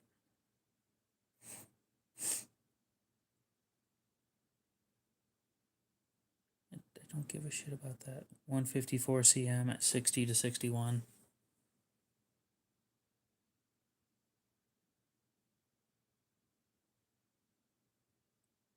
I don't know if you like um, mirror polishes, but they do scratch easy.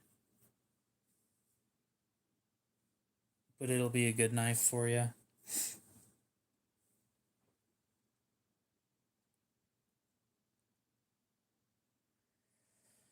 Oh, still searching. We're not even at 170 yet.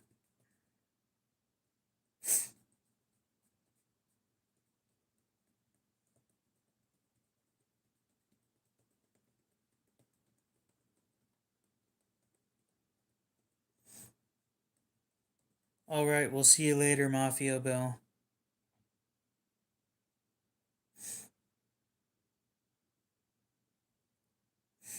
Is there anything that isn't Piranha?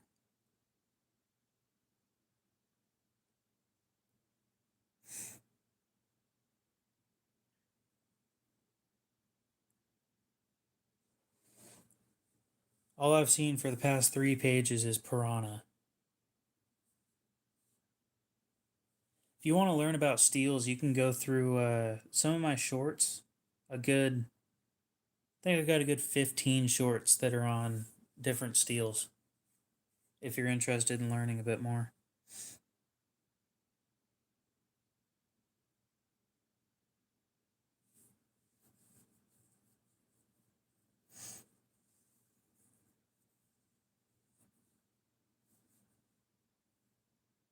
This is a good knife, but what steel is it? All right, this is my option. Oh, please tell me that they make one that's. Damn it, they don't.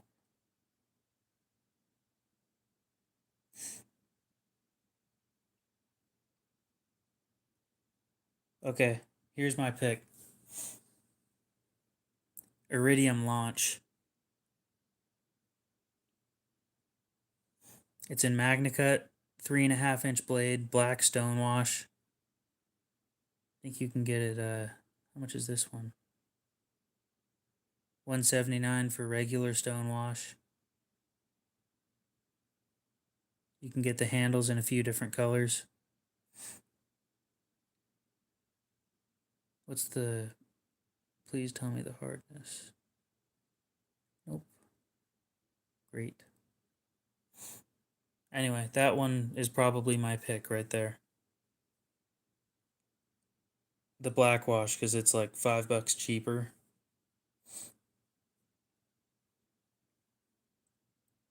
But yeah, USA made. Probably made over in Portland or whatever. I think that's my pick. Well, we can keep looking, but that right there is going to be a good knife.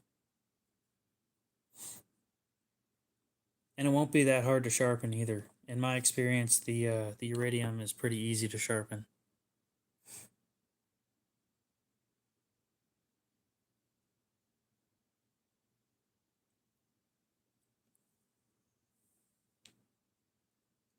Yep. Oh my god, I thought that was a full size one for a second there. I was gonna be like, holy shit.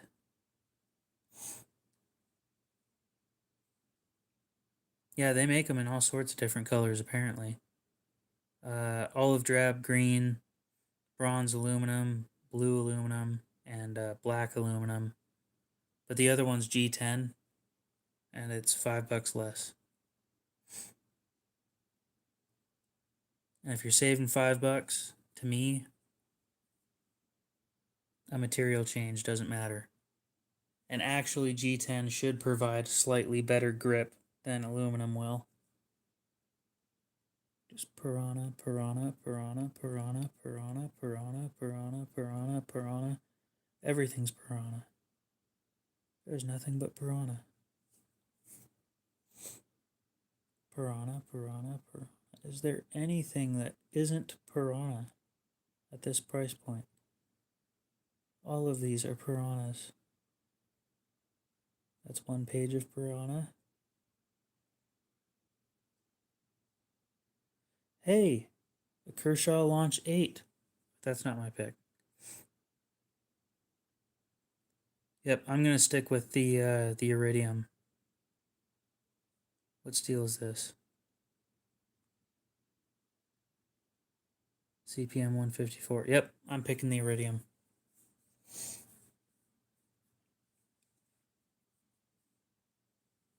That is the way to go. My phone is insane. What? Because it's old?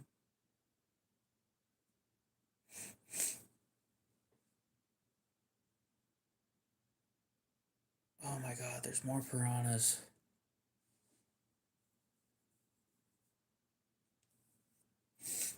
It's all piranha. The whole world's piranha. There's nothing but piranha. There never was anything but piranha.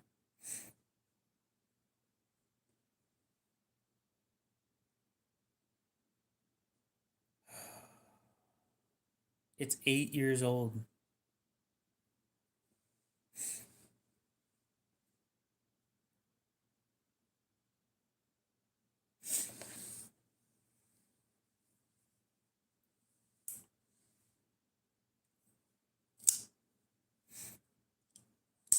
Yeah, they didn't make the launch iridium for under 200 in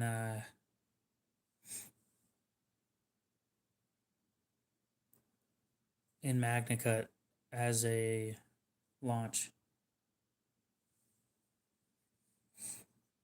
They made it in M390, I think. But that thing was like insanely expensive. And it was a limited run. I'm not a farmer, nope.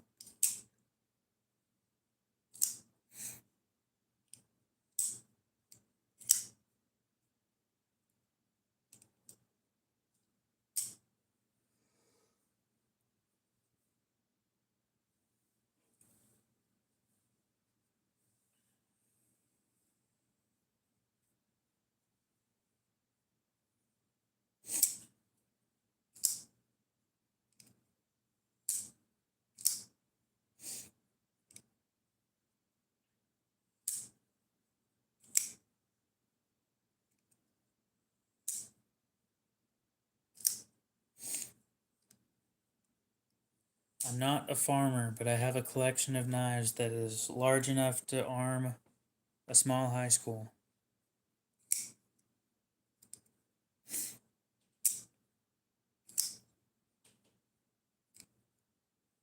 They don't all get nice shit, but they all get knives. Whoop-de-doo.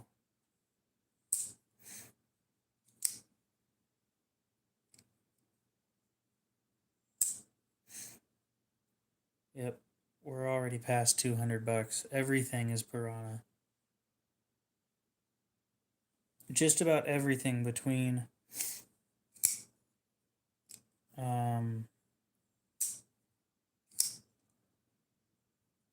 150 and $200 was a piranha.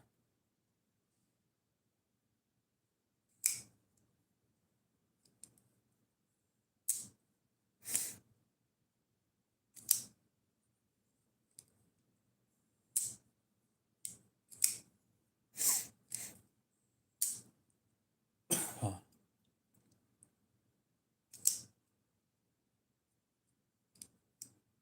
Here in about 16 minutes, we're going to end the stream.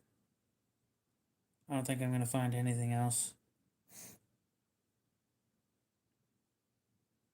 Yeah, I'm done. I would like to show you guys the knives that I will be buying here pretty soon.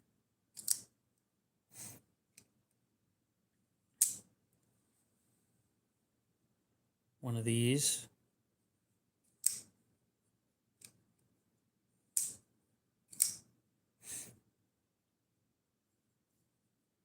Wonder if I can give you guys a sneak peek of the other knife that I'm going to buy.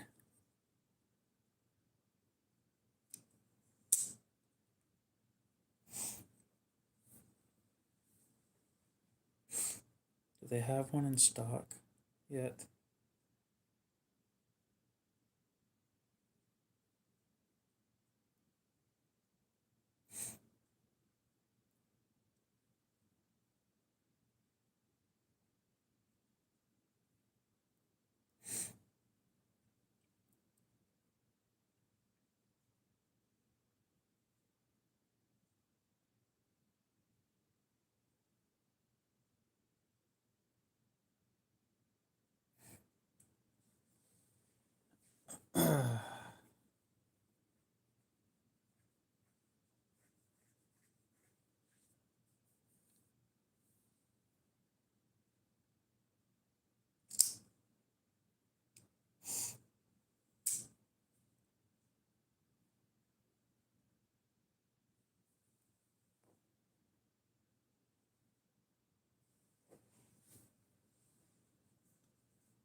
Yep, they don't have them in stock.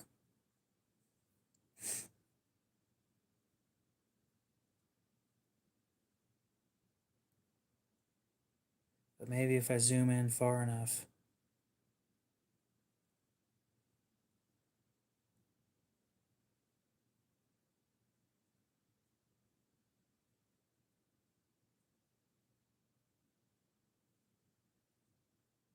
And I cover the bottom of the screen.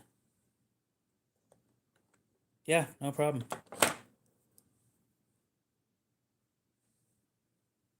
Here's a sneak peek at my next big knife. You guys can't see shit, but that's part of the knife. Ooh.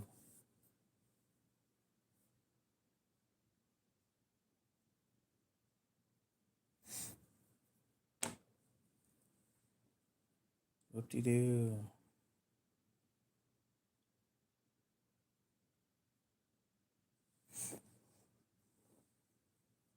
Yep, you have a good one. We will see you later.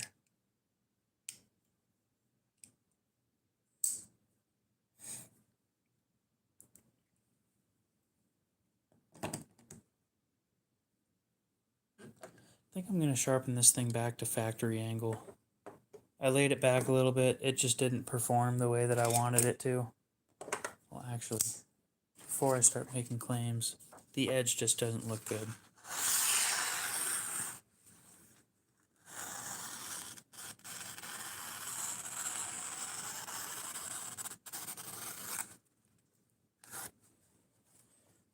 Are there chips?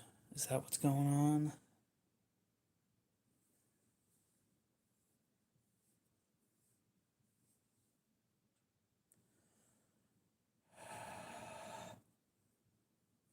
No, I'm not updating it anyway.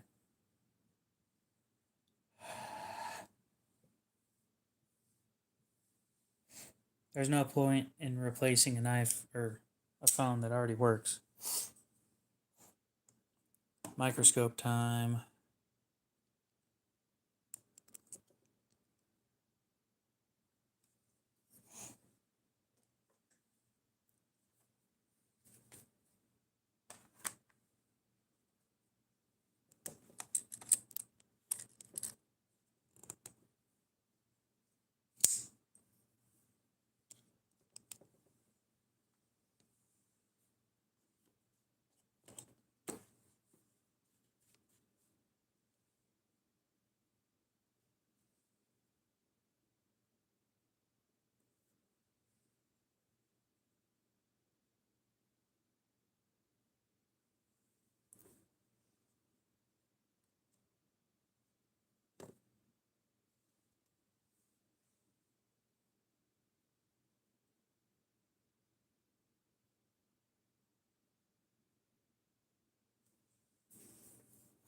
Okay, first of all, I completely missed the apex.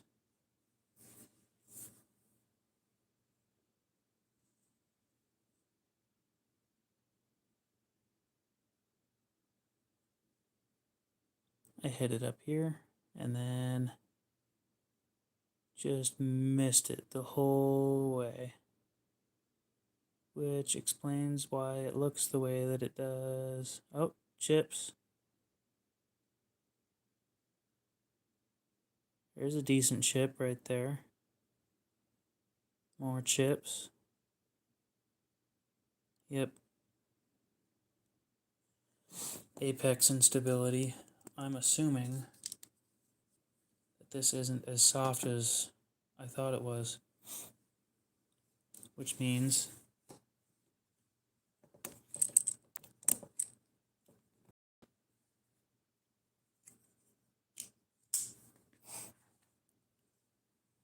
we're going to swap over to the 400 grit and try and remove some material to get past the chips. And if the chips remain once we're done with that, then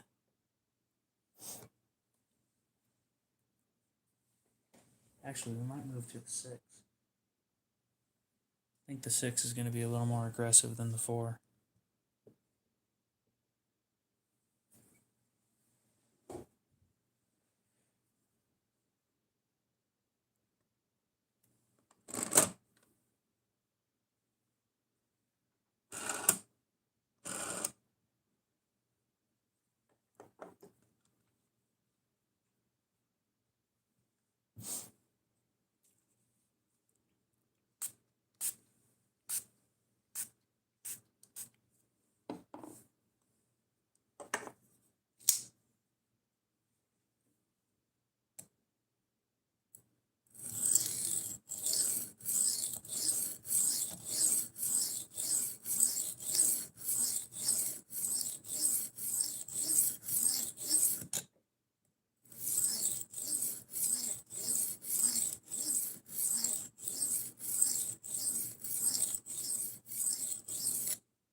I would agree that some chips are good. In this case, not good.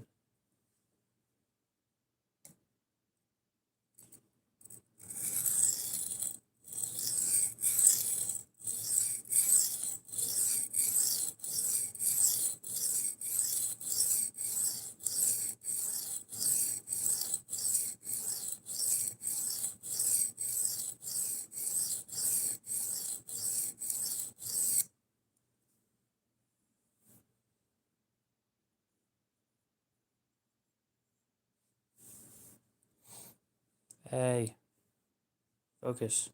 Whoa, that is bright.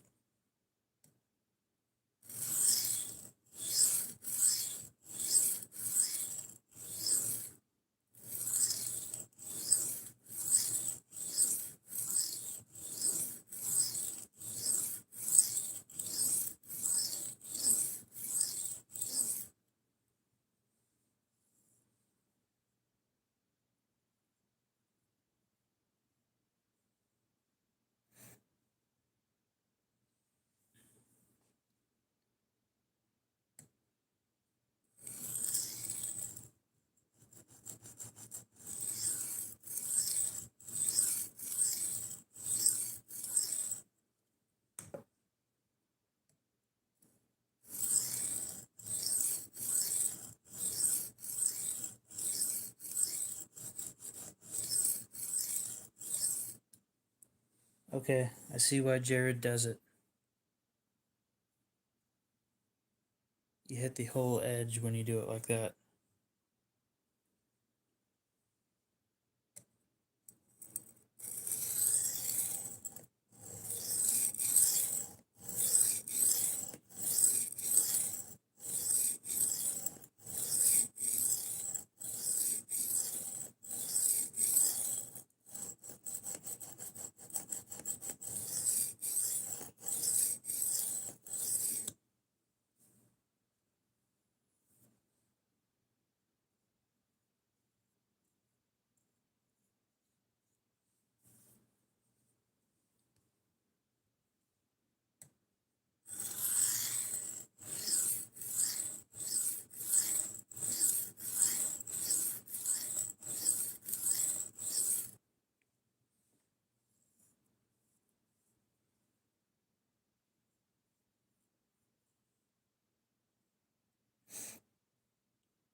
Preference. It's all preference.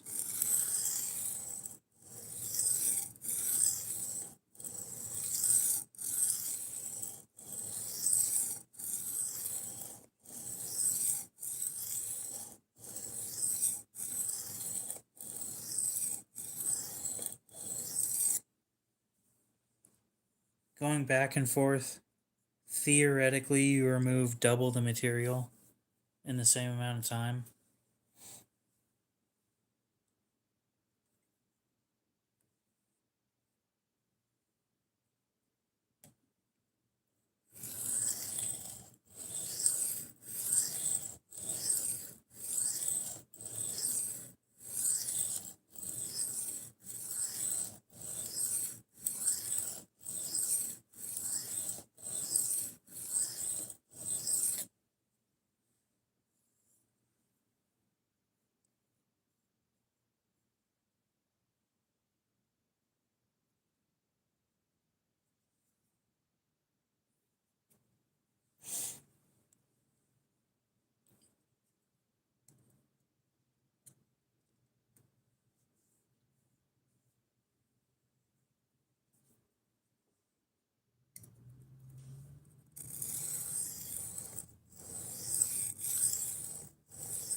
Yeah, if you know what you're doing, direction doesn't really matter anymore.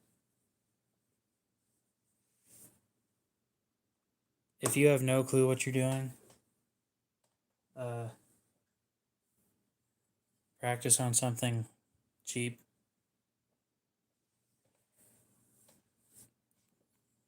And by cheap, I mean like $40, not $10.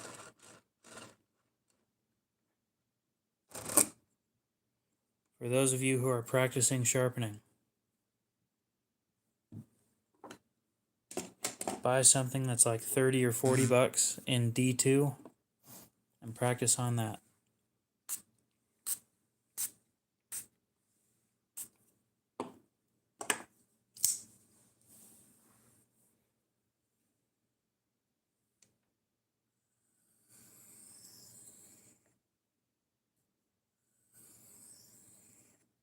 Because believe me when I tell you, sharpening those cheap steels sucks. You'll think you're the worst sharpener ever, when in reality, it's just the steel that's the problem.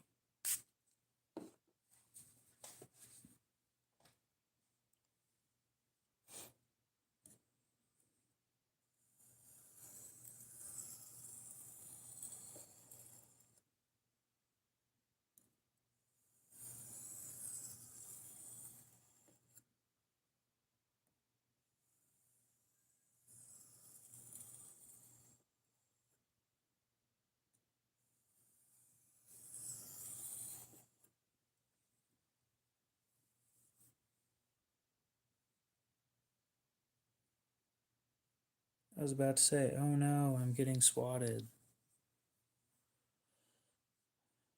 As a joke, obviously. I don't think I pissed off anybody that bad.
Oh, beautiful.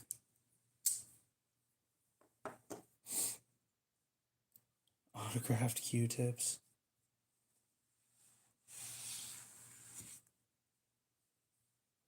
What, charge like $1 a piece or some shit? Something definitely overpriced. Just to help fund the channel or something.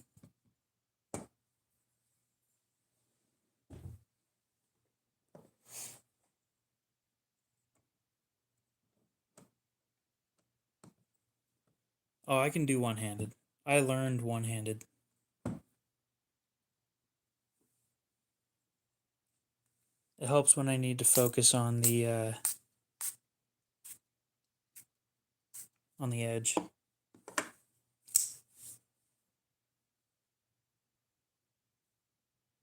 When you need to sit there and pay attention to the angle, that is why I use one hand sometimes.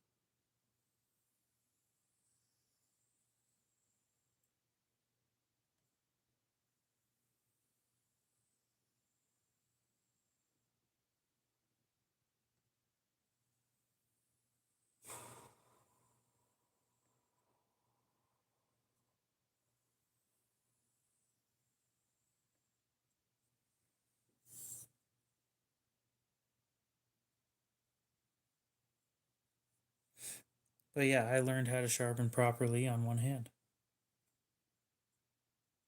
Fair.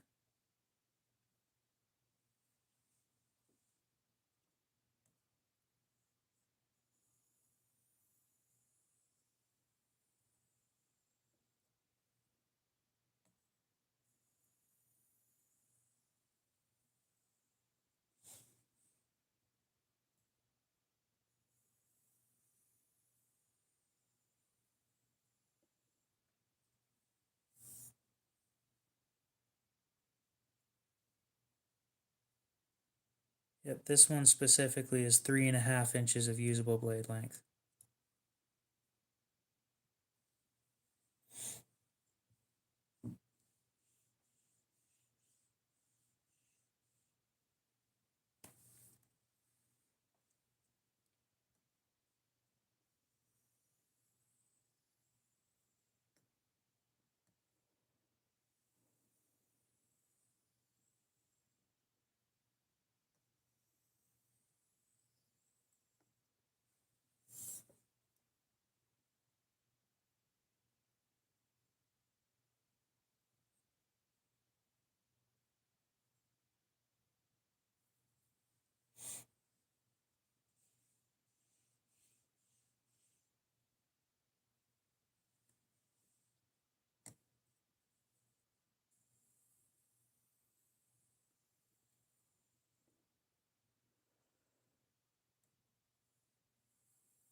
This isn't gonna cut worth shit right now, is it? Never mind.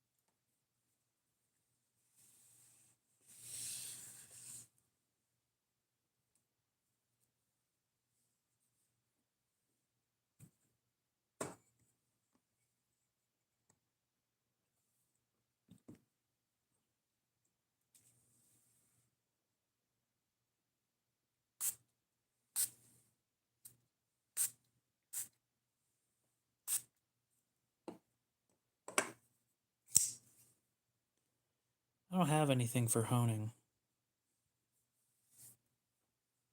I mean, I could probably just do the 3000 grit.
Yep.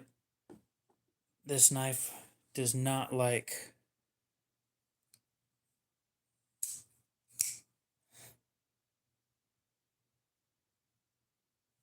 it doesn't like these high grit edges, and it doesn't like this angle either. The microchipping on this is insane. It is everywhere.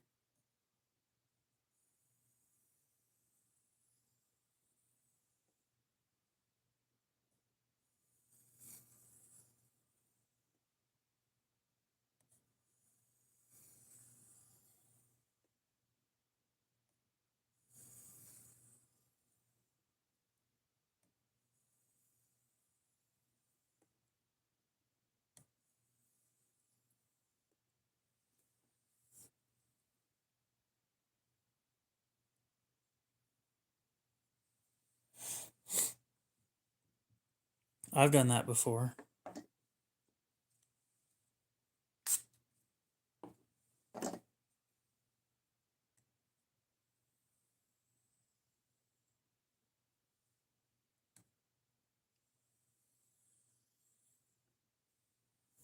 When your nail's the only reason why you still have a full finger.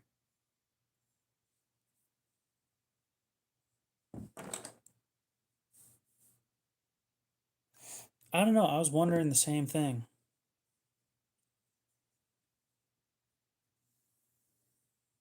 I thought this was supposed to be in the low 60s.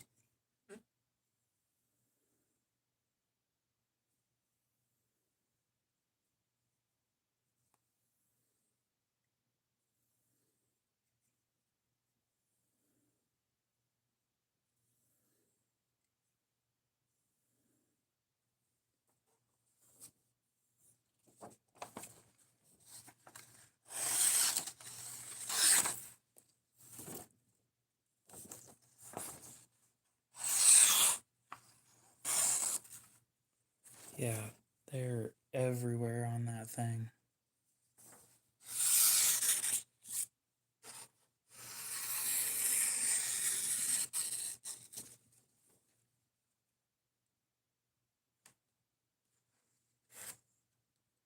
Down at the base, it's really, really nice.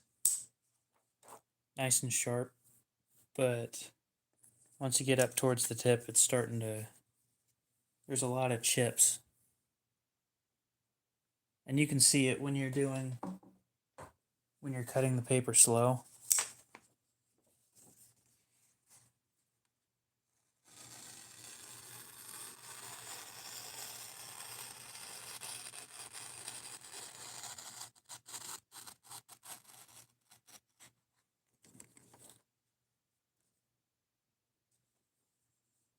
You start getting micro tearing up towards the edge. Down here, no micro tearing, but right towards the tip.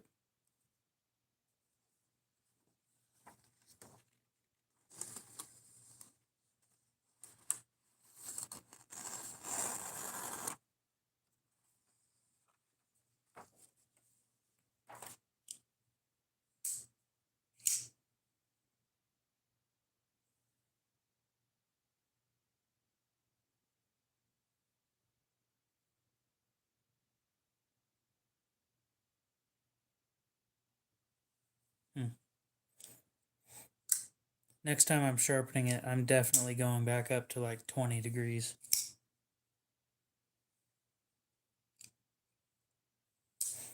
Usually I don't have that kind of issue. Either that, or it might be the 600 grit stone that I was just sitting on that it just decided that, yeah, it might be high hardness S35 now that you bring it up. Which is weird because usually S35 isn't sitting super high.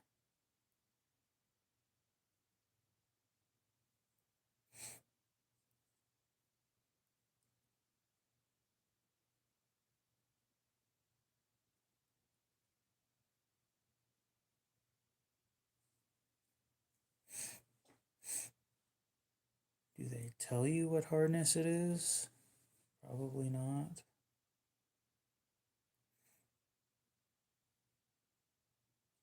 Nope.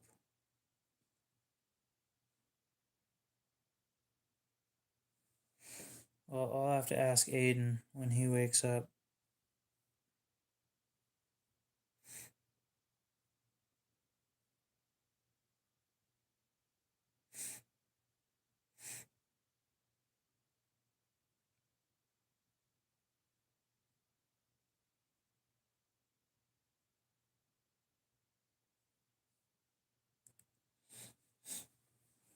Anyway, now that we got that all taken care of, we can look at it under the microscope and see just how bad it really looks.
Okay, towards the base, almost no chipping.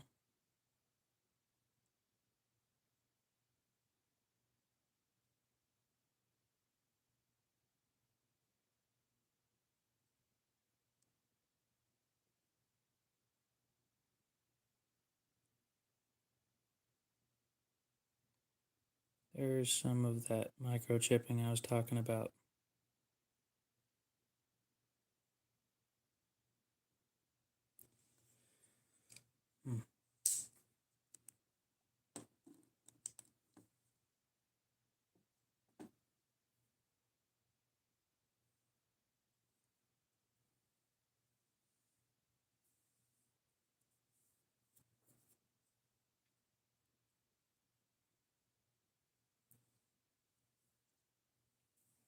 Yep, that happens pretty often.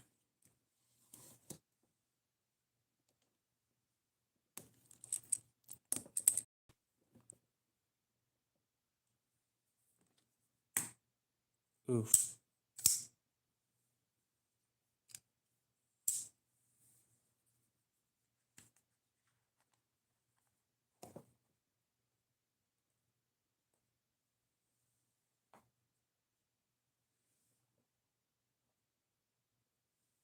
I think we're going to sit there on the 1800 for a little bit longer.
Yep.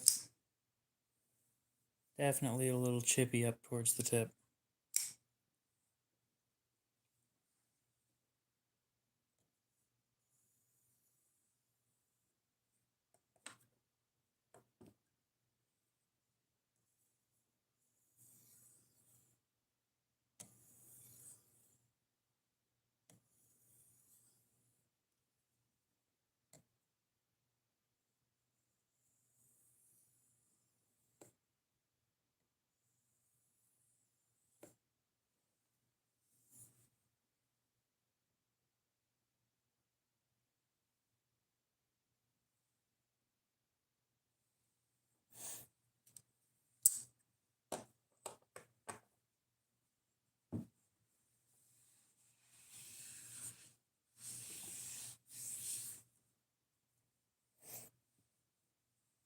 But yeah, next time I sharpen this, definitely going with a higher angle.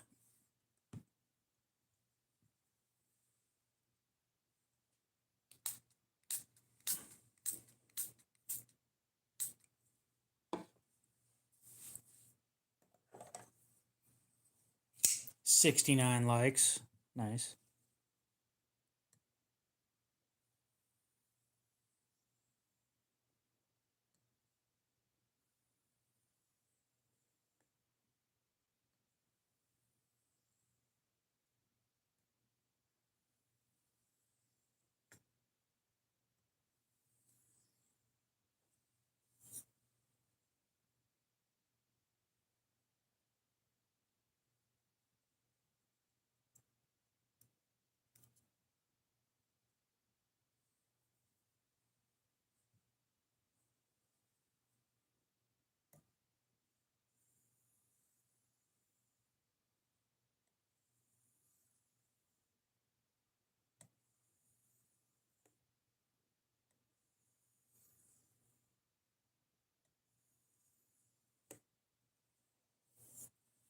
Here in about 10 minutes, we're going to end the stream. No more excuses. I need to go to bed. It is 4 a.m.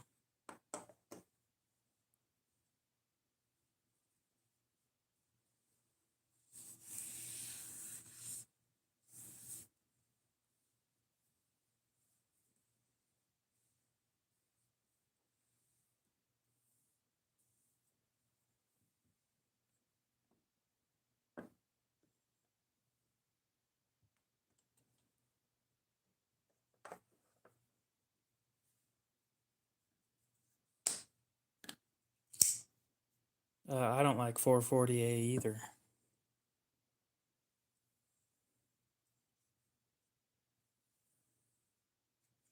To me, it's not good enough at anything for me to be happy with it.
You want to know what the problem is?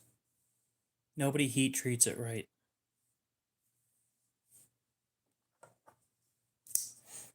When you get something in 440A and they heat treat it to 56 HRC, nobody's going to be happy.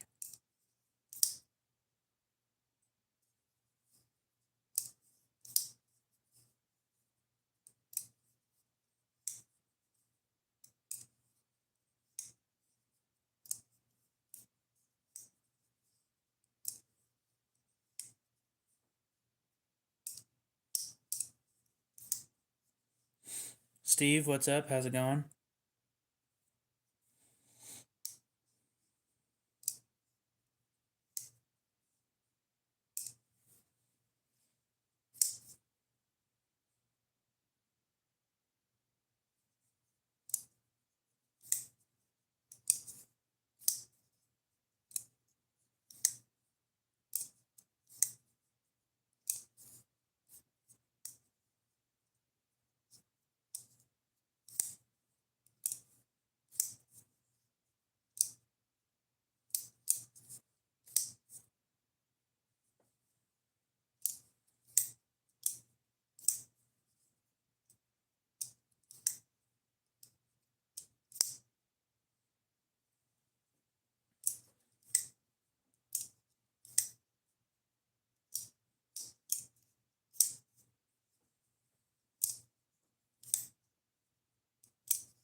Well, I'm going to send that one guy a message who was interested in those knives.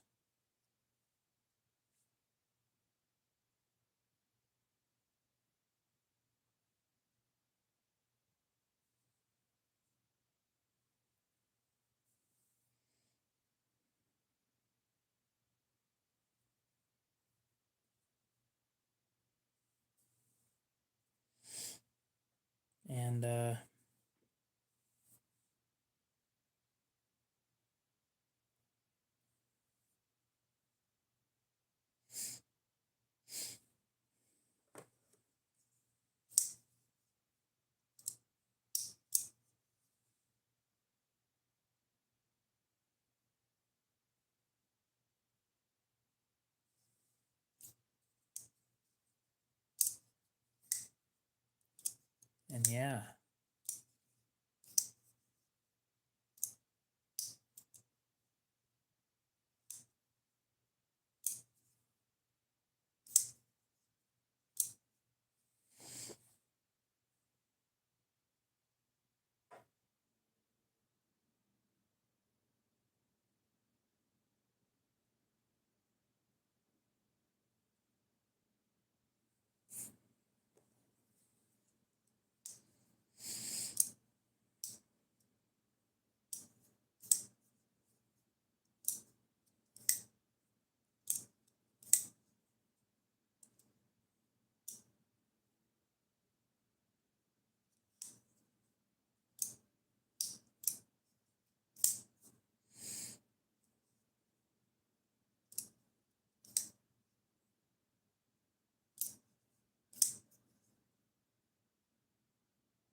You do all that work. You buy this thing. You fix the edge. You sharpen it. You leave a beautiful finish on it. You go around cutting paper all the time.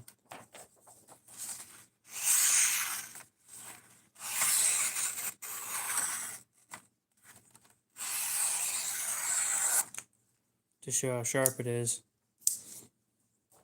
And then eventually, months later after you buy it, you sell it and make $5.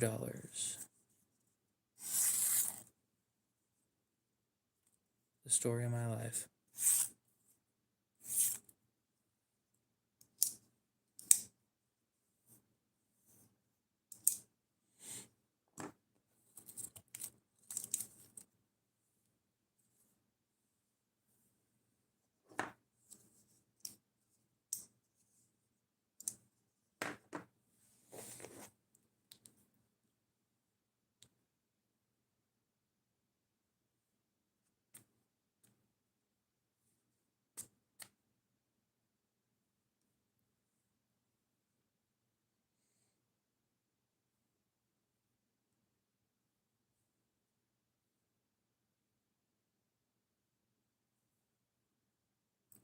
I need to go to my sale list.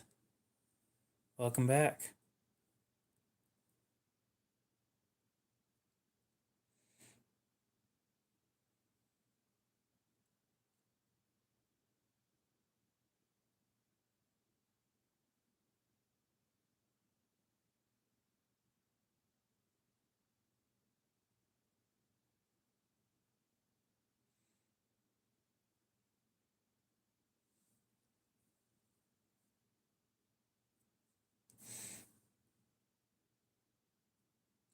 Yes, someone mentioned 440.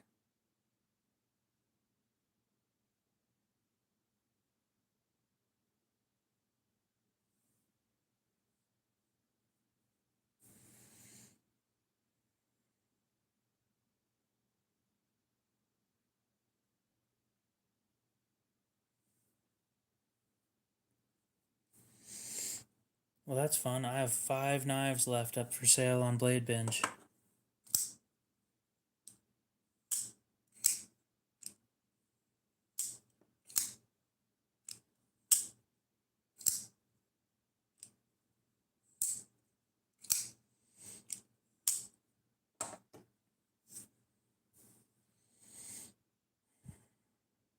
I might try that whatnot thing. No, that's fair. We'll make the truck spit it out. Come on.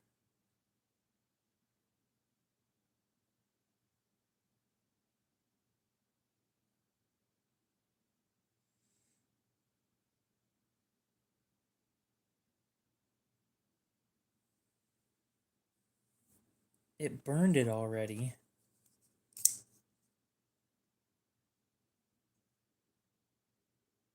Despicable.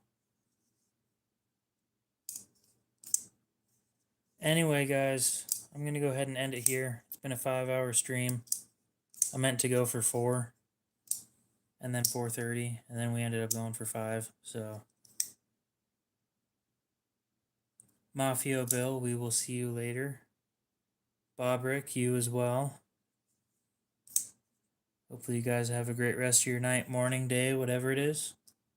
And we'll see you in the next one.